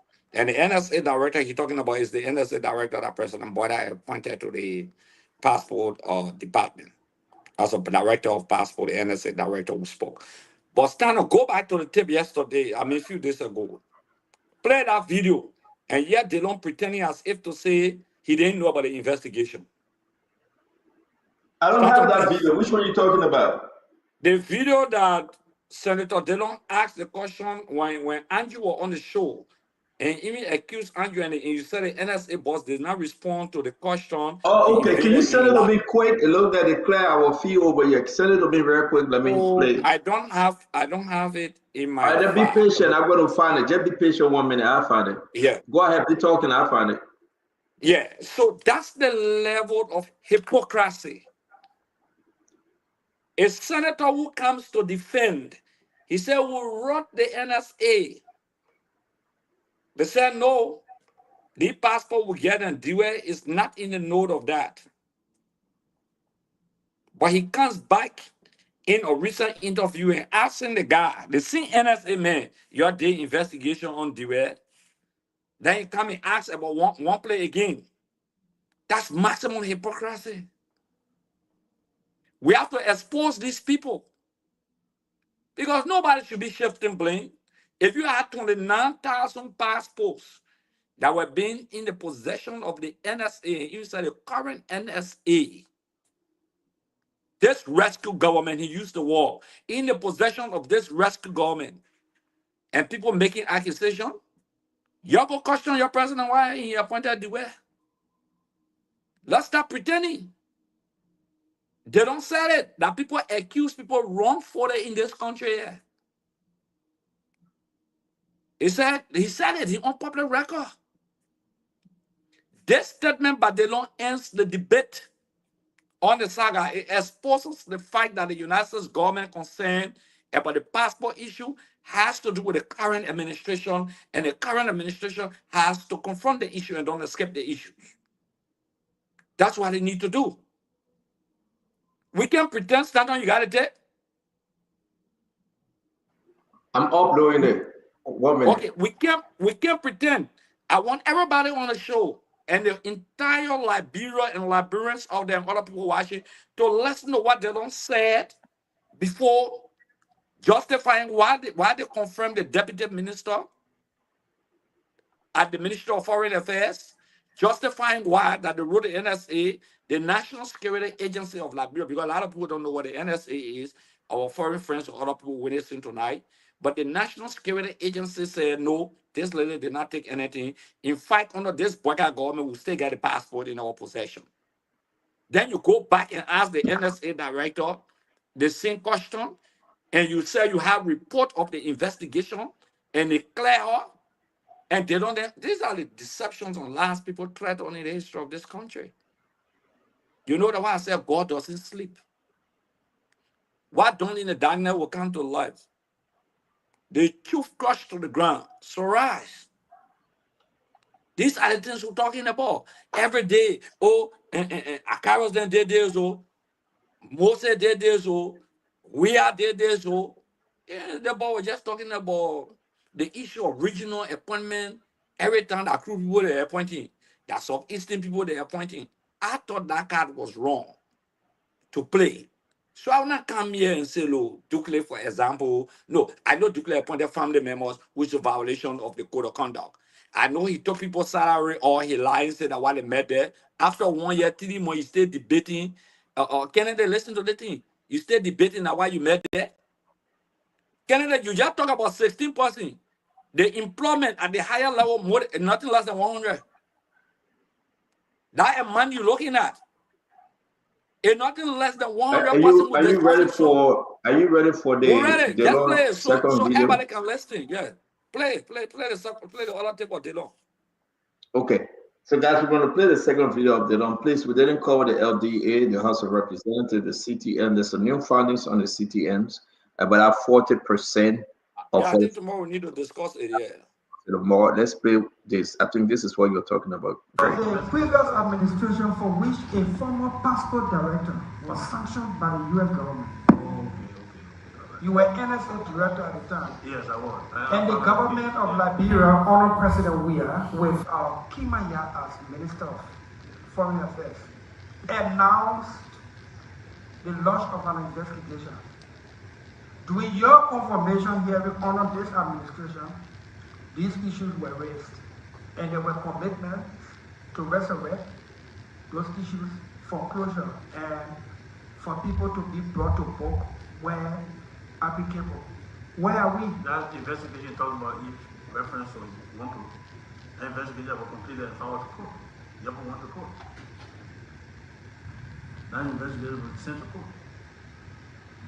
The sale of passport involving the Ministry of Foreign Affairs alleging with Dewey Gray and Comfort Sawyer. No, I know about the investigation. I know the issue of Yempo. You sent it to court. So there is no active investigation regarding that issue that led to the sanctioning of Wampu. The issue of Wampu, that was we had a team that came from the States. And we all worked together, reference that investigation. And so a report was made, found the Minister of Justice, and I have to go to court.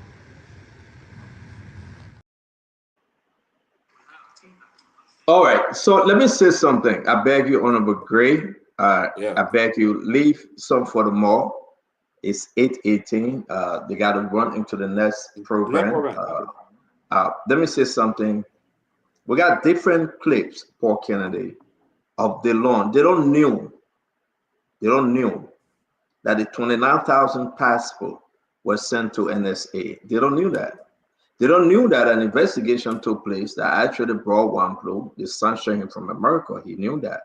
They don't know that those players, those key players that were involved in this passport, selling of passport, or the bulk price that involved the allegation with the word Gray, the situation, but not only the 29,000 passport.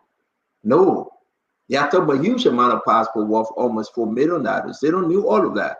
Because if you listen to the last part of this conversation, Honorable Gray, you're on the show, you want to take that course away from the show. If you listen to the conversation, Paul Kennedy, you understand here that, listen, people were selling passport. But who are all those individuals? Was it only Andrew Wampu? No. The name they were mentioned as chair on foreign affairs. He had the report from NSA. But he pretended that he didn't know. And that's a serious, serious allegation on the loan.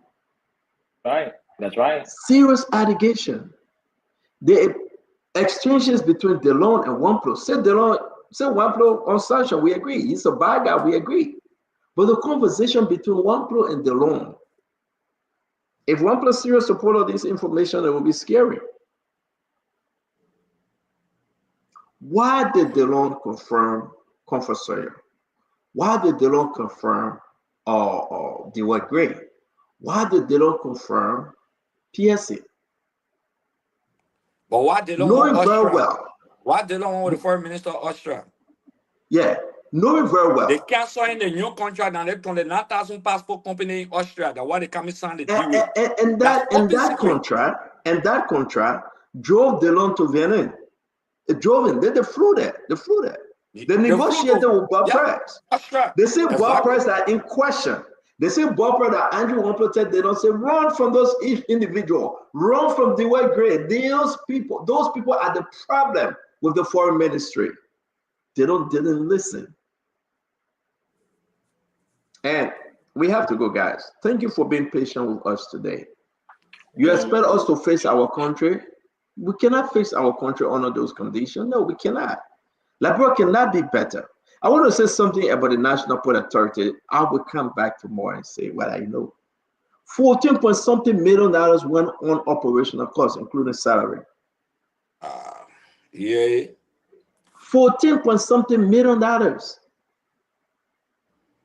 Where is the harmonization at the Port Authority? But you know what? I'm not here to defend, and Asa will get very with me on this one. I'm not here to defend Sekou Douklé. But we got so many letters of recommendation from Yombly, the amount of people she sent to Sekou Douklé to hire. Expose all. From DeLon, the amount of people DeLon sent.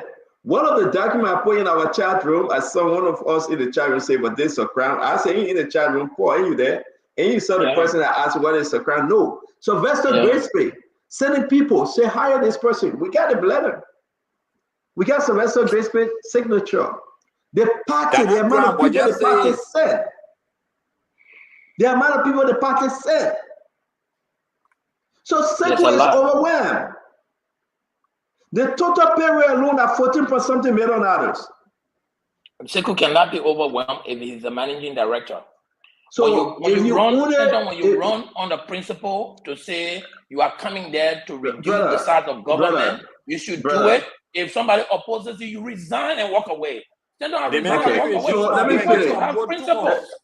Let me finish, Paul. I'm not defending Sekou. With tomorrow and what I would say, all the document and everything I have compiled with tomorrow. Because it is only important. The National Port Authority have turned to be just maybe the bad place. Look at Betwawe, it's on sanction. Look at Espin. She run away now, she in America, she up and down. They get plenty thing on her. When you in a place that you're getting that amount of money, almost $35 million a year, and from the president office to the vice president, to the senators and representatives and ministers, they are all looking to get grease. My brother, you say in the memo resign? Only a God-fearing person will resign. I believe you will resign from there. Because to tell you the truth, everybody sent their own list to Sekou. And we know that. People will only be employed based on competence and merit. I'm smelling somebody boiling cassava. I'm smelling cassava. But let me continue. But everything you want to know today that make that place ratting, that Freeport ratting, you will know tomorrow. Sekou got to resign today if you want to have a quiet, peaceful life, like you say, and walk away. But the next person that go there will do the same thing. You got to be party compliance. Stanton, you can make me the port manager. You know how many people they don't send to the Freeport and Yombly? You know what happened today? What how you call it? Americone? You know what happened today? That people run away. Listen, look at the contract next signing. I want to ask you something. Can I? Yeah, go ahead. Yeah, you know me. I got time for a rescue. Whatever do that basic. But just to ask you, if somebody recommends someone to you, yes, don't you have the final say if you shoot? As the managing director? as the So managing director. what is the brother from the port excuse in this? Even has okay, none. me, I will recommend 3,000 Well, people. ask me your question straight, that my man. Right? No, I ask you. I've asked Yeah, you let me answer. if somebody recommends, if even somebody sent 10,000 letter of recommendation to you, are you not the person to accept or not to accept based on your managerial thinking, based on your firm, based on the capacity, based on everything else? Are you not like, what is the downside from the brother from the port? That's maybe I'm not getting it clearly. Probably there's some kind of excuse, I don't know. No. I think you are very clear. I seriously, I do. I think that your question is very clear, is in line with what we are discussing. Well, let me put this up. Guys, I beg you. Because, and I'm hearing that you sent somebody to steal my phone. I said, though, you will not make it. Continue trying. They will not steal my phone. But yeah, but he will not make it. He said somebody will steal my phone. I get my phone. He will not make it. Careful, right to your living room. You had your phone for the man. But he gotta go to the living room, right to the Wawa. Just turn to the Wawa and get it. You catch the man. So guys, let's look at the first. I got so many of this letter, right? I got so many of them. Let's look at this letter. This letter was signed by Sylvester Grisby. We're not talking about the Yombly recommendation. We are not talking about Delon Amaracone and all of the recommendation. Let's go to the chief of staff to the president.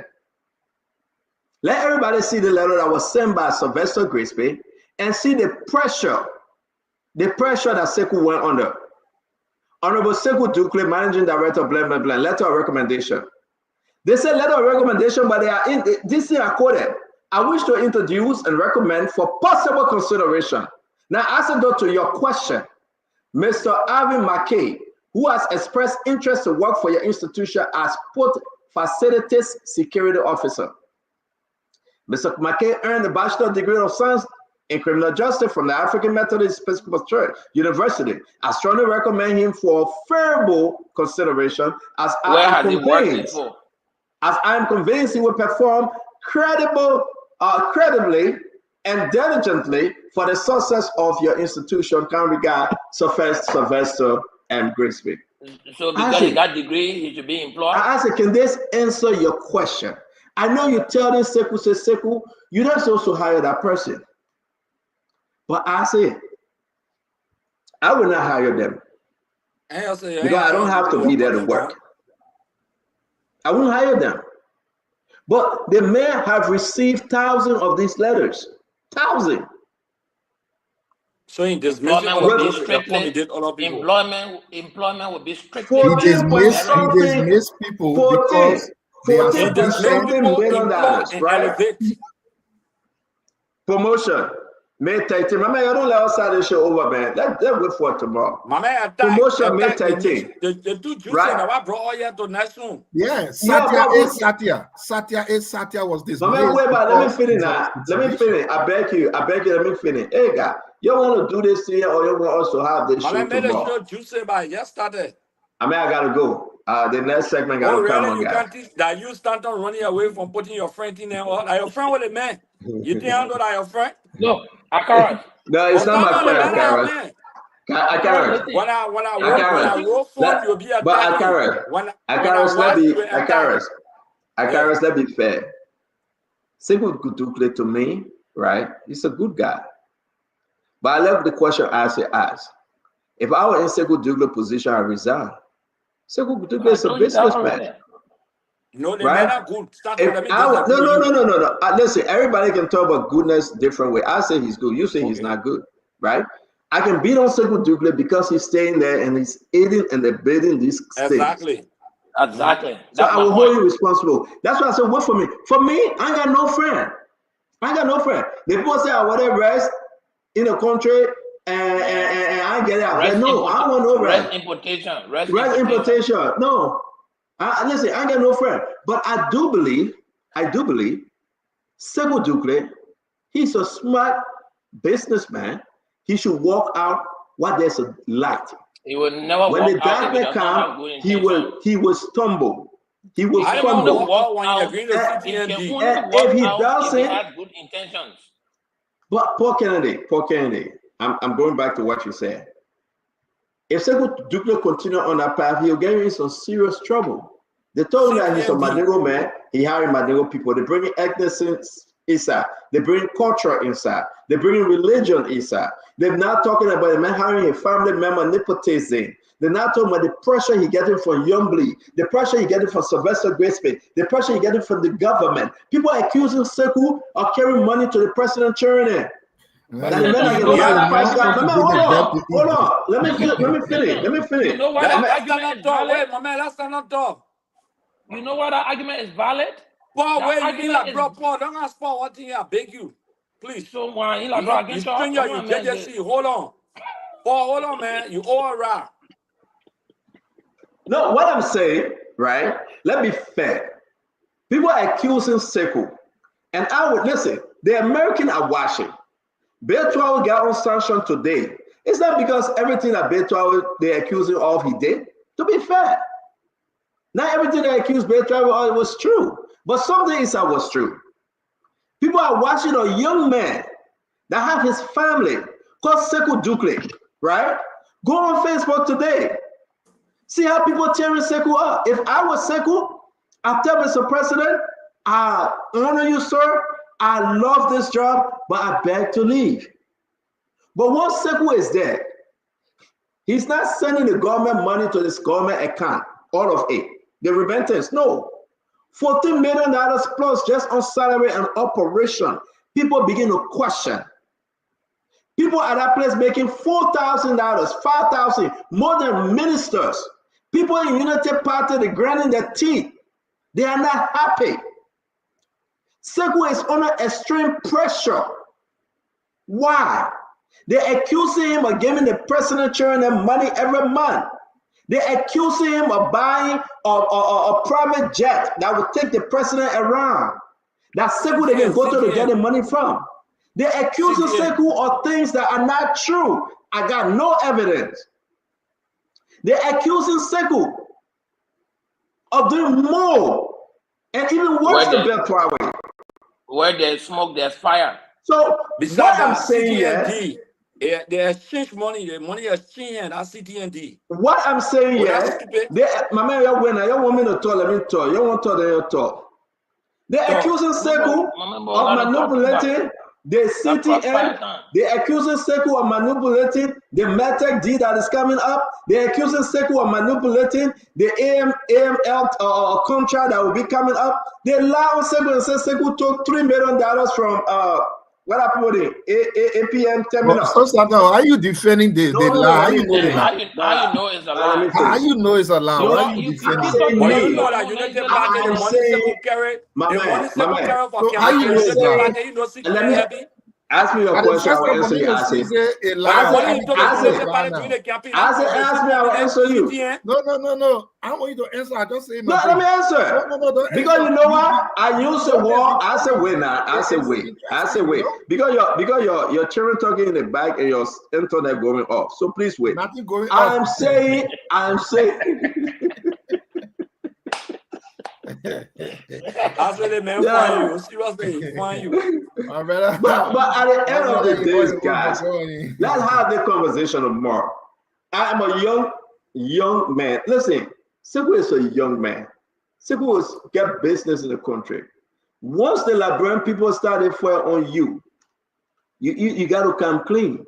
People are angry. And this thing is not coming from opposition. Paul Kennedy. It's coming from the Unity Party. Yeah. The Unity Party people will never be satisfied. So no, my question is, I will add on this, Paul Kennedy, I will end on this. For me, Megan talk or they'll wait for the more. I will say more. That way that tomorrow, Jojo talk on CTN will come here tomorrow. Taking home 4,000. They don't have job. You think they will not talk? Mama, they see one person. You know about the cost best. They're paying 4,500. And then rest of the other people that worked in Pupu Water, can't even get money to even pay I think that aspect have to change. If we talk about harmonization, it should be across, right? But the National Port Authority got no harmonization rules or order, and that's a problem. But they made the argument. Unity Party people made the argument that the National Port Authority were paying high salary, they were spending too much money. And when they come, they will change it. I think When the have they salary changed it? from the last government was around 800 to 900,000. Right We now, gotta it's be about fair, 1.2 Senator. million. We gotta be So fair. the thing is, We gotta be honest. how are you taking people off the payroll, but then your payroll keep going up, Clement? How are you? So we want to say thank you very much. Somebody just told me this is Stanton. I think you guys have the sealed copy of the notarized copy of the CTN. Somebody imported on the International Black Stanton. That 40%. Ask them where it coming from. Good. There's somebody just saying tomorrow we have the conversation. This is something I received the document. That 40%. Yeah. Ask them. Whether like we're actually receiving 40%. I say, are you serious? They send me all the breakdown, but the show is over. We gotta go. So again, man, they want Jojo to during the campaign time the 400,000 on CTN. We'll talk about that one tomorrow. Why Jojo took 400,000 tomorrow? Jojo took 400,000 from who? Forget about that one there. But I asked the question back. I said, leave me, man. Jojo took 400,000 from I who? open you CTN during the campaign. They talk about the United Party. Why you talking here so? 400,000. You can go Sarah Leone all the time. Wow. You cannot joking here. Why they cancel CTND? And they argue that you are buying no citizen or going to cancel it. Why they amend it? Who it have 40% country the Liberal government. Don't no respect me. That money they will only say, oh, that 40%, nothing coming that vla. That just money on Thank you very much, Honorable Moses Carol's Grace. Good seeing you. Have a good night. Paul Kennedy, as always, man. It was a great show, and we'll see you guys tomorrow. I said, though, thank you very much. LDA, I'm sorry we didn't discuss the LDA. We didn't discuss China Euro over $1 million that were given to LRA. We couldn't discuss it. We'll come back with CTN no more. Fadiga, you know that the reason why they didn't say Fadiga because of the comment he made concerning George Manawea. I can just run this through right now. He commented something about George Manawea playing should crash, and it was bad. The French government said we cannot take this person that coming to represent the country because of those terroristic remarks. So therefore, I think the government will find somewhere else for Fadiga to go, but he's not going to Paris. Huh? Was saying President, we have to lock him up. Under our constitution is a terroristic threat. To which the president dead is a terroristic threat. But they didn't go in the country till after they don't say get rocking with you with the presidential convo with rock. You see that one? But they don't apologize. They don't wrote President Blanca and apologize. President Blanca get that letter. I mean, President Jovia had the letter. He wrote Jovia and apologized. But the man in Vienna, Austria, the new passport. They don't quit to apologize. He also apologized on the passport confirmation. Listen, let me say this. This is why we're happy. And I want everybody to listen to it. Please write it down. 2 years to 2029. That would be 2027. They don't return against Joseph Barker and start saying the worst about him. Or maybe that's it. They don't soon turn against Joseph Barker. That's the only way he will survive. But again, guys, thank you very much. Yes, thank you very much, Honorable Gray. Have a good night. Thank you very much, Paul Kennedy. Good night. I said, as always, thank you, my brother. I want to say Sylvester Choloplay, man. Sylvester, you know what I'm smelling? Either Jollof rice or walk cassava. Maybe tomorrow is my daughter's birthday. Maybe they're cooking downstairs. I'm serious. Either Jollof rice with shrimp and chicken and beef and everything, or I'm smelling boiled cassava.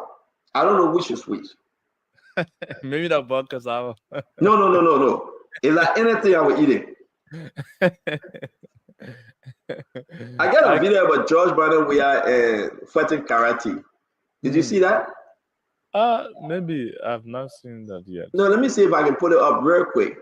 Okay. I love it. It's a whole video though. I think it's he and Kalasco fighting karate, right? Oh, okay. Yeah, I need to see. You saw that video, right? I need to see it. You saw it? I need to see it.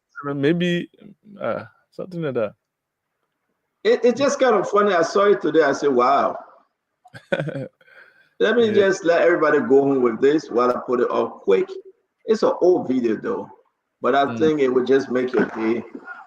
10,000 years ago, you killed my father, you know, and I've been looking for you. So, and you know, Fadiga posted it too, and there we have it. 10,000 years ago. Ladies and gentlemen, it was a great show, man. As always, this show is a wonderful program. Spoon Talk is happy to have you all. This is 10,000 years ago. Hun Jong-un from China. You killed my father, and I've been looking for you. Now I have you. Save a phone, save a head. I think we are in the video. He was Water Ninja. I think he was Water Ninja. Yeah. Black Ninja. Let's go to the video of Fire Ninja. So let's put this up real quick. Yeah, I think this is the video, right? Okay.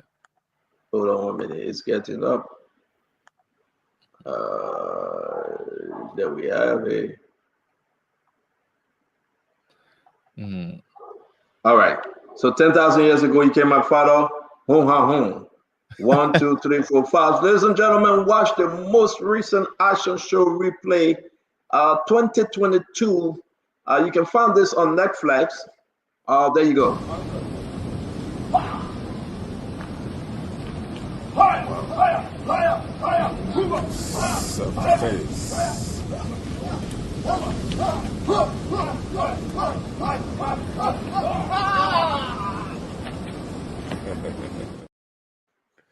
Oh, good, man. That's not a seminar video I'm making you buy. So when can I go down in the show?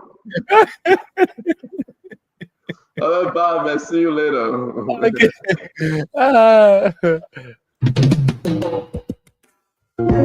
Yes, sir. A special one from the CEO, stand coming with the spoon. All right, folks. That's how we conclude the March 19, 2025 edition of the program Spoon Talk. The radio on Spoon 107.5 FM. Fabric 101.1 FM, other local radio stations across Liberia. We also live on our social media platforms, the Facebook page, of course the YouTube channel. Thanks for your reactions. Thanks for your recommendations. Yes, sir. A special one. Thanks for following. And to those who follow us via the traditional media, that's the radio, I'd love to say thanks so very kindly for always listening to us. Thanks for your calls. So tomorrow, Spoon Talk returns. That is later today because we're already in the 20th date of March 2025, which is Thursday. Already in Thursday, and today is the 20th of March 2025. So I'd love to say good morning to you. So later on today at 8 o'clock, Spoon Talk returns. Until then, have yourself a wonderful, wonderful night. I'm Sylvester Chirople. You want to get a news update? God bless you. Bye-bye. You want to know what is happening more than to just Politicians want to make their decision.